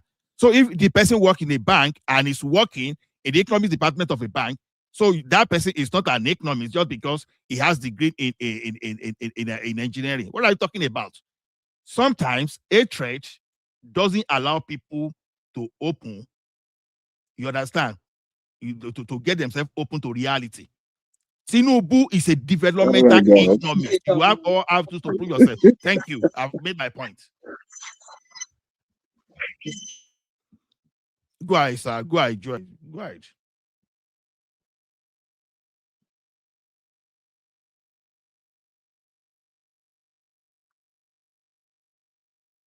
Hello. Jules, Everywhere is can't hear quiet. you. What's going on? I don't know if Jules is speaking. maybe his device is not working. Ola, I just want Femi, to. Remy, there is something you said Yeah, about Remy. Atiku.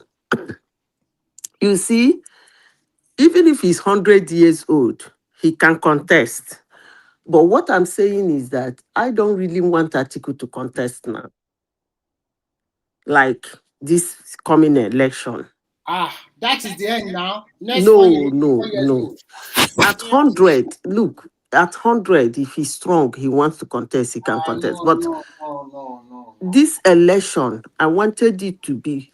But this period was not for, from 2023, he contested in 2023. It wasn't for them, if you want to come at it like that. So I don't want him to contest this one. Honestly, I want P2B to go and get that his free ticket without primaries and come and face Tinubu. That's the ticket I want to.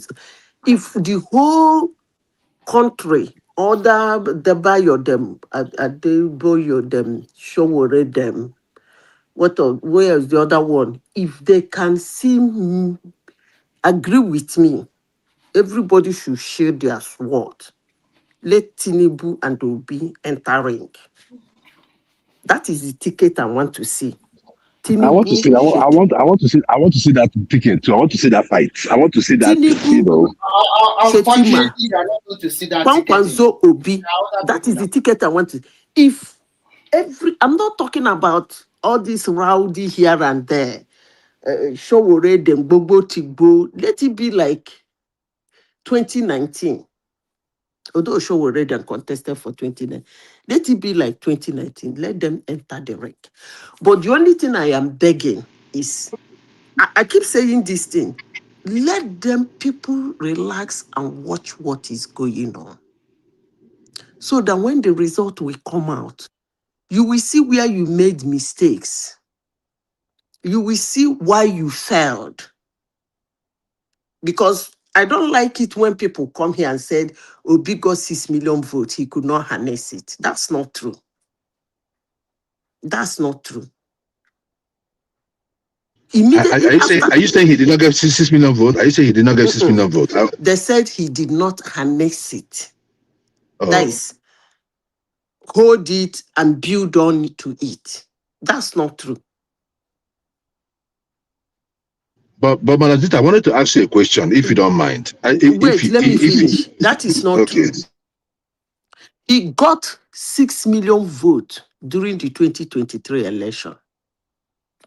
But as I said before, that votes were circumstantial and situational votes.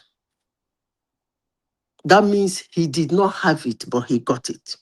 But he too believed that he had that vote. So he went on. He did not stop.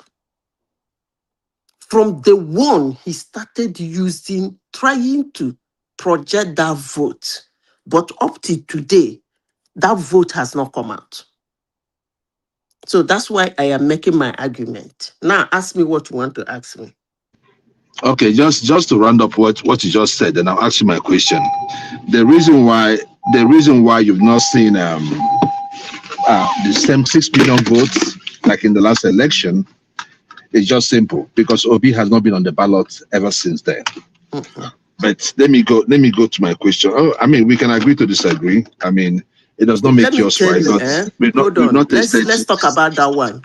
Keep your question. Let's finish on this one so that we will not be on about the place. You see, when you have 6 million votes, Joel, 6 million votes on a politician is not a joke. I will keep saying this. Hate me, like me, I don't care. But 6 million votes tagged to a politician, the politician will be how will I put it? A nightmare to every other politician. He doesn't need to be in the ballot. Because you know why? Every politician will want to try to dig into that 6 million vote. Now, how does it work? That's why I said, maybe what I'm seeing is what Tinubu is seeing, because he sees him as political non-grata. He's not talking to him. He doesn't even mention his name. You see, he went to Edo State, apart from other campaign, building borehole, donating money to IDP, doing since after 2023 election. Hello, I hope I'm still being audible. No, we're listening. He went to Edo. Why did he go to Edo? Because he believes that the vote that came out from Edo is on him. So he endorsed somebody in Edo and went there and campaigned heavily. The person came third. Let me come down to how it works for somebody who has 6 million votes. Wait, let me finish. Nobody will believe it, because when you are emotionally attached to something, it kind of blinds you. Since that 2023, he has been going around campaigning vigorously. He doesn't need to be in the ballot. All he needs to do is to flaunt his 6 million votes, and every politician will panic. How will he flaunt it? Anybody he endorsed goes in. 80%. 6 million votes is not a joke. Anybody it should be 80% of people he endorse will go in. Because the moment he come out, do you know this man won the whole of Igbo land? And up to today, he has not picked even an assembly, a good assembly seat in Imo State since after 2023. Come on now. Now ask me your question.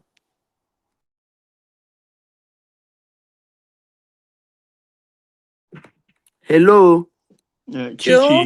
Chichi, you have about 30 Yes. minutes more. It's 4 hours, 30 minutes already. You remember? Yes, sir. Oh, okay. Good night, everybody. We shut down or we go Thank to the you. background? Which one, Chioma? No, we have 30 minutes. So, Jewel, your response? No, what I'm saying is after the 30 minutes, do you shut down or you go to the background? We'll just go to the background. Okay. Okay.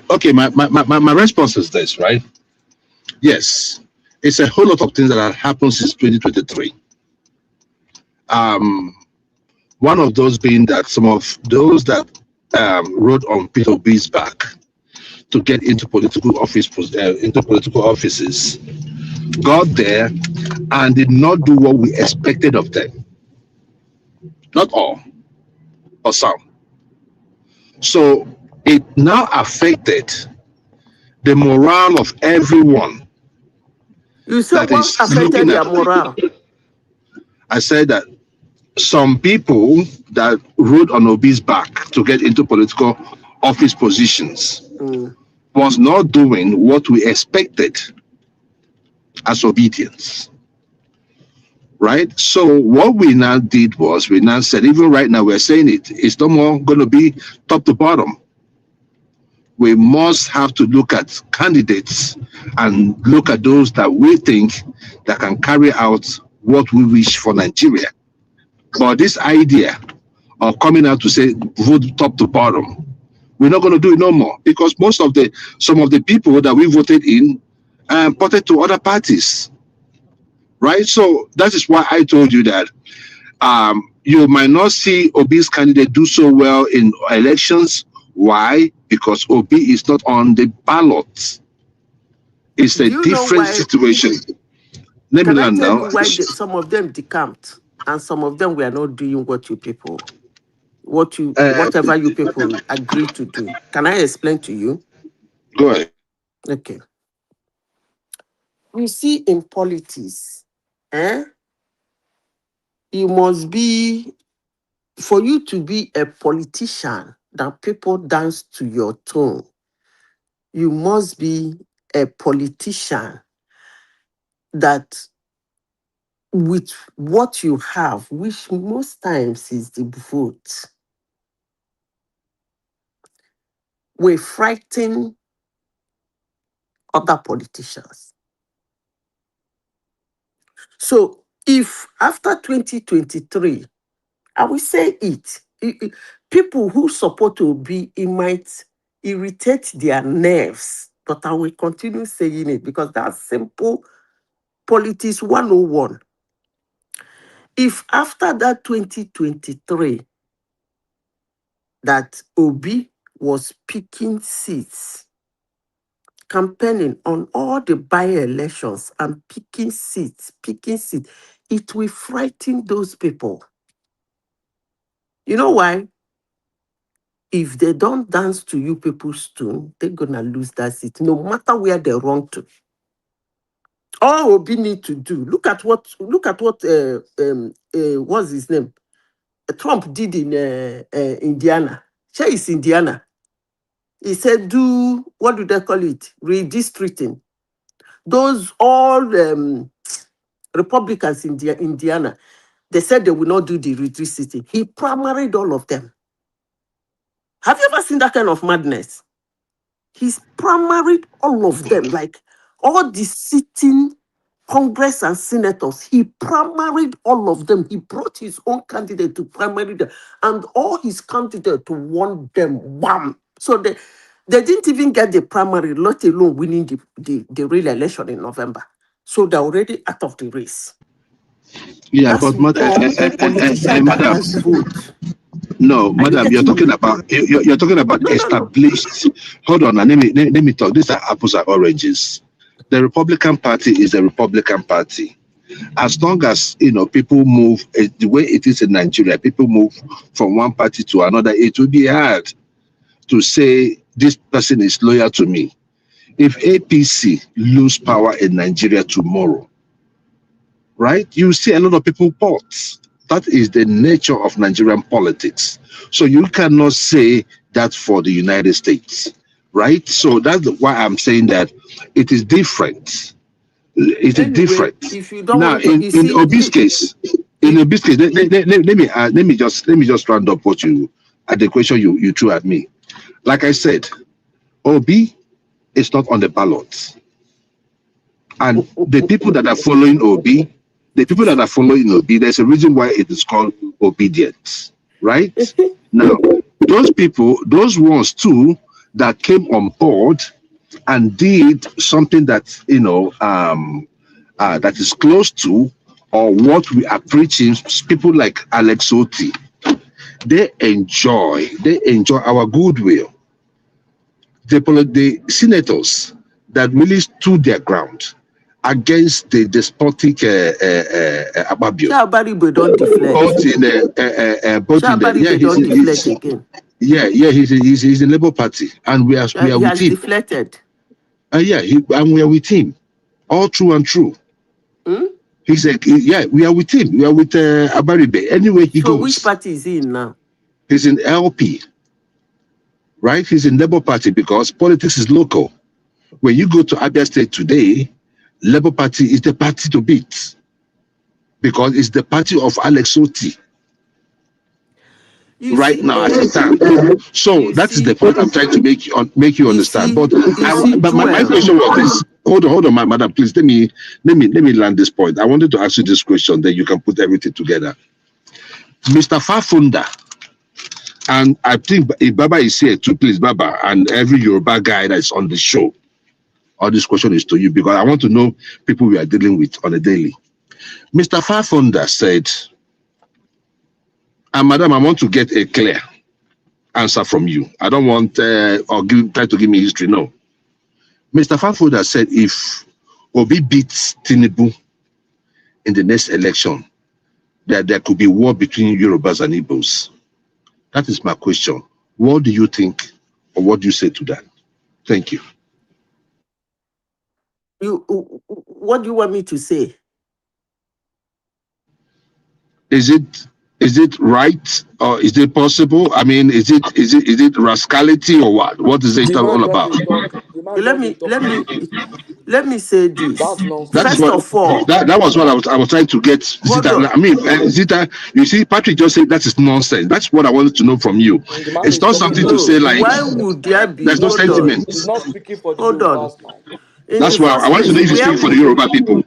Hold on now. You asked me a question. In the first place, who the heck is the idiot that said that thing in the first place? He's a member of Afeni Ferry, so it's not like a small dude. Excuse me. He's a top guy. He's a top guy. The last time a member of Afeni supported Obi, now a member of Afeni, I don't believe in all those things, but actually it's a ridiculous statement to make. No, there's a video to it, or it's an interview on Symphony. I don't. People should not just say something and I come here to this.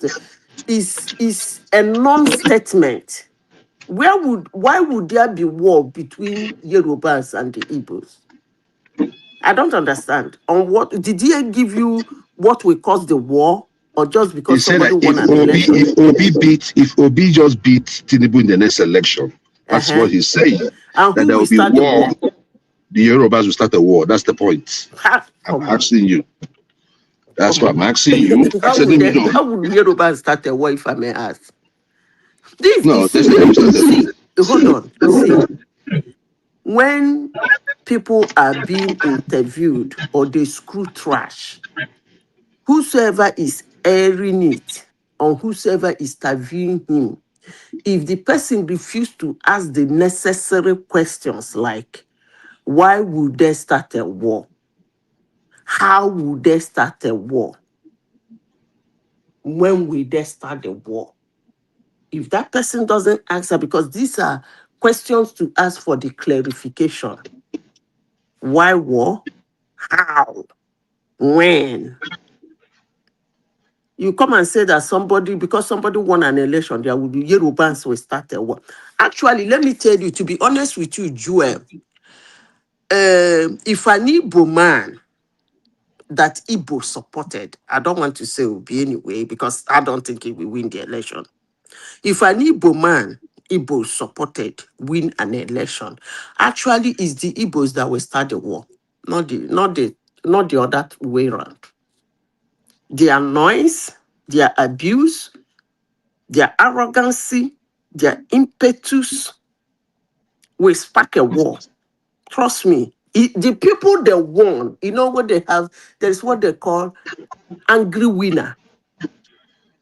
The people that won will be watching them. That will be the one to go and poke hand into their nose. So for somebody to say Yorubans will start a war, I don't think so. But if the person has said, if a Yoruba, an Igbo man win a Yoruba man, Igbos will start a war. It might make sense to me. So that thing is not to be discussed. I mean, both of them does not make sense to me. Even the one you stated, I don't know how Igbos will start the war. From what is I don't know. in Lagos, listen to me. From the scenario in Lagos over the years. What did Igbos do in Lagos to warrant a war? Listen. Igbos are always on the other side. If Yorubans are moving this way in Lagos, Igbos decide to go the other side in Lagos. And there have always been clashes, more especially during election. During the time of Abaje, I know what the Oba of Lagos watched the drama. He could no longer take it. He did, whether he said they will throw them in the lagoon, something like that. That if they don't vote so it was the Igbo that did you follow that election? Was too much. Listen to me. No. Did you follow that election? The Jimmy Abaji. The Jimmy Abaji election. Did you follow it? Jewel, hold on. Jewel, just let her finish and then you can ask her question.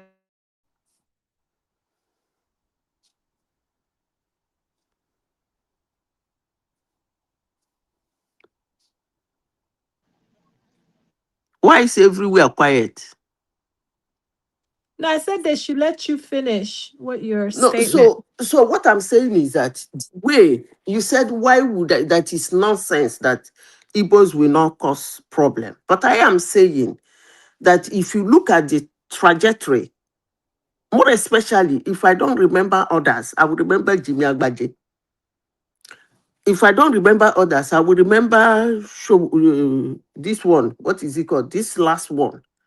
The way you guys react and ginger, I got to the point that Oba of Bini Oba of Lagos could not take it. He talked about lagoon and blah, blah, blah. He was blabbering. That kind of a thing can, if you people win, it might cause chaos. I'm just being sincere. No, I know.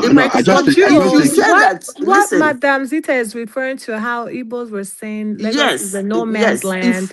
There's a lot of rhetoric that was said. But I'm not agreeing with her. I'm just letting you know the pointers. No, Choma. Yes, I want to tell you this, right? I want to tell you this. You see, after that last election, have you heard anything about Igbo owns Lagos? Those are the things. Those that I've not had. Look, let me tell you, the propaganda machine.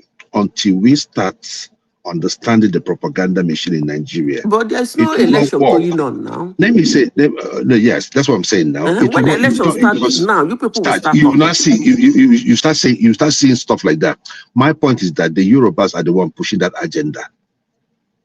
They're the ones pushing it. If I ask you now, which Igbo man? Hold on, please. Wait, Madam Zita, wait. Hold on, let me land. Most times, most of these things, some people even put up Igbo names to say certain things. I have stayed in Lagos State. Why would I say Lagos is a no man's land? I've seen people that will say, and sometimes I even look at the context. We just borrowed $780 million to build a port in Lagos. Who is going to pay that loan? Nigerians. So when people want to look at Lagos and say it's a Yoruba creation, Lagos is not a Yoruba creation.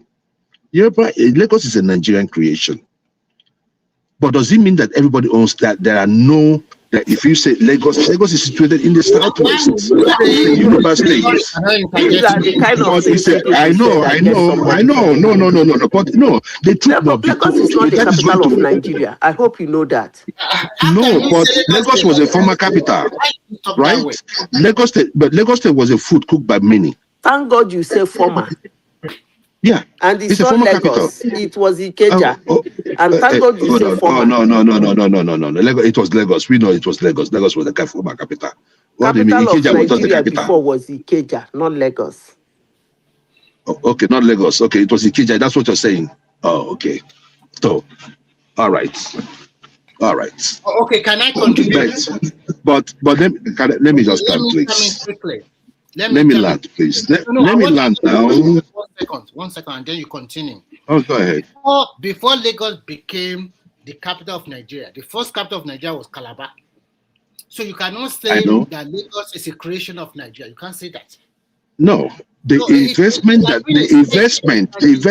Hold on, my brother. The investment that followed afterwards. Yes, Calabar was a former capital.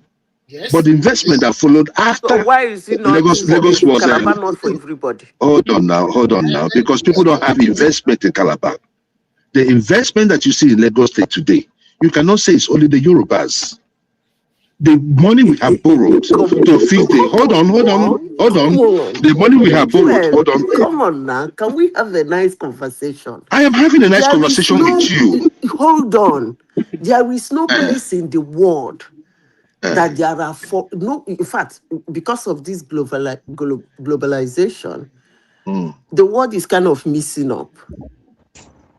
Even in small Luxembourg, you cannot say that all the investment in Luxembourg belong to. Come on now.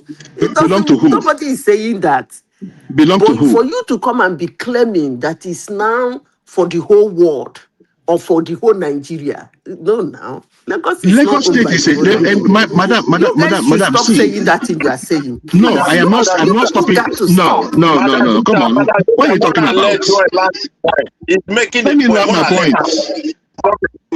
When we talk safe, we can say the truth again. What are we talking about?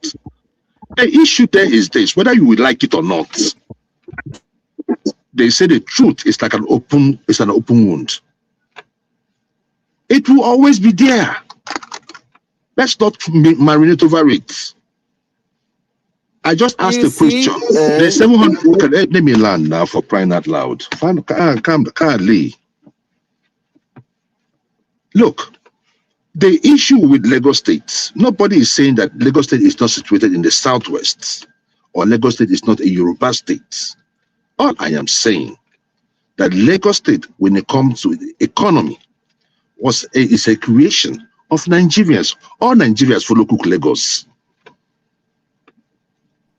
If you take away Lagos, oh Lord, let me finish. I will be fast. If I take away Lagos away from the southwest, how is other states faring? My thing is just this. Oba of Lagos, Oba Akiolu, was reckless. You guys actually say very annoying things. So. Oh, okay. This thing you are saying? Let me finish. Let me sound stupid. No, it's a lie. The issue there is that even there are Yorubas staying in Igbo land, but Igbo land have not received the kind of investment. No part of Nigeria has received the kind of investment or the kind of loan Lagos State have received. Mention one. Maybe apart from Abuja. Mention one. None. My thing is just this. It's just simple.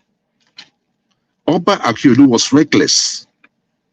Because if you were in Lagos State during the time during that election, Abaje was only campaigning.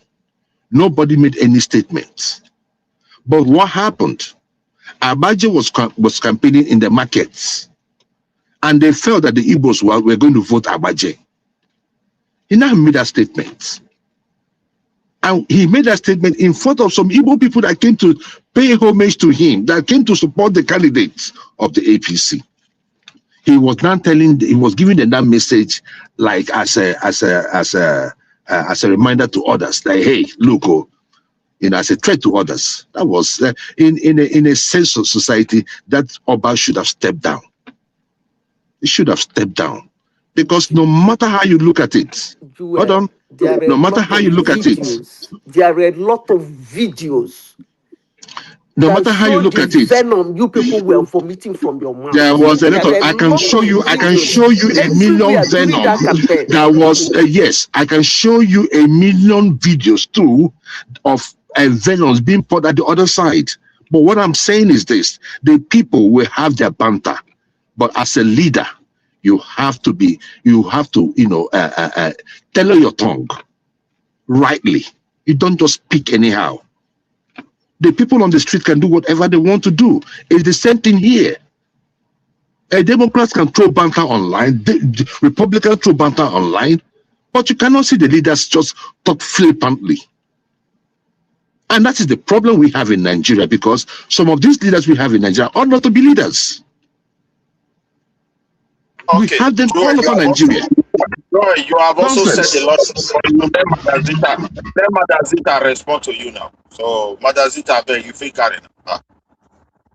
You see, My brother, please, if you're going to, barge into me, right? Barge into me with respect. At least show that you have some home training. You can't just talk to somebody. I was making a point here, and it's not like I'm talking like a fool. Are you going to barge in and you're going to say, ah? I mean, we are not in a street. We are not in a street. You understand what I'm saying? Thank you very much. Manasita, go on. Okay, sorry.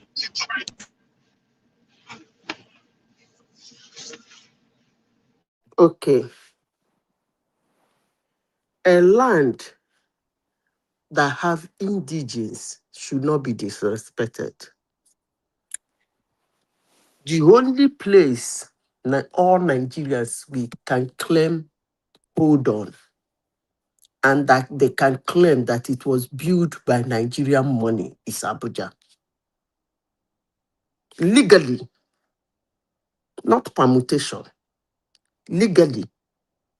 Rivers State fit jump into Abuja today saying, now, wow, this is part of our money. Ogun State to go come. Kanu go come. Even Lagos go come. They say, see this place. Now we get them. That is the only place. And the people who designed Abuja is because of this kind of rubbish that, what is his name? Babangida has to move the capital. That was one of the smartest things he did. And people thought, more especially the Yorubas, they thought it will not fly. That's why when you go to Abuja, most of the lands are being owned by Igbos, Edo, and other tribes. It's not Yoruba concentrated. Because they were busy fighting it to come back to Lagos. The man said no. A capital should not be owned by somebody. It should be owned by all Nigerians. He moved the people, gathered the. If you look at the map of Nigeria, you see where they draw it. It's almost looking like a smaller Nigeria, the map of Abuja, inside Nigeria. That's the one everybody will own. Okay, my brother. Any other thing outside that have indigenous. Laying all on Lagos and giving excuses why Lagos is owned by nobody force you to go and do investment. Lagos is not the only coastal city in Nigeria, trust me. All these things people are saying, hey, look at it, it's proximity to whatever, proximity to this, proximity to that. Let me even tell you people, for those who know not very well, apart from the sea, if you see what is leaving Nigeria from the north, for those of you who use Earth Camp, is it Kanu State or Kaduna? I think it's Kanu. they have a route. If you see the trailer and the tankers everywhere in Nigeria, will you, because of that, lay hold in that area and say, because this area is busy, this is where cash crops and the petroleum product leave Nigeria into other African countries? This place I'm talking about, you people go and read about it. It's either in Kano. They feed 5 African countries. That's how far their trailers travel. So because of that, Nigerians will come and lay hold on that place and say, this place, we do business here, we pay tax here, and therefore, this land belongs to all of us. Nobody do a thing like that now. Come on. Man, those are apples and oranges. You're just comparing. I don't know. You just want to talk because you want to talk. What you're saying right now, I it don't just make don't no want to sense. talk. Because No. What you're saying people, right now makes no sense. Hold on. Do you want me to tell you the amount of goods that leave Lagos for Benin? Hold on. So who is claiming that one? Is anybody claiming or trying to? What about Open States? There is what they call. I feel shut up. Oh, there is what they call. Can you hear me? I think so. Okay, Yes, we are but you hearing. hold on. You have to hold on. Excuse me, Allah or whoever moderator here. Just know that I'm a moderator. I will shut it down when I feel like it. Also, let Madam Zita finish her statement. I've finished, Joe. Let others talk. Okay. Who was wanting to speak? Actually, I do good morning. I came in because of drill. Can everybody hear me? Yes, we can hear you, sir. Okay, yeah, I came in because of what Joy was saying about Lagos State was built by Nigerian, and I want to ask him this question: when was that port that he's talking about? When was it built? The airport in Lagos State, when was it built? All those infrastructure, yeah. When was it built? Is it before? I can tell you it was built by. It wasn't built by Lagos money. MMA was not built by Lagos money. Hold on, please.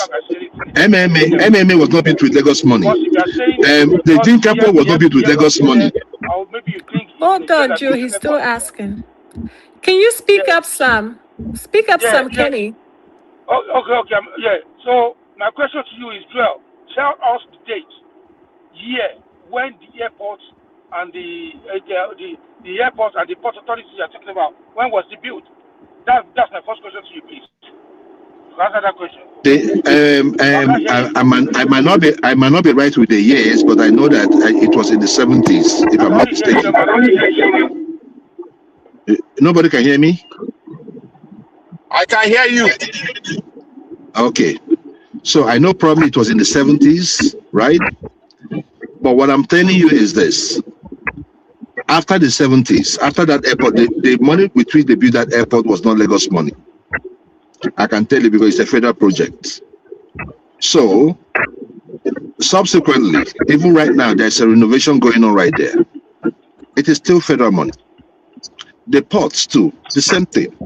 My thing is here, I am not here to claim, hold on please, I am not here to claim Lagos State. I am talking about the idea behind this whole thing. Joy, can I contribute? Is nobody hearing me? This guy that has questions to go out and come in again. Your system is not working. I think he already said that he's going to go out and come back again. Actually, what Joy you have been talking about, I quite understand you. But the question you asked before is irrelevant, whether if Igbo win. Chairman, can you hear me though? I can hear you now. It's only you I can't hear anybody else. Yeah, just exit and come back and I'll let you in. So when you are talking the other time, you are saying whether Yoruba, if they lost to Obi, they are going to fight a war. No, I don't think so. I think actually, to be frank with you, no, my brother, I'm quoting Kofa Funda. I'm not saying that is what Yoruba did, though. I'm just claiming the Yoruba man that said. What I want to say is that, to be frank, Yoruba are peace-loving people and they like accommodating other national in their domain. It's easy. If you are in Yoruba land, it's very easy for you to integrate, to buy land and prosper in the land. They don't have anything. But when it comes to politics, the politics of the last one that happened, because I know that will happen, because it was between 3 major tribes of Nigeria. And that is why the election was tough. We can't hear you, Mighty. Please, I know, I'm back now. I'm back. I can hear you now, Jeremy. Okay, let me just quickly finish so that I can come back again. So, like Madam, so it was an election between three major tribes in Nigeria, and that is why it was tough, because each one of them knows that anybody that wins guarantee him 8 years, and that is the truth. Even if Obi has won that election in 2023, there is nobody that will remove him in 2027. That is the truth. Even Atiku, because they will play their game. This as everybody will play their game to favor themselves, to favor him or himself. So what I'm just trying to say is that when you are talking about Lagos, the people living in Lagos are Yoruba people, and they have been there before they name it the capital of Nigeria. And Madam Zita was right; it belongs to indigene. So you cannot say Nigeria creates Lagos. If you say Nigeria creates Lagos, that means Nigeria created all of the state, and they are the ones who make the state to develop. When we are in the regional government, the southwestern region, they put all their resources together and build Lagos, Ibadan, and other states. So you cannot say. But in conclusion, I think moving the capital of Nigeria to the central part of Nigeria, to Abuja, which belongs to all Nigeria. Because when you look at it, surrounded by the North Central, everybody, you can get to Abuja easily from Enugu, Benue, and Benue access. So that is creation of Nigeria. Abuja was created by Nigeria, but Lagos was developed by the Yoruba people. Moving the capital there can also enhance more development. You can argue on that. I totally agree with you. So I will rest here so that other people can talk. Thank you. Okay, Remy, let me say this quickly so that nobody would misinterpret what I said, right? On no account have I said, let me land now, let me land. I came in because of you. I want to answer my question. Okay? Let me land this question that you now ask me. Let me land this before you answer. Remy, I like making myself clear, right? At no time have I said that Lagos does not belong to the Southwest. And at no time have I said that Lagos did not, or Yoruba did not contribute to the development of Lagos State. All I'm saying is, it was, let me put it this way, it's a good product and many people invested in it. Let me put it that way. So probably some people will feel better with it. No, I think you are still saying the same thing. What we are trying to tell you is simple. But one thing is this, what I'm saying is this, right? I do not think that there should be a war between the Yorubas and Igbos. If Tinubu is defeated in the next election, I don't think that should be. Whether you lose, this is not about losing an election. If majority of Nigeria voted against him, he will pack his load and come back to Lagos now. That is not the end of Yoruba now. It's just a person from Yoruba land. So if he has lost the election in 2023, he even said it. If he loses, he will go back. What's the fuss about that? It's not a big deal. So if he loses, he will come back, and then you have a new president. So, but he will continue. Kenny, what did you want to? Kenny, go ahead and contribute. Yeah, thank you. Good morning, everybody. Yeah, it's very sad when you hear, Madam Sita was trying to correct this kind of tone from especially Joel Nasri. You know what I mean? That we don't need to go in this route. And the person that said that there's going to be a war when somebody won, somebody didn't win, is you people like Joel that will cause war. Okay, with your mouth and the way you speak and with your mindset. How can you open your mouth and say Lagos State was creation of Nigeria? Obviously, you don't know your history, because that's how I was asking you this question. That when all those ports and the airport was built, I can hear something cracking. So, if you know when those places... If you are not speaking, mute yourself now. Abi, thank you. So, if you know when those infrastructure was built, tell me or tell us the airport and the port they are talking about, when was it built? So let's start from there. If you know your history, so you will know that Lagos was not built by this, and the Lagos that they're calling the headquarters or the capital of Nigeria, it's not the old Lagos. It's just one tiny bit in Lagos Island there. My brother, you're just being economical with the truth. No. Answer the question, please. Answer that question. Let me answer your question now. Hold on. Don't tell me I'm being economical with truth. When was the port built?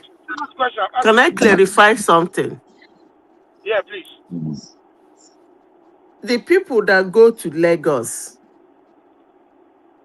the people that have been going to Lagos to do business, one business or the other, are you going there to do business and make money? Were you going there to do business and make money, or were you going there to build Lagos?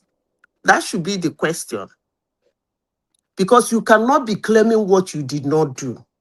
You went to Lagos to look for. Let me finish.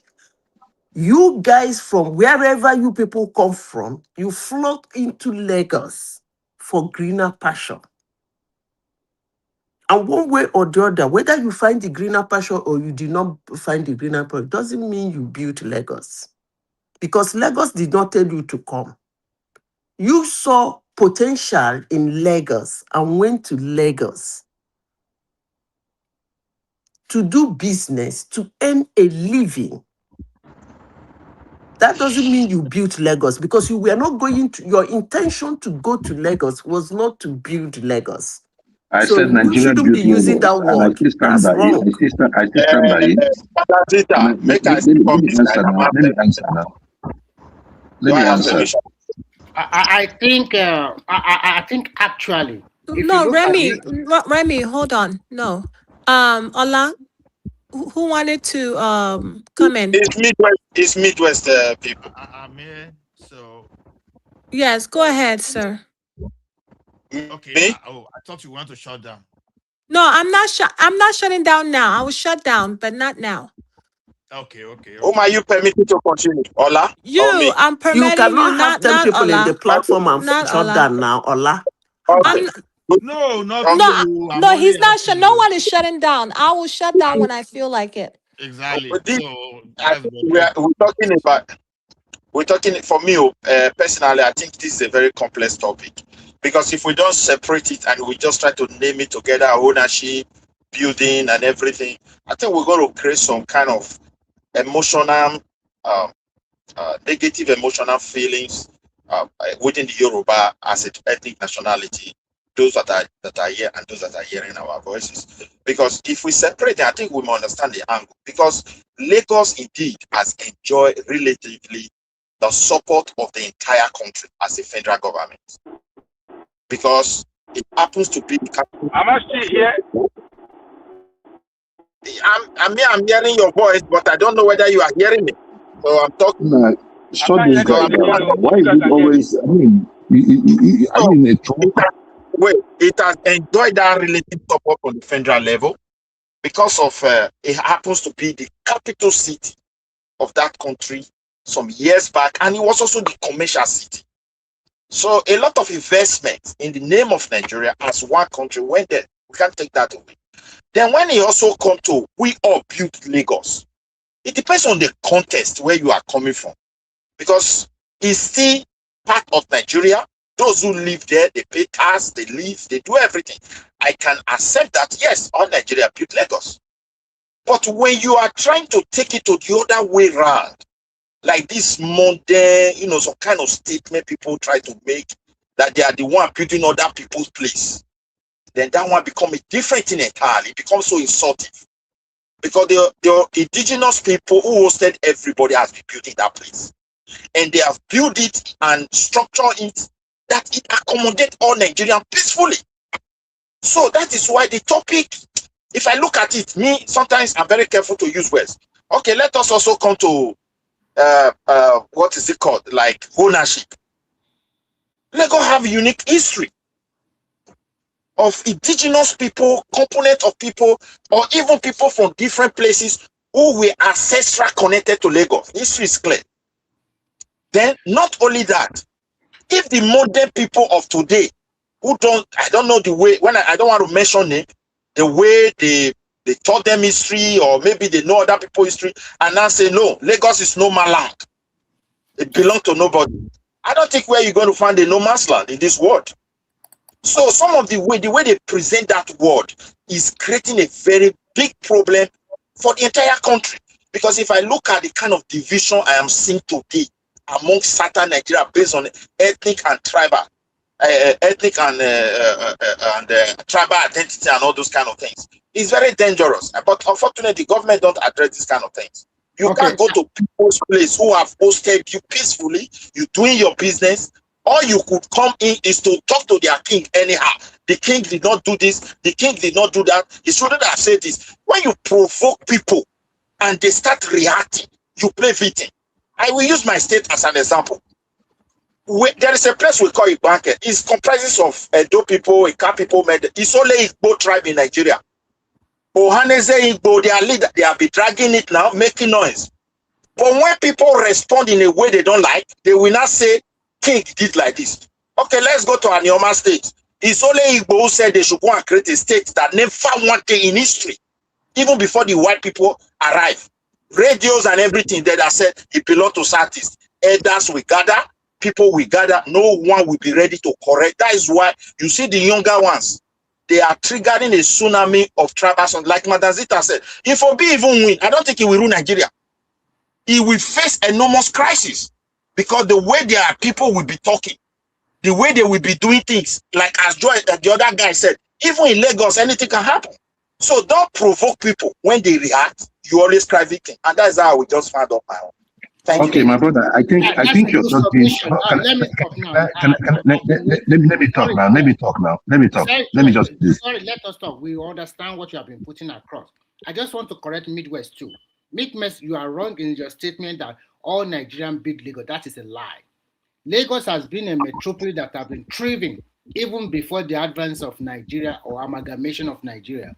If you know the history of Lagos, you will know that it's the Portuguese, they traded there, where a lot of people that fought war in Yoruba land take some slaves there in exchange for whatever they are exchanging.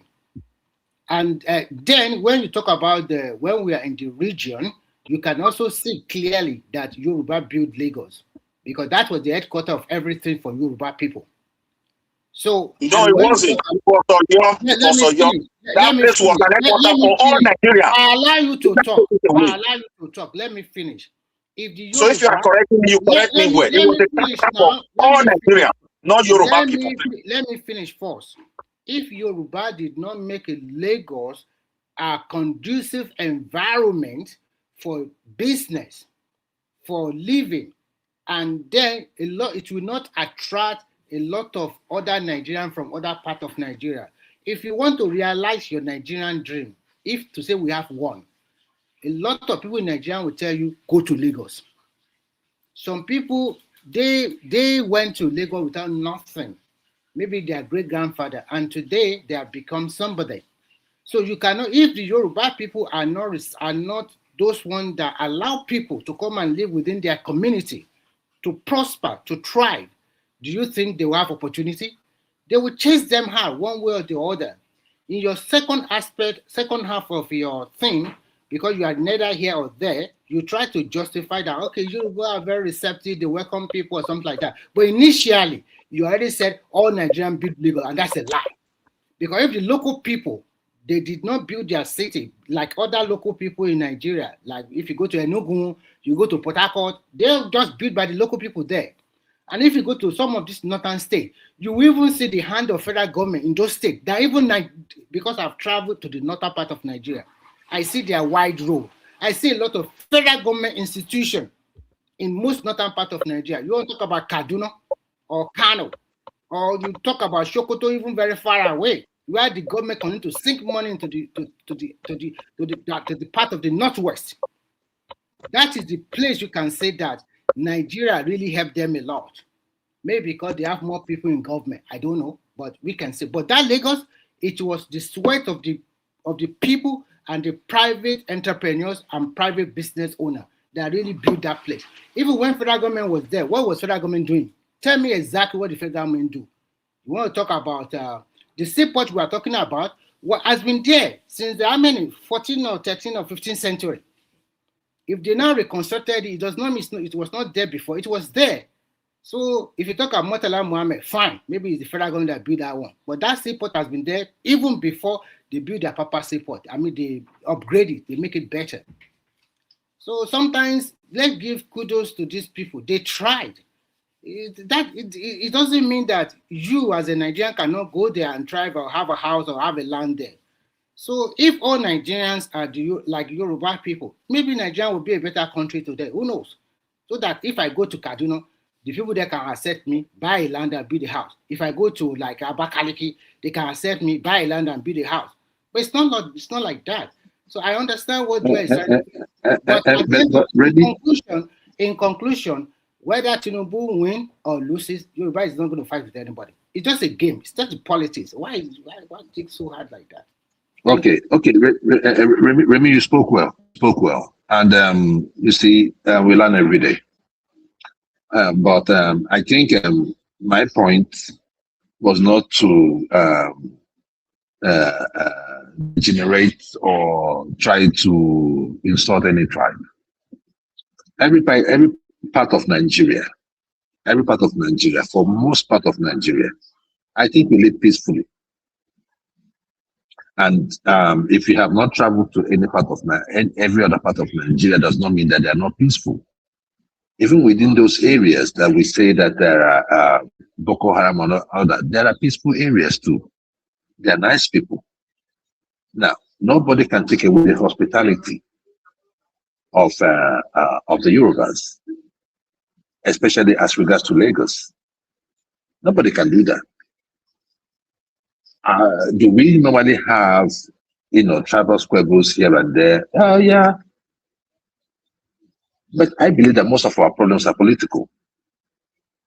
Because when you come on the street, I've never seen a Yoruba go fight any Igbo man in the shop and say, oh, because you're an Igbo man. No, I've never seen that happen. But the thing there is this. If we have to tell ourselves the truth, we know that there are some states that are favored by the federal government more than any other state in Nigeria or some other states in Nigeria. And that's a fact. Now, if you talk about also, maybe you made mention of the kind of money that have gone to the Northeast. I agree. You're right.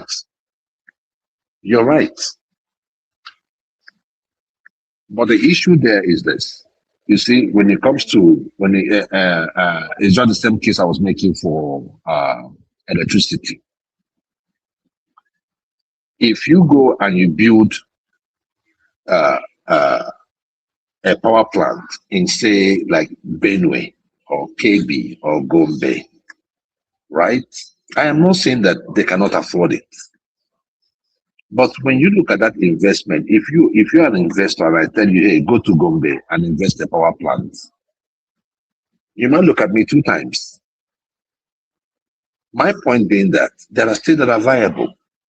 There are states that can absorb a state going for a power plant, which made me say that we need a national infrastructure when it comes to certain things. If you had left that international airport to Lagos State government, they may not have built it themselves or this big. So please, let us appreciate the contributions of the visitors in our land and the hosts. And I think Nigeria will be a better place. But I am happy because I said I was going to throw this statement made by Mr. Fafunda on this show to see the reaction of my fellow panelists. And I was not disappointed. Thank you very much. Thank you, Mr. Joel. So you guys, I've sent the link to come into the studio. It's the 5 hours. So I'm gonna shut it down in 5 minutes. So who wants to make a comment?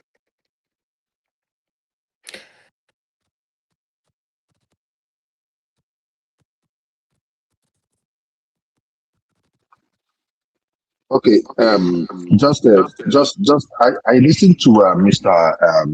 I don't know if anyone listened to Mr. Kwankwaso. on Arise TV today with Mr. Charles Anyabolu. It was fascinating to watch.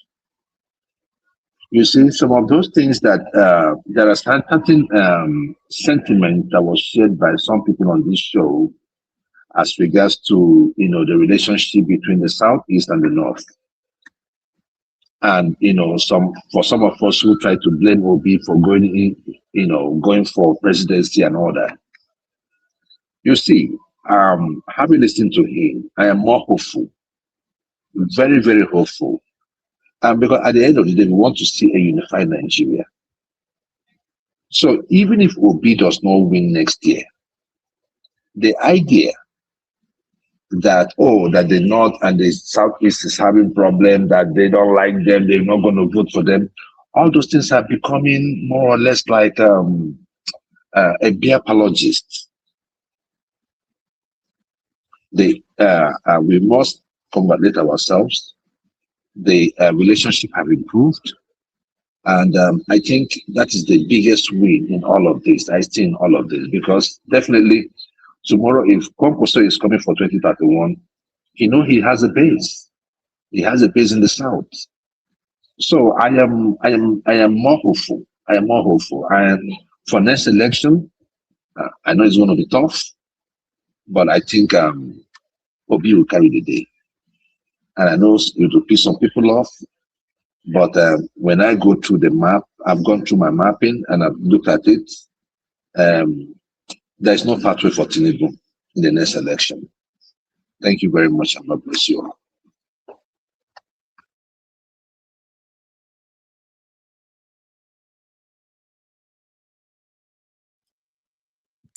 Mr. Midwest, are you there? Kenny, are you there? So I feel like everybody don't sleep.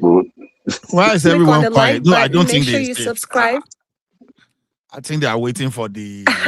Okay. So you guys make sure you. Yeah, it's backstage. Yeah. So you guys make sure you click the like button and also subscribe if you haven't already done that.